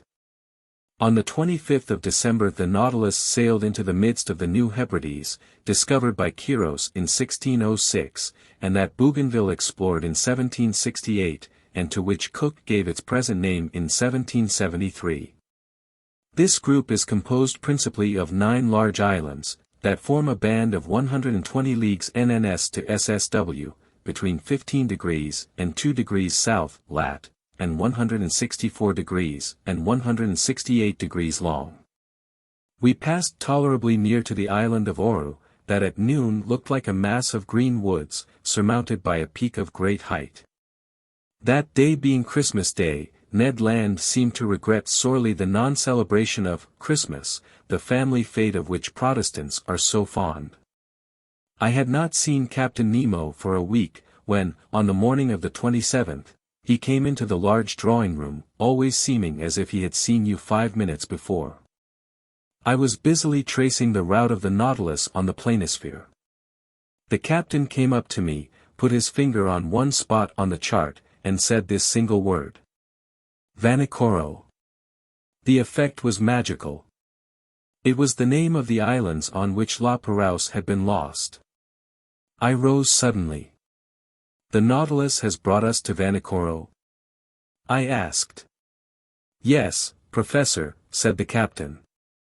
And I can visit the celebrated islands where the Boussole and the Astrolabe struck. If you like, Professor. When shall we be there? We are there now. Followed by Captain Nemo, I went up onto the platform, and greedily scanned the horizon. To the Ne, 2 volcanic islands emerged of unequal size, surrounded by a coral reef that measured 40 miles in circumference. We were close to Vanikoro, really the one to which Dumont d'Urville gave the name of Isle de la Recherche, and exactly facing the little harbor of Vanu, situated in 16 degrees 4 minutes south, lat., and 164 degrees 32 minutes east, long. The earth seemed covered with verdure from the shore to the summits in the interior, that were crowned by Mount Kapogo, 476 feet high. The Nautilus, having passed the outer belt of rocks by a narrow strait, found itself among breakers where the sea was from 30 to 40 fathoms deep. Under the verdant shade of some mangroves I perceived some savages, who appeared greatly surprised at our approach. In the long black body, moving between wind and water, did they not see some formidable cetacean that they regarded with suspicion? Just then Captain Nemo asked me what I knew about the wreck of La Perouse. Only what everyone knows, Captain, I replied. And could you tell me what everyone knows about it? He inquired, ironically. Easily.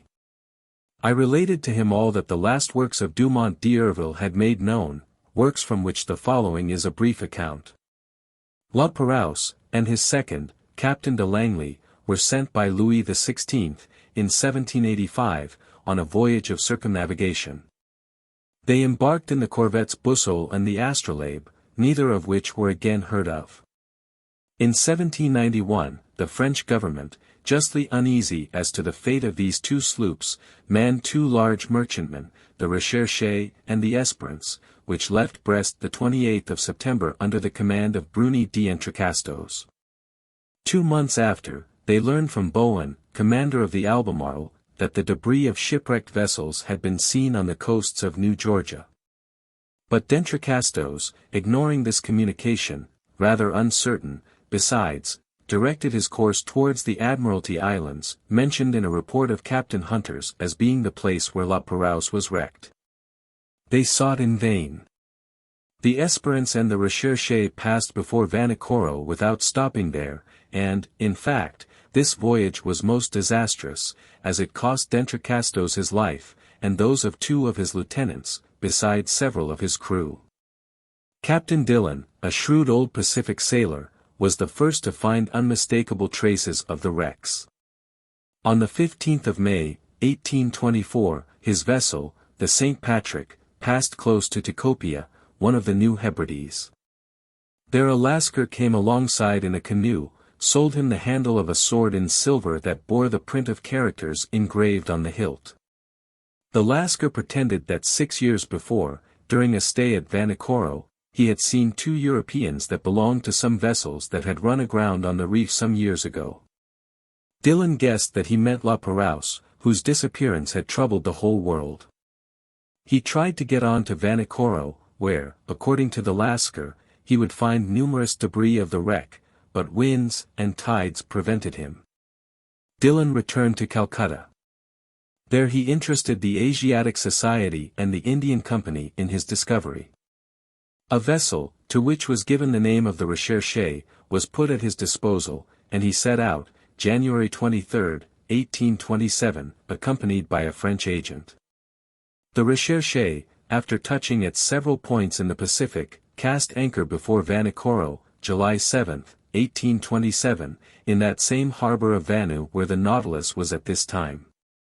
There it collected numerous relics of the wreck, iron utensils, anchors, pulley strops, swivel guns, an 18-pound shot, fragments of astronomical instruments, a piece of crown work, and a bronze clock, bearing this inscription, Bazin ma fate, the mark of the foundry of the arsenal at Brest about 1785. There could be no further doubt. Dillon, having made all inquiries, stayed in the unlucky place till October.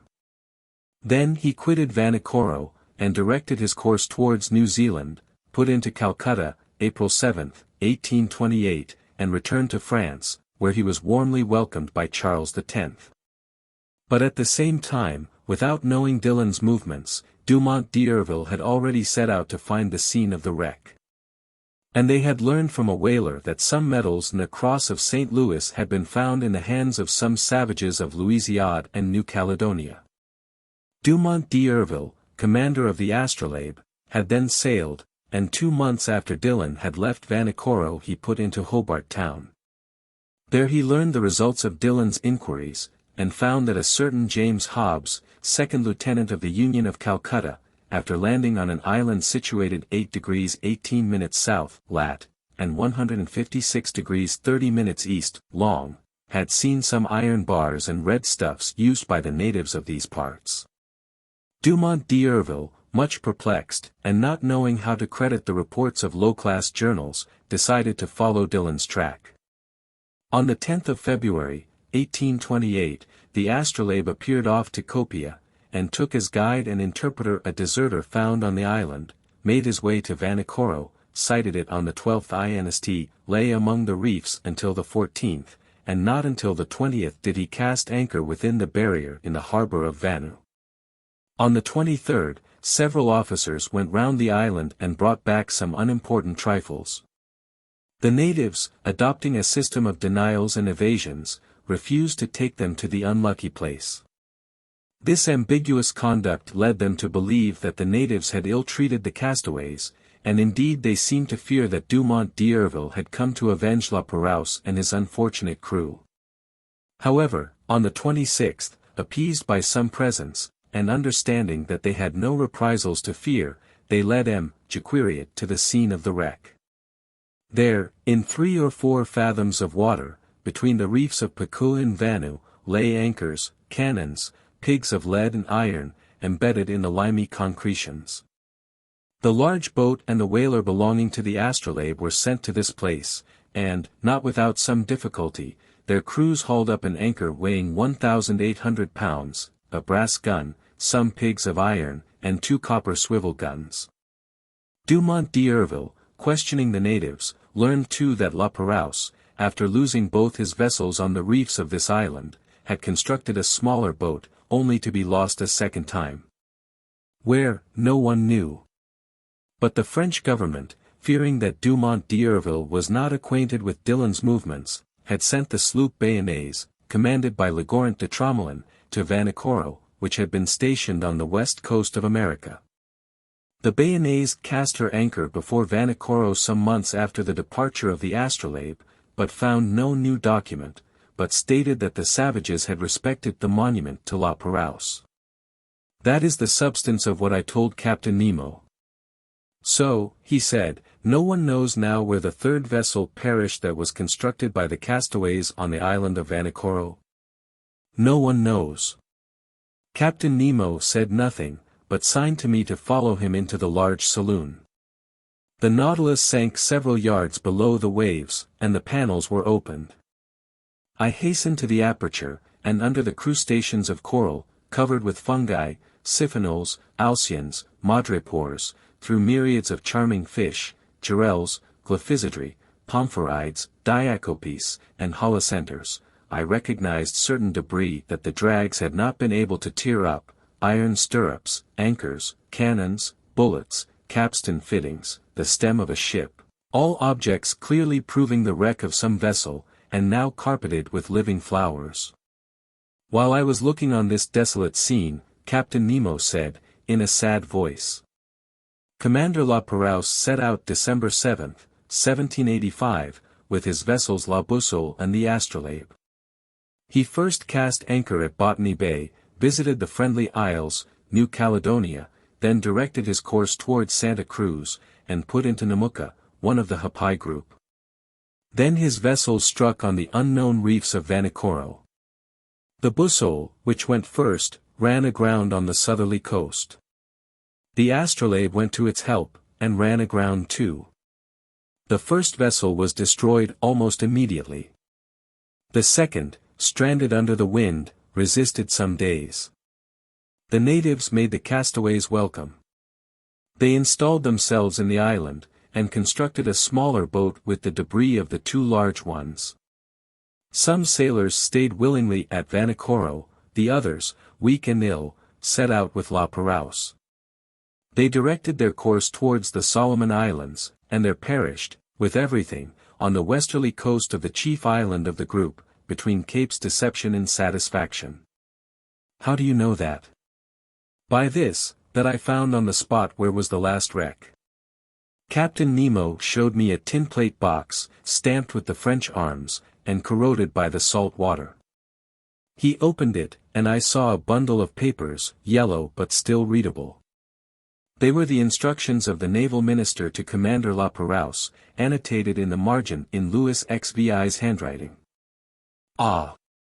It is a fine death for a sailor, said Captain Nemo, at last. A coral tomb makes a quiet grave, and I trust that I and my comrades will find no other. Chapter 19. Torres Straits. During the night of the 27th or 28th of December, the Nautilus left the shores of Vanikoro with great speed.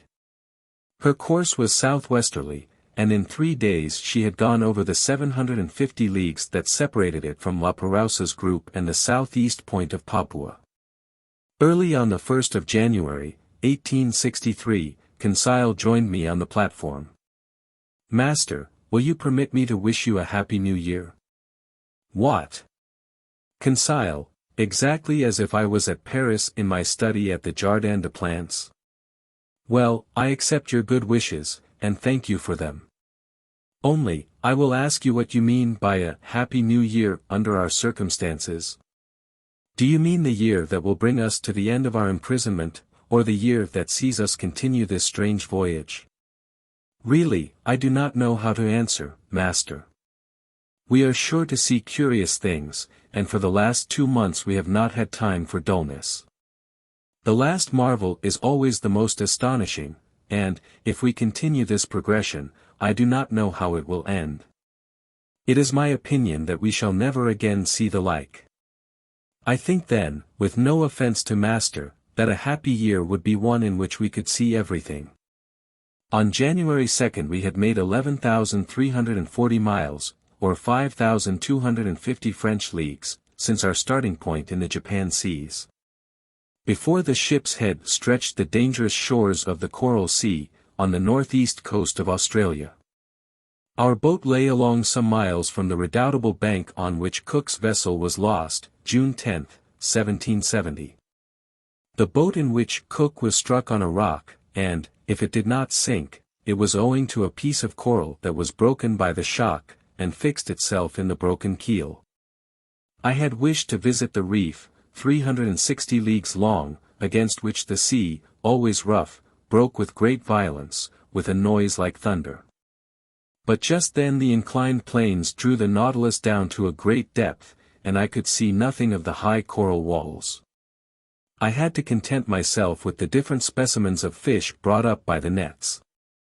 I remarked, among others, some germans, a species of mackerel as large as a tunny, with bluish sides, and striped with transverse bands, that disappear with the animal's life.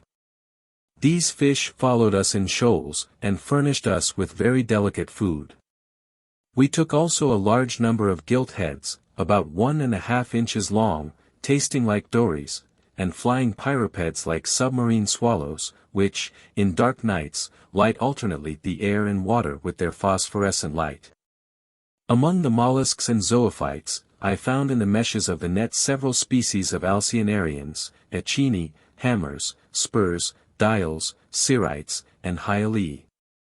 The flora was represented by beautiful floating seaweeds, laminarii, and macrocysts, impregnated with the mucilage that transsudes through their pores, and among which I gathered an admirable Nemostoma gelinearois, that was classed among the natural curiosities of the museum. 2 days after crossing the Coral Sea, January 4th, we sighted the Papuan coasts. On this occasion, Captain Nemo informed me that his intention was to get into the Indian Ocean by the Strait of Torres. His communication ended there.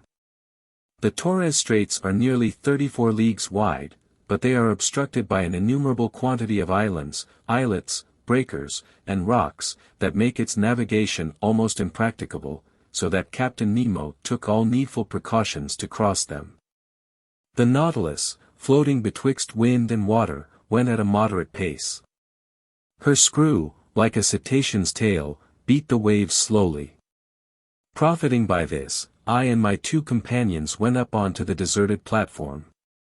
Before us was the steersman's cage, and I expected that Captain Nemo was there directing the course of the Nautilus. I had before me the excellent charts of the Straits of Torres, and I consulted them attentively. Round the Nautilus the sea dashed furiously. The course of the waves, that went from southeast to northwest at the rate of 2½ miles, broke on the coral that showed itself here and there. "This is a bad sea," remarked Ned Land. "Detestable indeed, and one that does not suit a boat like the Nautilus. The captain must be very sure of his route, for I see there pieces of coral that would do for its keel if it only touched them slightly." Indeed the situation was dangerous, but the Nautilus seemed to slide like magic off these rocks. It did not follow the routes of the Astrolabe and the Zélé exactly, for they proved fatal to Dumont d'Urville. It bore more northwards, coasted the islands of Murray, and came back to the southwest towards Cumberland Passage. I thought it was going to pass it by, when, going back to northwest, it went through a large quantity of islands and islets little known, towards the Island Sound and Canal Mobilis. I wondered if Captain Nemo, foolishly imprudent, would steer his vessel into that pass where Dumont d'Urville's 2 corvettes touched, when, swerving again, and cutting straight through to the west, he steered for the island of Gilboa. It was then 3 in the afternoon. The tide began to recede, being quite full. The Nautilus approached the island, that I still saw, with its remarkable border of screw pines. He stood off it at about 2 miles distant. Suddenly a shock overthrew me. The Nautilus just touched a rock and stayed immovable, laying lightly to port side. When I rose, I perceived Captain Nemo and his lieutenant on the platform. They were examining the situation of the vessel, and exchanging words in their incomprehensible dialect. She was situated thus: 2 miles on the starboard side appeared Gilboa, stretching from north to west like an immense arm. Towards the south and east some coral showed itself, left by the ebb. We had run aground, and in one of those seas where the tides are middling, a sorry matter for the floating of the Nautilus. However, the vessel had not suffered, for her keel was solidly joined. But, if she could neither glide off nor move, she ran the risk of being forever fastened to these rocks, and then Captain Nemo's submarine vessel would be done for. I was reflecting thus, when the captain, cool and calm, always master of himself, approached me. "An accident?" I asked. "No, an incident. But an incident that will oblige you perhaps to become an inhabitant of this land from which you flee?" Captain Nemo looked at me curiously, and made a negative gesture, as much as to say that nothing would force him to set foot on terra firma again. Then he said, "Besides, Aronnax, the Nautilus is not lost, it will carry you yet into the midst of the marvels of the ocean. Our voyage is only begun, and I do not wish to be deprived so soon of the honor of your company." "However, Captain Nemo," I replied, without noticing the ironical turn of his phrase, "the Nautilus ran aground in open sea. Now the tides are not strong in the Pacific, and, if you cannot lighten the Nautilus, I do not see how it will be reinflated." "The tides are not strong in the Pacific, you are right there, Professor, but in Torres Straits one finds still a difference of 1.5 yards between the level of high and low seas. Today is January 4th, and in 5 days the moon will be full. Now, I shall be very much astonished if that satellite does not raise these masses of water sufficiently, and render me a service that I should be indebted to her for." Having said this, Captain Nemo, followed by his lieutenant, redescended to the interior of the Nautilus. As to the vessel, it moved not, and was immovable, as if the coralline polypi had already walled it up with their indestructible cement. "Well, sir," said Ned Land, who came up to me after the departure of the captain. "Well, friend Ned, we will wait patiently for the tide on the 9th instant, for it appears that the moon will have the goodness to put it off again." "Really? Really? And this captain is not going to cast anchor at all since the tide will suffice," said Conseil, simply. The Canadian looked at Conseil, then shrugged his shoulders. "Sir, you may believe me when I tell you that this piece of iron will navigate neither on nor under the sea again, it is only fit to be sold for its weight. I think, therefore, that the time has come to part company with Captain Nemo. Friend Ned, I do not despair of this stout Nautilus, as you do, and in 4 days we shall know what to hold to on the Pacific tides. Besides, flight might be possible if we were in sight of the English or Provençal coast, but on the Papuan shores, it is another thing, and it will be time enough to come to that extremity if the Nautilus does not recover itself again, which I look upon as a grave event. But do they know, at least, how to act circumspectly?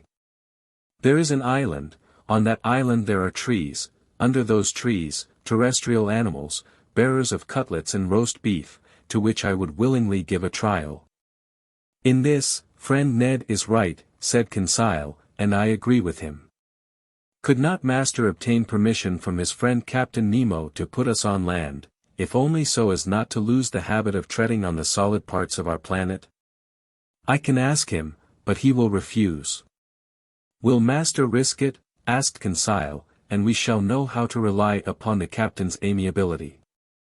To my great surprise, Captain Nemo gave me the permission I asked for, and he gave it very agreeably, without even exacting from me a promise to return to the vessel, but flight across New Guinea might be very perilous, and I should not have counseled Ned Land to attempt it. Better to be a prisoner on board the Nautilus than to fall into the hands of the natives. At 8 o'clock, armed with guns and hatchets, we got off the Nautilus. The sea was pretty calm, a slight breeze blew on land. Conseil and I rowing, we sped along quickly, and Ned steered in the straight passage that the breakers left between them. The boat was well handled, and moved rapidly. Ned Land could not restrain his joy. He was like a prisoner that had escaped from prison, and knew not that it was necessary to re-enter it. Meat. We are going to eat some meat, and what meat, he replied. Real game. No, bread, indeed. I do not say that fish is not good, we must not abuse it, but a piece of fresh venison, grilled on live coals, will agreeably vary our ordinary course. Glutton, said Conseil, he makes my mouth water. It remains to be seen, I said, if these forests are full of game, and if the game is not such as will hunt the hunter himself. Well said, M. Aronnax, replied the Canadian, whose teeth seemed sharpened like the edge of a hatchet, but I will eat tiger, loin of tiger, if there is no other quadruped on this island. Friend Ned is uneasy about it, said Conseil. Whatever it may be, continued Ned Land, every animal with 4 paws without feathers, or with 2 paws without feathers, will be saluted by my first shot. Very well. Master Land's imprudences are beginning. Never fear, M. Aronnax, replied the Canadian, I do not want 25 minutes to offer you a dish of my sort. At 8:30 the Nautilus boat ran softly aground on a heavy sand, after having happily passed the coral reef that surrounds the island of Gilboa. Chapter 20. A few days on land. I was much impressed on touching land. Ned Land tried the soil with his feet, as if to take possession of it. However, it was only 2 months before that we had become, according to Captain Nemo, passengers on board the Nautilus, but, in reality, prisoners of its commander. In a few minutes we were within musket shot of the coast. The whole horizon was hidden behind a beautiful curtain of forests. Enormous trees, the trunks of which attained a height of 200 feet, were tied to each other by garlands of bindweed, real natural hammocks, which a light breeze rocked. They were mimosas, figs, hibisci, and palm trees, mingled together in profusion, and under the shelter of their verdant vault grew orchids, leguminous plants, and ferns. But, without noticing all these beautiful specimens of Papuan flora, the Canadian abandoned the agreeable for the useful. He discovered a cocoa tree, beat down some of the fruit, broke them, and we drank the milk and ate the nut with a satisfaction that protested against the ordinary food on the Nautilus. Excellent, said Ned Land. Exquisite, replied Conseil. And I do not think, said the Canadian, that he would object to our introducing a cargo of coconuts on board. I do not think he would, but he would not taste them. So much the worse for him, said Conseil. And so much the better for us, replied Ned Land. There will be more for us. One word only, Master Land, I said to the harpooner, who was beginning to ravage another coconut tree. Coconuts are good things, but before filling the canoe with them it would be wise to reconnoiter and see if the island does not produce some substance not less useful. Fresh vegetables would be welcome on board the Nautilus. Master is right, replied Conseil, and I propose to reserve 3 places in our vessel, one for fruits, the other for vegetables, and the third for the venison, of which I have not yet seen the smallest specimen. Conseil, we must not despair, said the Canadian. Let us continue, I returned, and lie in wait. Although the island seems uninhabited, it might still contain some individuals that would be less hard than we on the nature of game. Ho! Ho! Said Ned Land, moving his jaws significantly. Well, Ned, said Conseil. My word, returned the Canadian, I begin to understand the charms of anthropophagy. Ned! Ned! What are you saying? You, a man-eater? I should not feel safe with you, especially as I share your cabin. I might perhaps wake one day to find myself half devoured. Friend Conseil, I like you much, but not enough to eat you unnecessarily. I would not trust you, replied Conseil. But enough. We must absolutely bring down some game to satisfy this cannibal, or else one of these fine mornings, master will find only pieces of his servant to serve him. While we were talking thus, we were penetrating the somber arches of the forest, and for 2 hours we surveyed it in all directions. Chance rewarded our search for eatable vegetables, and one of the most useful products of the tropical zones furnished us with precious food that we missed on board. I would speak of the breadfruit tree, very abundant in the island of Gilboa, and I remarked chiefly the variety destitute of seeds, which bears in Malaya the name of rima. Ned Land knew these fruits well. He had already eaten many during his numerous voyages, and he knew how to prepare the eatable substance. Moreover, the sight of them excited him, and he could contain himself no longer. "Master," he said, "I shall die if I do not taste a little of this breadfruit pie." "Taste it, friend Ned, taste it as you want. We are here to make experiments, make them." "It won't take long," said the Canadian. And, provided with a lentil, he lighted a fire of dead wood that crackled joyously. During this time, Conseil and I chose the best fruits of the breadfruit. Some had not then attained a sufficient degree of maturity, and their thick skin covered a white but rather fibrous pulp. Others, the greater number yellow and gelatinous, waited only to be picked. These fruits enclosed no kernel.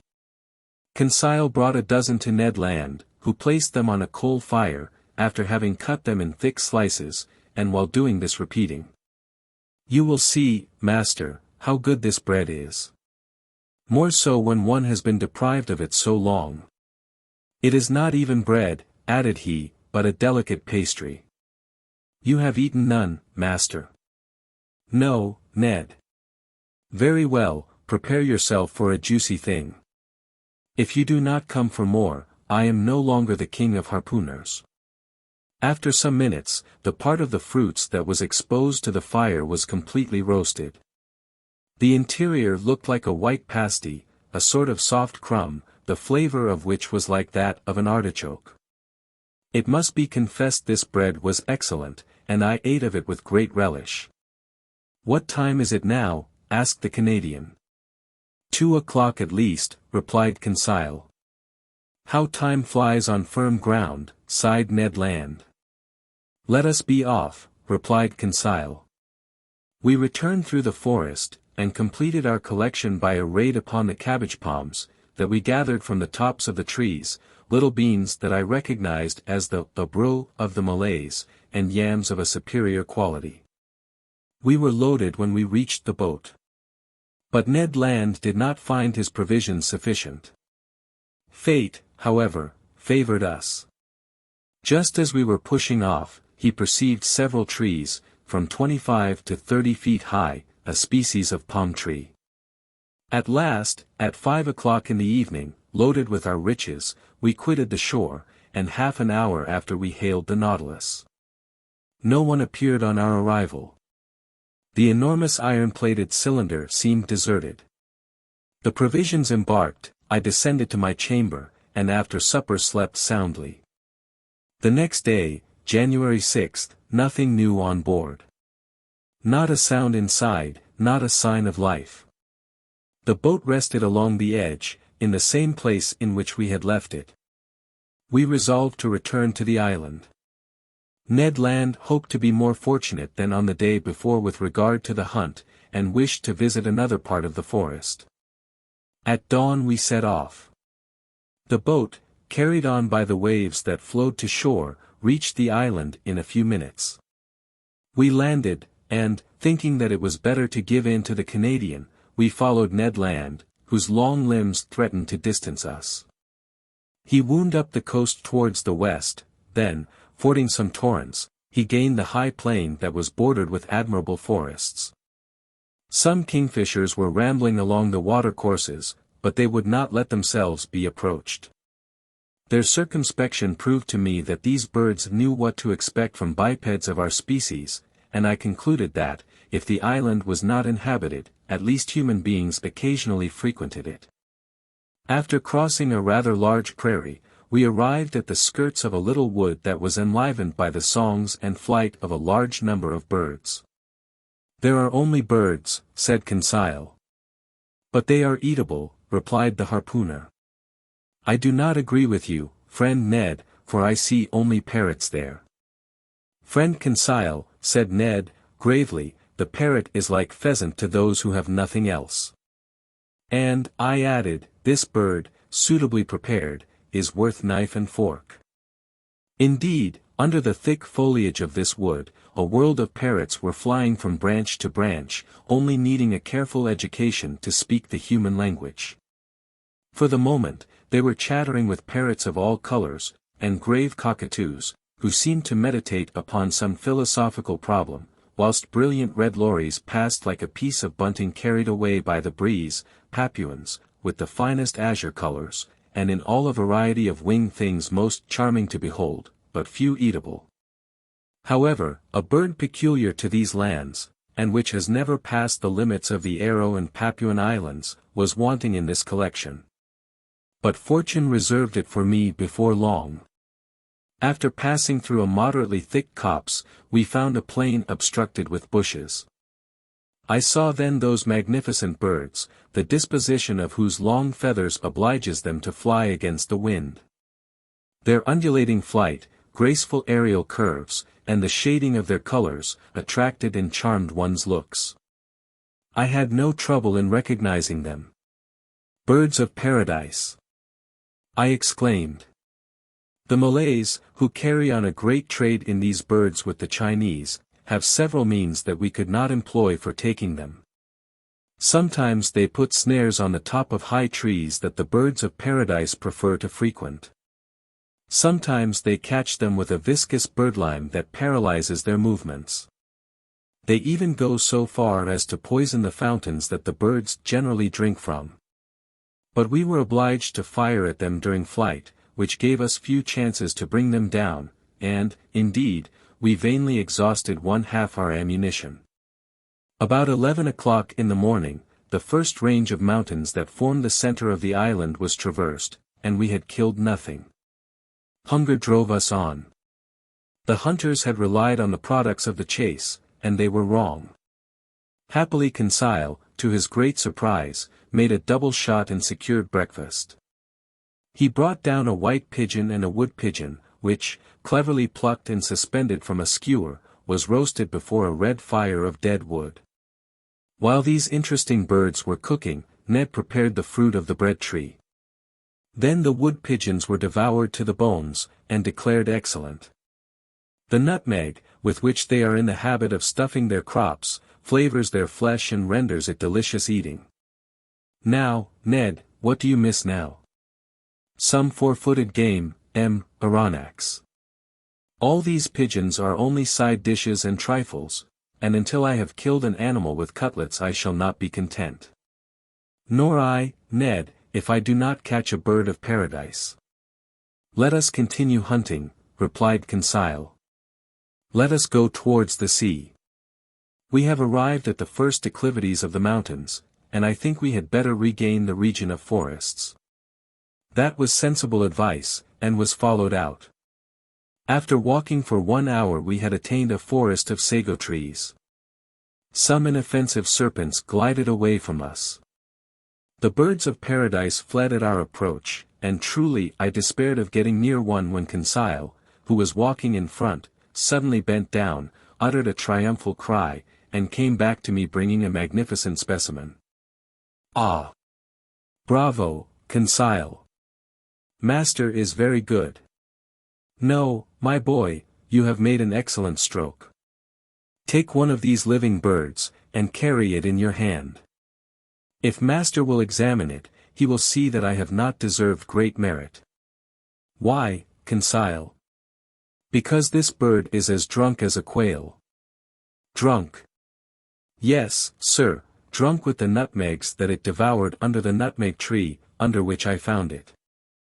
See, friend Ned, see the monstrous effects of intemperance. By Jove, exclaimed the Canadian, because I have drunk gin for 2 months, you must needs reproach me. However, I examined the curious bird. Conseil was right. The bird, drunk with the juice, was quite powerless. It could not fly, it could hardly walk.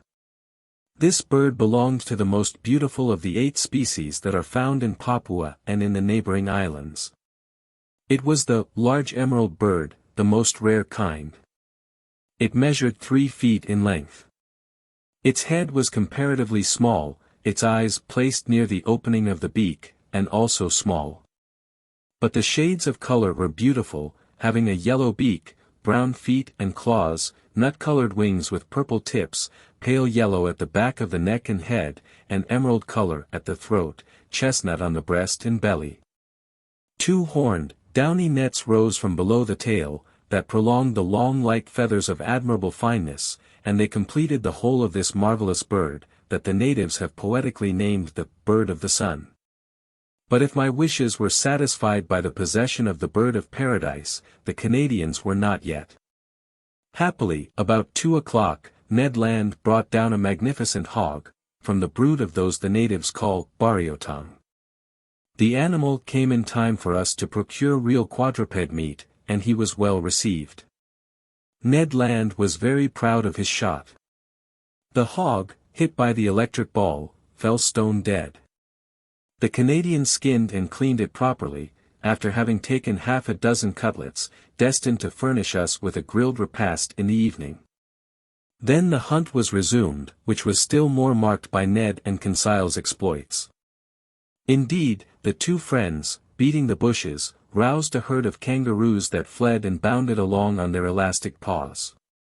But these animals did not take to flight so rapidly, but what the electric capsule could stop their course.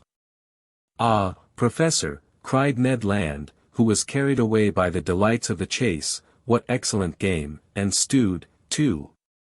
What a supply for the Nautilus. 2, 3, 5 down. And to think that we shall eat that flesh, and that the idiots on board shall not have a crumb." I think that, in the excess of his joy, the Canadian, if he had not talked so much, would have killed them all.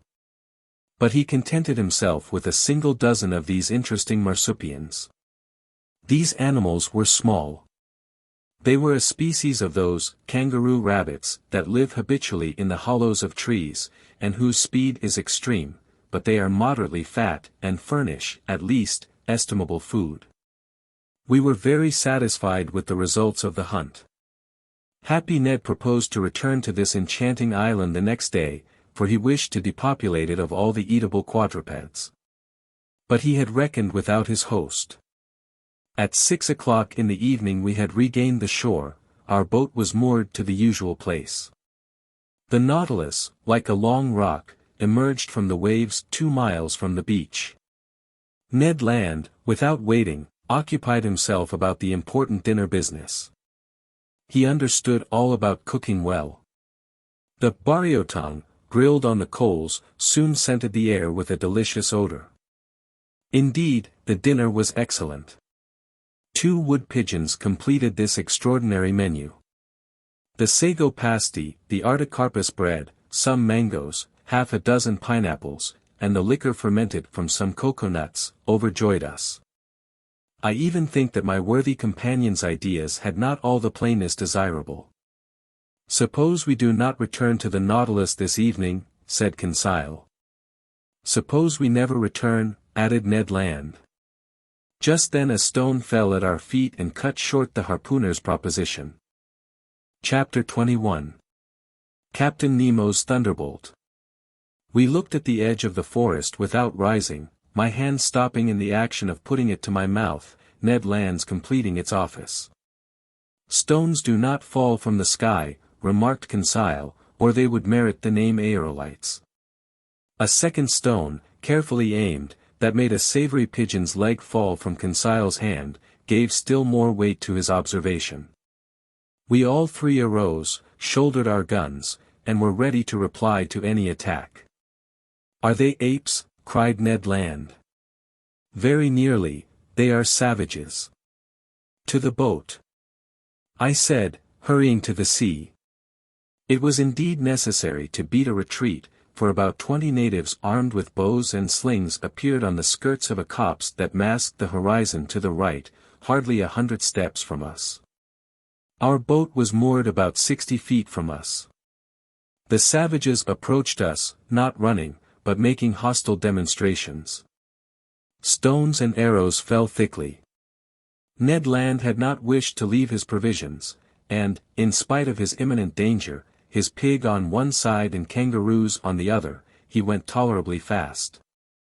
In 2 minutes we were on the shore. To load the boat with provisions and arms, to push it out to sea, and ship the oars, was the work of an instant. We had not gone 2 cable lengths, when 100 savages, howling and gesticulating, entered the water up to their waists.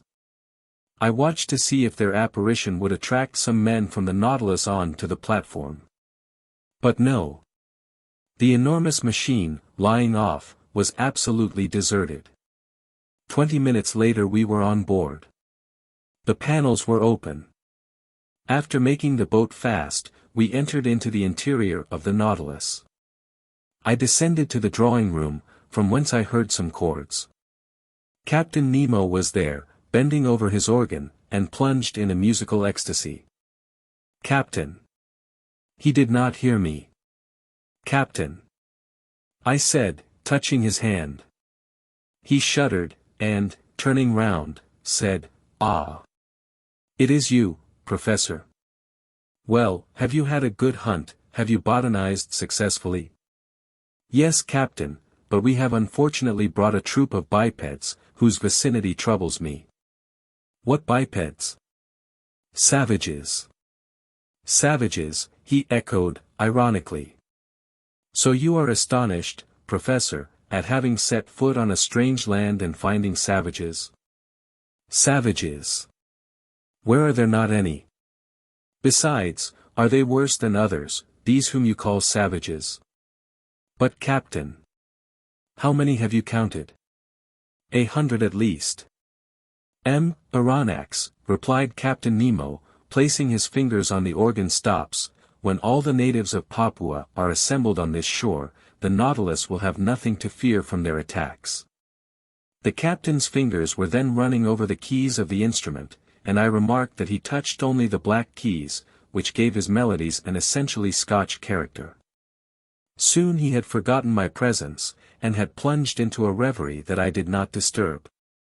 I went up again onto the platform. Night had already fallen, for, in this low latitude, the sun sets rapidly and without twilight. I could only see the island indistinctly, but the numerous fires, lighted on the beach, showed that the natives did not think of leaving it. I was alone for several hours, sometimes thinking of the natives, but without any dread of them, for the imperturbable confidence of the captain was catching, sometimes forgetting them to admire the splendors of the night in the tropics. My remembrances went to France in the train of those zodiacal stars that would shine in some hours' time. The moon shone in the midst of the constellations of the zenith. The night slipped away without any mischance, the islanders frightened no doubt at the sight of a monster aground in the bay. The panels were open, and would have offered an easy access to the interior of the Nautilus.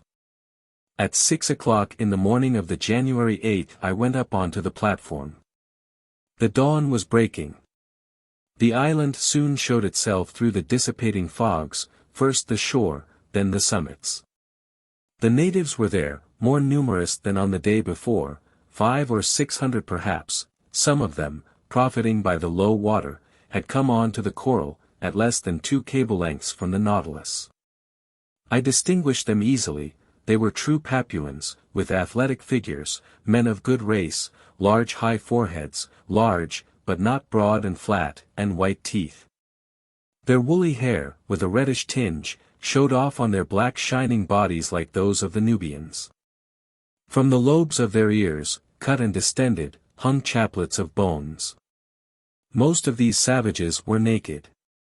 Amongst them, I remarked some women, dressed from the hips to knees in quite a crinoline of herbs, that sustained a vegetable waistband.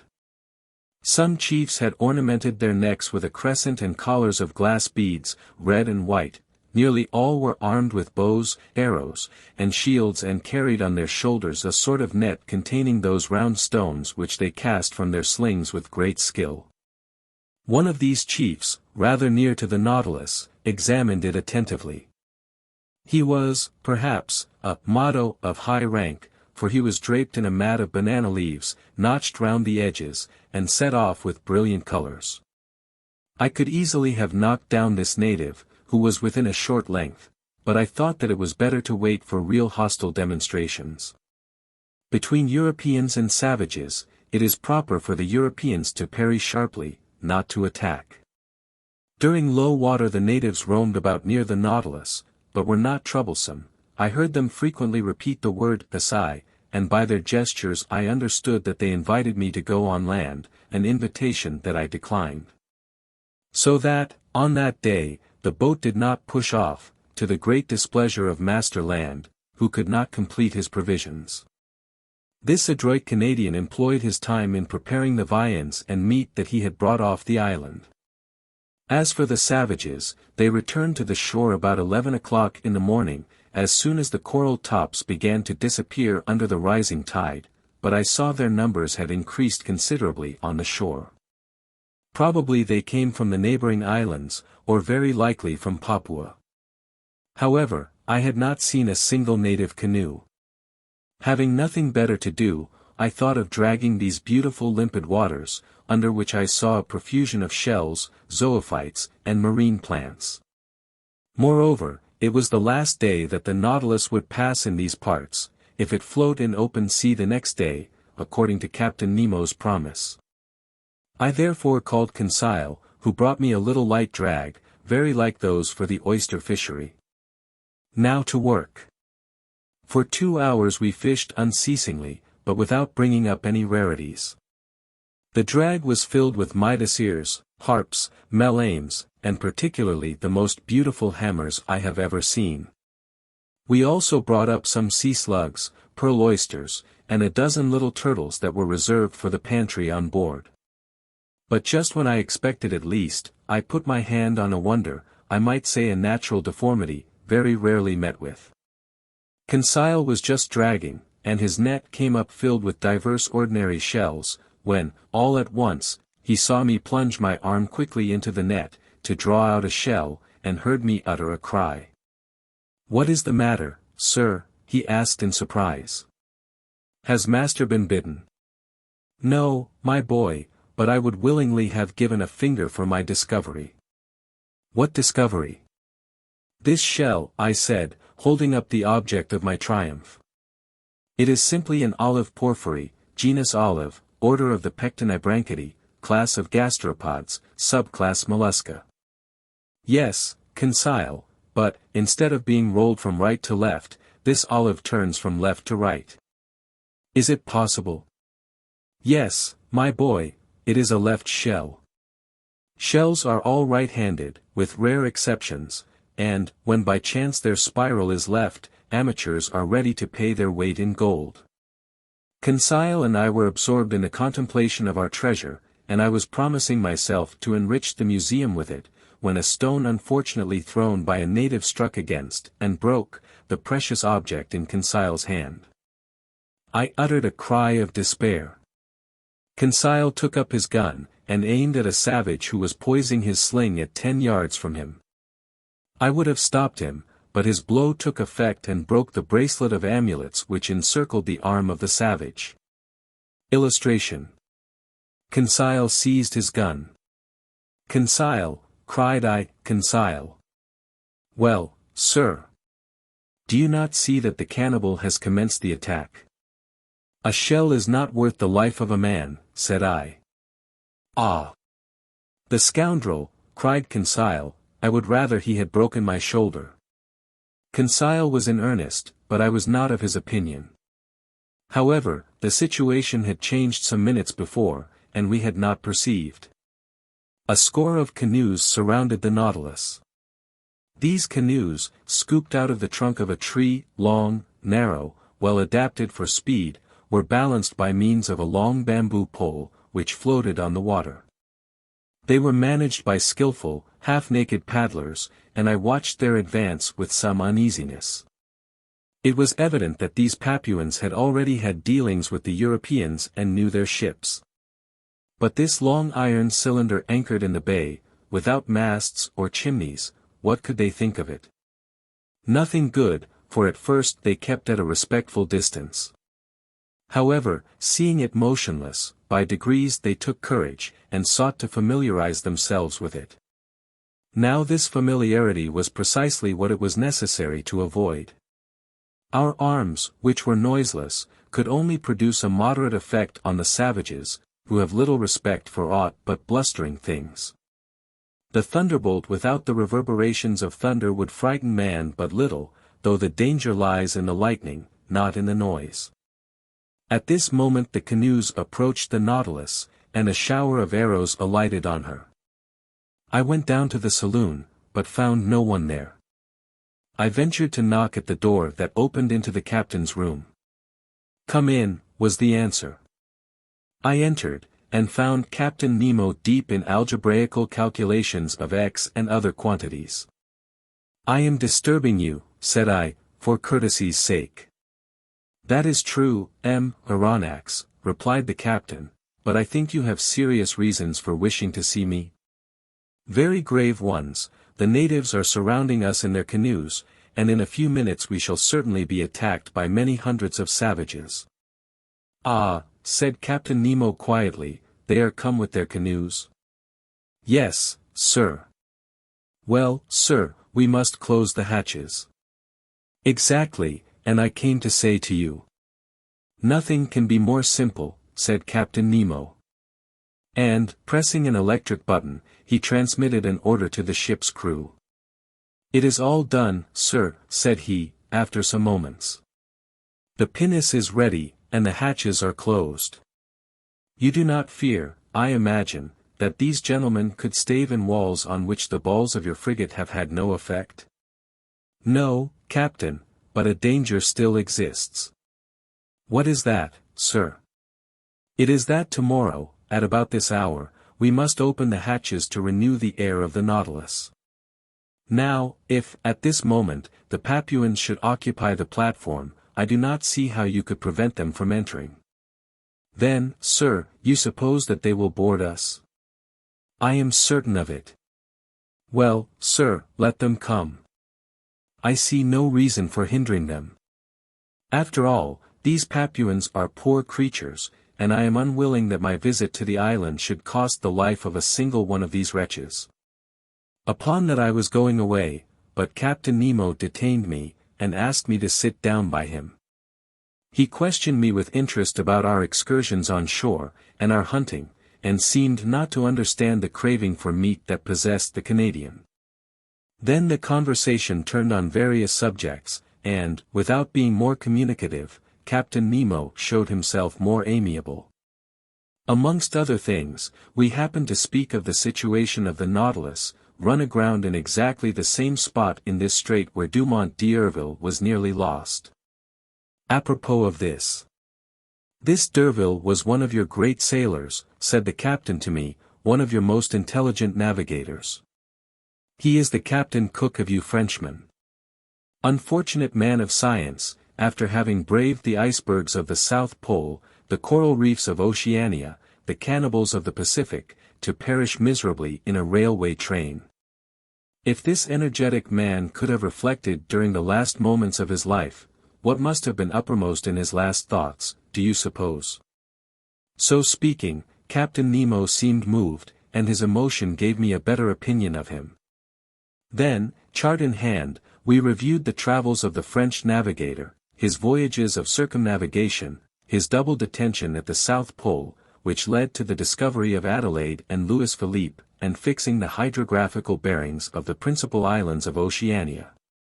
"That which your d'Urville has done on the surface of the seas," said Captain Nemo, "that have I done under them, and more easily, more completely than he. The Astrolabe and the Zélé, incessantly tossed about by the hurricane, could not be worth the Nautilus, quiet repository of labor that she is, truly motionless in the midst of the waters. Tomorrow," added the captain, rising, "tomorrow, at 20 minutes to 3 p.m., the Nautilus shall float, and leave the Strait of Torres uninjured." Having curtly pronounced these words, Captain Nemo bowed slightly. This was to dismiss me, and I went back to my room. There I found Conseil, who wished to know the result of my interview with the captain. "My boy," said I, when I feigned to believe that his Nautilus was threatened by the natives of Papua, the captain answered me very sarcastically. "I have but one thing to say to you: have confidence in him, and go to sleep in peace. Have you no need of my services, sir?" "No, my friend." "What is Ned Land doing?" "If you will excuse me, sir," answered Conseil, "friend Ned is busy making a kangaroo pie which will be a marvel." I remained alone and went to bed, but slept indifferently. I heard the noise of the savages, who stamped on the platform, uttering deafening cries. The night passed thus, without disturbing the ordinary repose of the crew.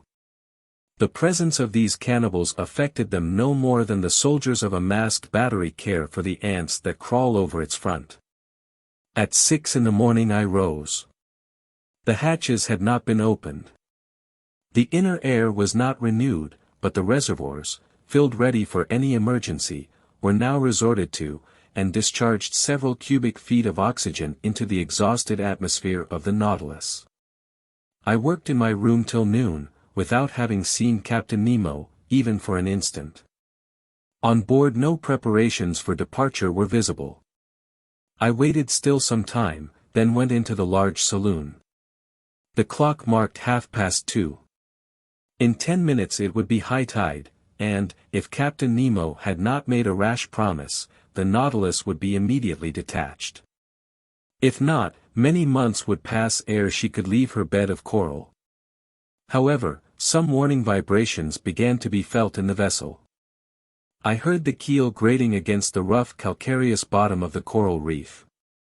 At 3:20, Captain Nemo appeared in the saloon. "We are going to start," said he.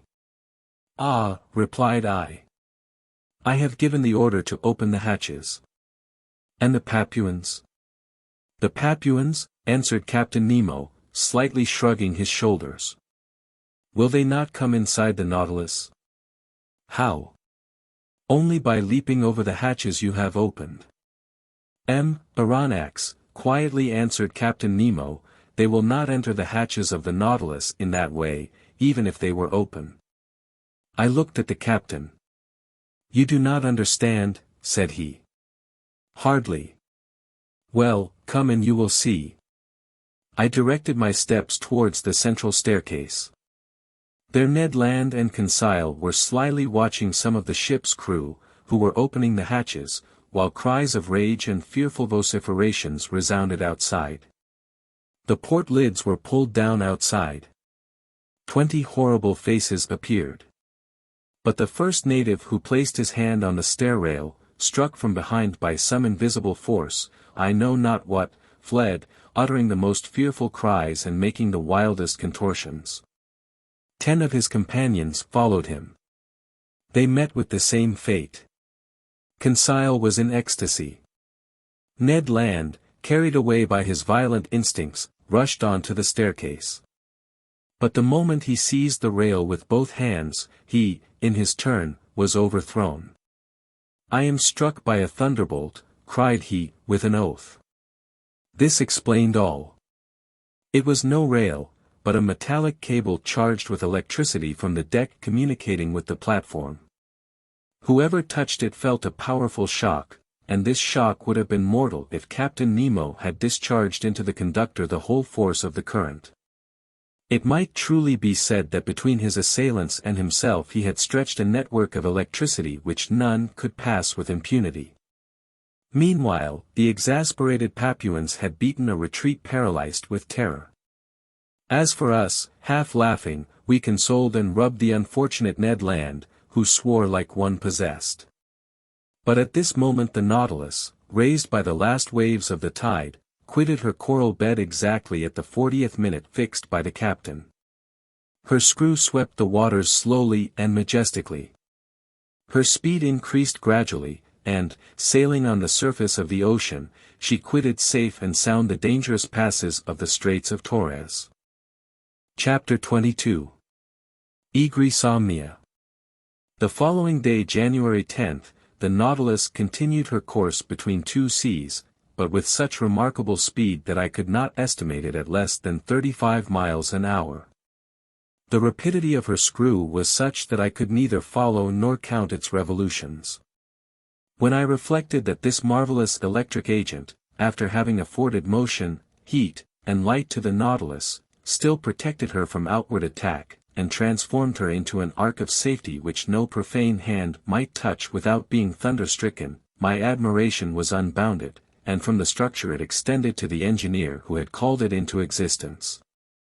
Our course was directed to the west, and on the 11th of January we doubled Cape Wessel, situation in 135 degrees long, and 10 degrees south, lat., which forms the east point of the Gulf of Carpentaria. The reefs were still numerous, but more equalized, and marked on the chart with extreme precision. The Nautilus easily avoided the breakers of Money to port and the Victoria reefs to starboard, placed at 130 degrees long. And on the 10th parallel, which we strictly followed. On the 13th of January, Captain Nemo arrived in the Sea of Timor, and recognized the island of that name in 122 degrees long. From this point the direction of the Nautilus inclined towards the southwest. Her head was set for the Indian Ocean. Where would the fancy of Captain Nemo carry us next? Would he return to the coast of Asia, or would he approach again the shores of Europe? Improbable conjectures both, to a man who fled from inhabited continents. Then would he descend to the south? Was he going to double the Cape of Good Hope, then Cape Horn, and finally go as far as the Antarctic Pole? Would he come back at last to the Pacific, where his Nautilus could sail free and independently? Time would show. After having skirted the sands of Cartier, of Hibernia, Seringapatam, and Scott, last efforts of the solid against the liquid element, on the 14th of January we lost sight of land altogether. The speed of the Nautilus was considerably abated, and with irregular course she sometimes swam in the bosom of the waters, sometimes floated on their surface. During this period of the voyage, Captain Nemo made some interesting experiments on the varied temperature of the sea, in different beds. Under ordinary conditions these observations are made by means of rather complicated instruments, and with somewhat doubtful results, by means of thermometrical sounding leads, the glasses often breaking under the pressure of the water, or an apparatus grounded on the variations of the resistance of metals to the electric currents. Results so obtained could not be correctly calculated. On the contrary, Captain Nemo went himself to test the temperature in the depths of the sea, and his thermometer, placed in communication with the different sheets of water, gave him the required degree immediately and accurately. It was thus that, either by overloading her reservoirs or by descending obliquely by means of her inclined planes, the Nautilus successively attained the depth of 3, 4, 5, 7, 9, and 10,000 yards, and the definite result of this experience was that the sea preserved an average temperature of 4 degrees and a half at a depth of 5,000 fathoms under all latitudes.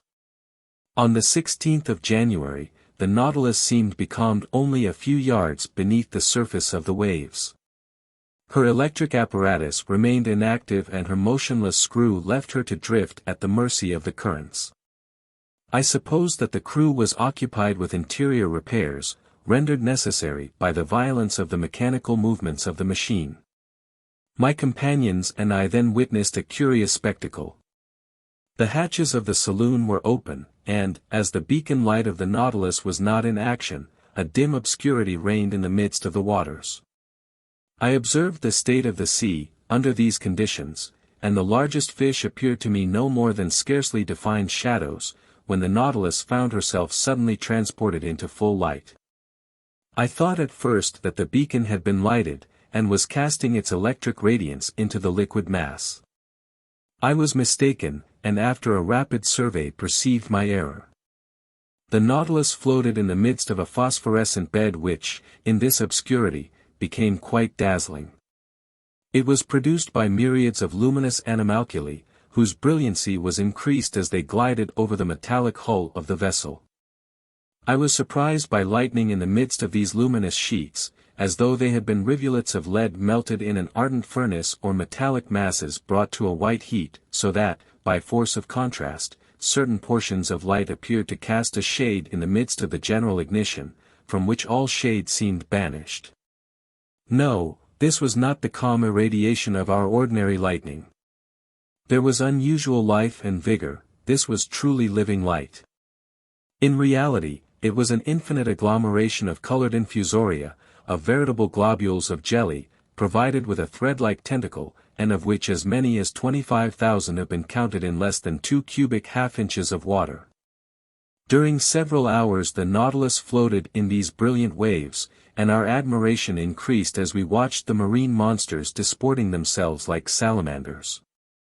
I saw there in the midst of this fire that burns not the swift and elegant porpoise, the indefatigable clown of the ocean, and some swordfish 10 feet long, those prophetic heralds of the hurricane whose formidable sword would now and then strike the glass of the saloon.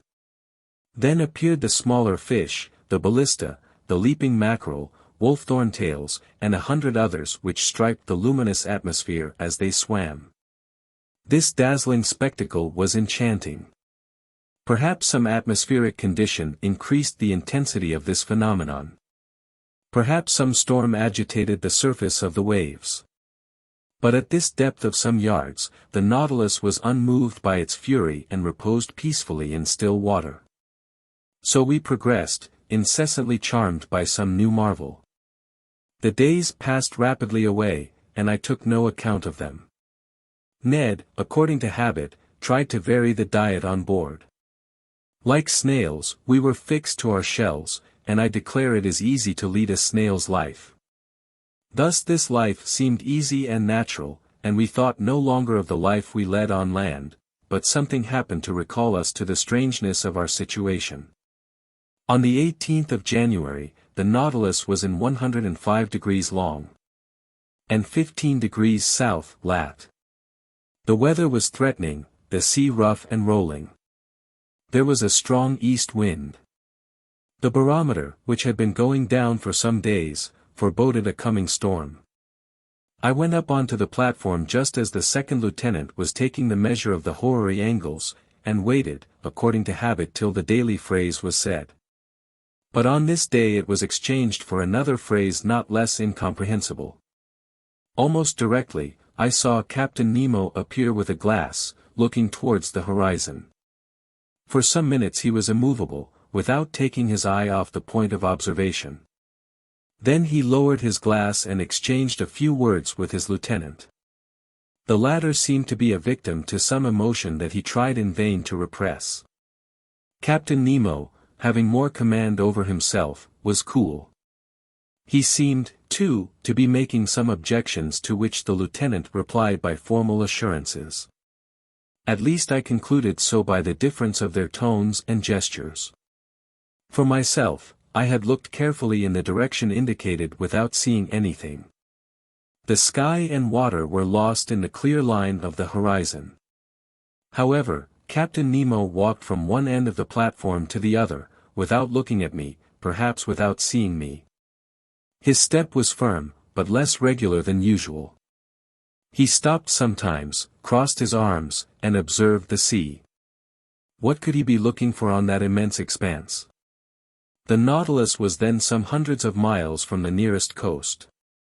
The lieutenant had taken up the glass and examined the horizon steadfastly, going and coming, stamping his foot and showing more nervous agitation than his superior officer. Besides, this mystery must necessarily be solved, and before long, for, upon an order from Captain Nemo, the engine, increasing its propelling power, made the screw turn more rapidly. Just then the lieutenant drew the captain's attention again. The latter stopped walking and directed his glass towards the place indicated. He looked long. I felt very much puzzled, and descended to the drawing-room, and took out an excellent telescope that I generally used. Then, leaning on the cage of the watch light that jutted out from the front of the platform, set myself to look over all the line of the sky and sea. But my eye was no sooner applied to the glass than it was quickly snatched out of my hands. I turned round. Captain Nemo was before me, but I did not know him. His face was transfigured. His eyes flashed sullenly, his teeth were set, his stiff body, clenched fists, and head shrunk between his shoulders, betrayed the violent agitation that pervaded his whole frame. He did not move.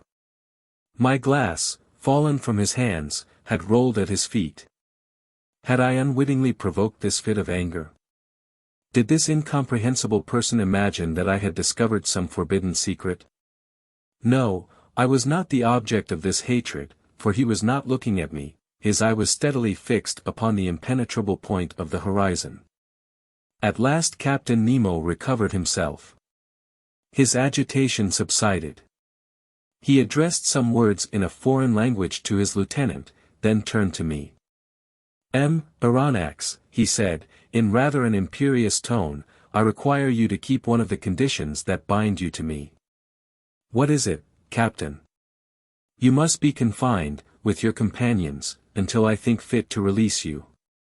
You are the master, I replied, looking steadily at him. But may I ask you one question? None, sir.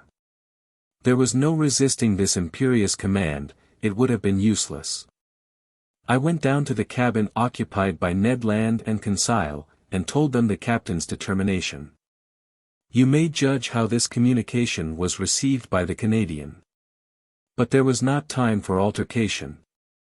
4 of the crew waited at the door, and conducted us to that cell where we had passed our first night on board the Nautilus. Ned Land would have remonstrated, but the door was shut upon him. Will master tell me what this means? Asked Conseil. I told my companions what had passed. They were as much astonished as I, and equally at a loss how to account for it. Meanwhile, I was absorbed in my own reflections, and could think of nothing but the strange fear depicted in the captain's countenance. I was utterly at a loss to account for it, when my cogitations were disturbed by these words from Ned Land. Hullo! Breakfast is ready. And indeed the table was laid. Evidently Captain Nemo had given this order at the same time that he had hastened the speed of the Nautilus. Will master permit me to make a recommendation? Asked Conseil. Yes, my boy. Well, it is that master breakfasts. It is prudent, for we do not know what may happen. You are right, Conseil. Unfortunately, said Ned Land, they have only given us the ship's fare. Friend Ned, asked Conseil, what would you have said if the breakfast had been entirely forgotten? This argument cut short the harpooner's recriminations. We sat down to table. The meal was eaten in silence. Just then the luminous globe that lighted the cell went out, and left us in total darkness. Ned Land was soon asleep, and what astonished me was that Conseil went off into a heavy slumber. I was thinking what could have caused his irresistible drowsiness, when I felt my brain becoming stupefied. In spite of my efforts to keep my eyes open, they would close. A painful suspicion seized me. Evidently soporific substances had been mixed with the food we had just taken. Imprisonment was not enough to conceal Captain Nemo's projects from us, sleep was more necessary. I then heard the panels shut. The undulations of the sea, which caused a slight rolling motion, ceased. Had the Nautilus quitted the surface of the ocean? Had it gone back to the motionless bed of water? I tried to resist sleep. It was impossible. My breathing grew weak. I felt a mortal cold freeze my stiffened and half-paralyzed limbs. My eyelids, like leaden caps, fell over my eyes. I could not raise them, a morbid sleep, full of hallucinations, bereft me of my being. Then the visions disappeared, and left me in complete insensibility. Chapter 23. The Coral Kingdom. The next day I woke with my head singularly clear. To my great surprise, I was in my own room. My companions, no doubt, had been reinstated in their cabin, without having perceived it any more than I. Of what had passed during the night they were as ignorant as I was, and to penetrate this mystery I only reckoned upon the chances of the future. I then thought of quitting my room. Was I free again or a prisoner? Quite free. I opened the door, went to the half-deck, went up the central stairs. The panels, shut the evening before, were open. I went on to the platform. Ned Land and Conseil waited there for me. I questioned them, they knew nothing. Lost in a heavy sleep in which they had been totally unconscious, they had been astonished at finding themselves in their cabin. As for the Nautilus, it seemed quiet and mysterious as ever. It floated on the surface of the waves at a moderate pace. Nothing seemed changed on board. The second lieutenant then came on to the platform, and gave the usual order below. As for Captain Nemo, he did not appear. Of the people on board, I only saw the impassive steward, who served me with his usual dumb regularity. About 2 o'clock, I was in the drawing room, busied in arranging my notes, when the captain opened the door and appeared. I bowed. He made a slight inclination in return, without speaking. I resumed my work, hoping that he would perhaps give me some explanation of the events of the preceding night. He made none. I looked at him. He seemed fatigued, his heavy eyes had not been refreshed by sleep, his face looked very sorrowful. He walked to and fro, sat down and got up again, took a chance book, put it down, consulted his instruments without taking his habitual notes, and seemed restless and uneasy. At last, he came up to me, and said, "Are you a doctor, M. Aronnax?" I so little expected such a question that I stared some time at him without answering. "Are you a doctor?" he repeated. "Several of your colleagues have studied medicine." "Well," said I am a doctor and resident surgeon to the hospital. I practiced several years before entering the museum." "Very well, sir." My answer had evidently satisfied the captain. But, not knowing what he would say next, I waited for other questions, reserving my answers according to circumstances. "M. Aronnax, will you consent to prescribe for one of my men?" he asked. "Is he ill?" "Yes." "I am ready to follow you." "Come, then." I own my heart beat, I do not know why. I saw certain connection between the illness of one of the crew and the events of the day before, and this mystery interested me at least as much as the sick man. Captain Nemo conducted me to the poop of the Nautilus, and took me into a cabin situated near the sailors' quarters. There, on a bed, lay a man about 40 years of age, with a resolute expression of countenance, a true type of an Anglo-Saxon. I leant over him. He was not only ill, he was wounded. His head, swathed in bandages covered with blood, lay on a pillow. I undid the bandages, and the wounded man looked at me with his large eyes and gave no sign of pain as I did it. It was a horrible wound.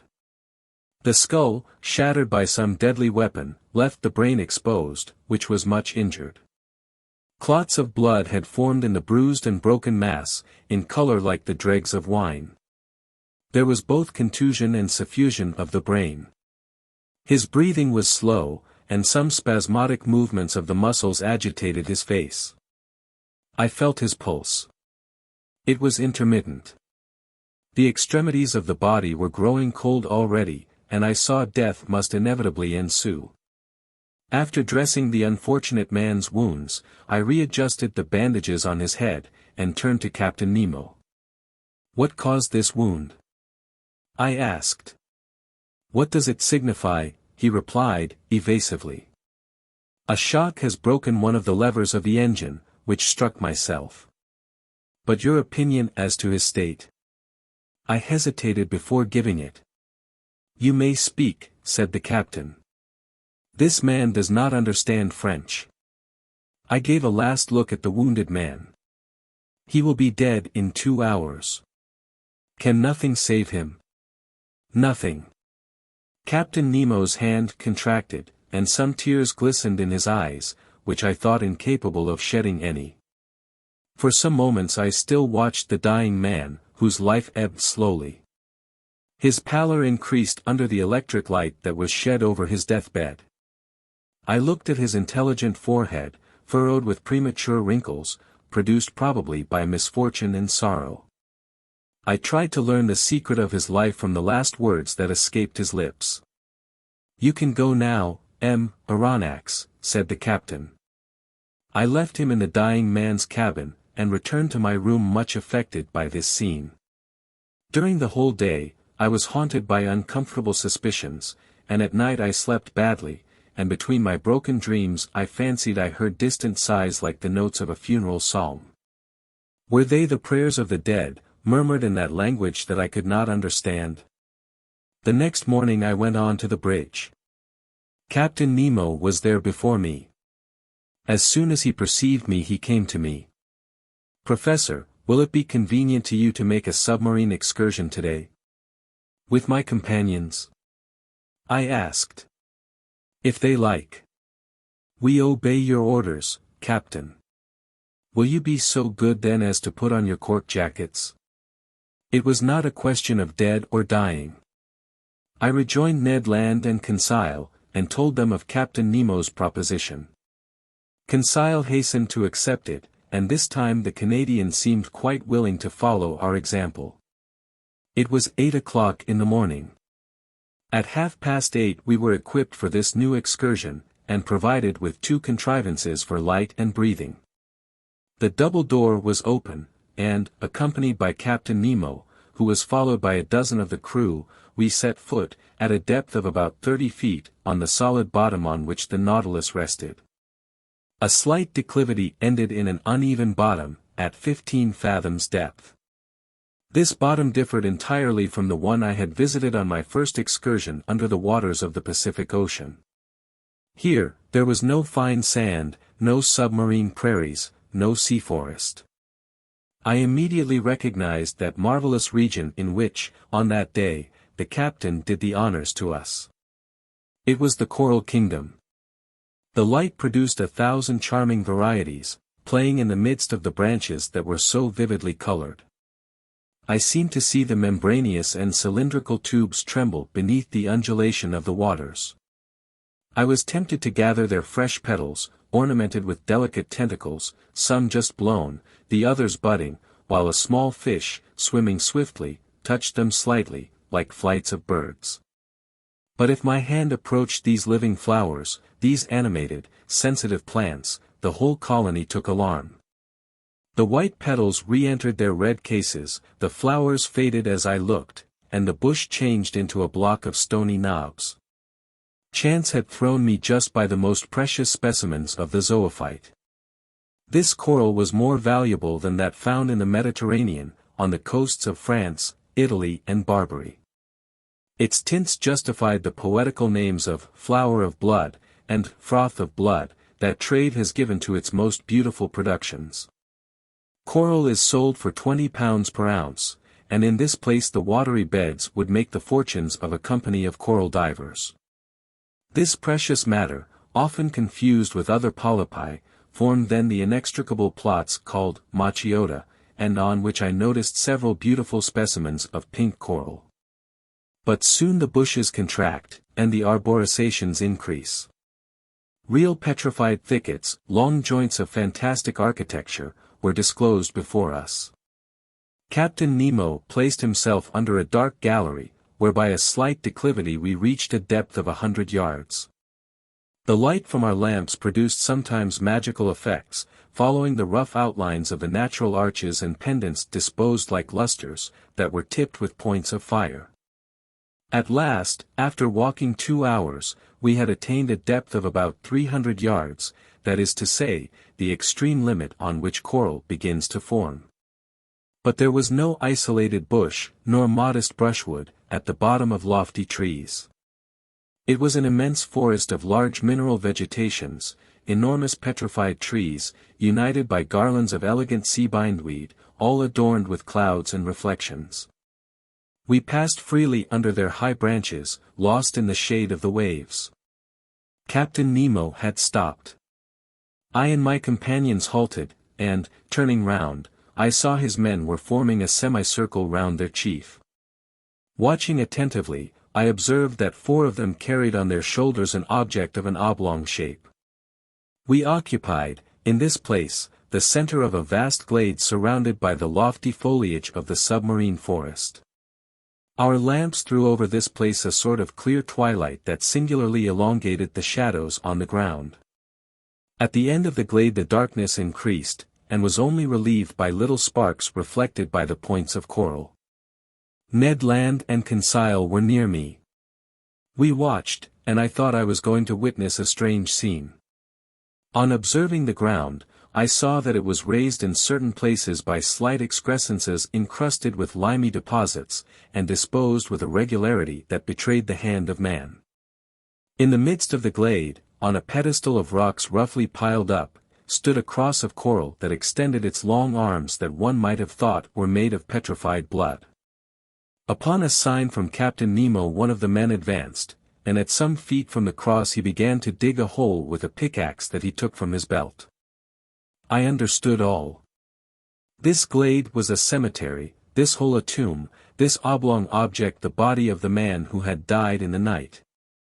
The captain and his men had come to bury their companion in this general resting place, at the bottom of this inaccessible ocean. The grave was being dug slowly, the fish fled on all sides while their retreat was being thus disturbed. I heard the strokes of the pickaxe, which sparkled when it hit upon some flint lost at the bottom of the waters. The hole was soon large and deep enough to receive the body. Then the bearers approached, the body, enveloped in a tissue of white linen, was lowered into the damp grave. Captain Nemo, with his arms crossed on his breast, and all the friends of him who had loved them, knelt in prayer. Illustration. All fell on their knees in an attitude of prayer. The grave was then filled in with the rubbish taken from the ground, which formed a slight mound. When this was done, Captain Nemo and his men rose, then, approaching the grave, they knelt again, and all extended their hands in sign of a last adieu. Then the funeral procession returned to the Nautilus, passing under the arches of the forest, in the midst of thickets, along the coral bushes, and still on the ascent. At last the light of the ship appeared, and its luminous track guided us to the Nautilus. At 1 o'clock we had returned. As soon as I had changed my clothes I went up onto the platform, and, a prey to conflicting emotions, I sat down near the binnacle. Captain Nemo joined me. I rose and said to him, "So, as I said he would, this man died in the night?" "Yes, Aronnax. And he rests now, near his companions, in the coral cemetery?" "Yes, forgotten by all else, but not by us. We dug the grave, and the polypi undertake to seal our dead for eternity." And, burying his face quickly in his hands, he tried in vain to suppress a sob.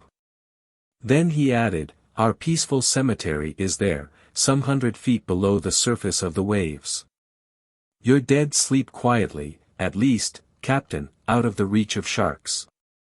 "Yes, sir, of sharks and men," gravely replied the captain.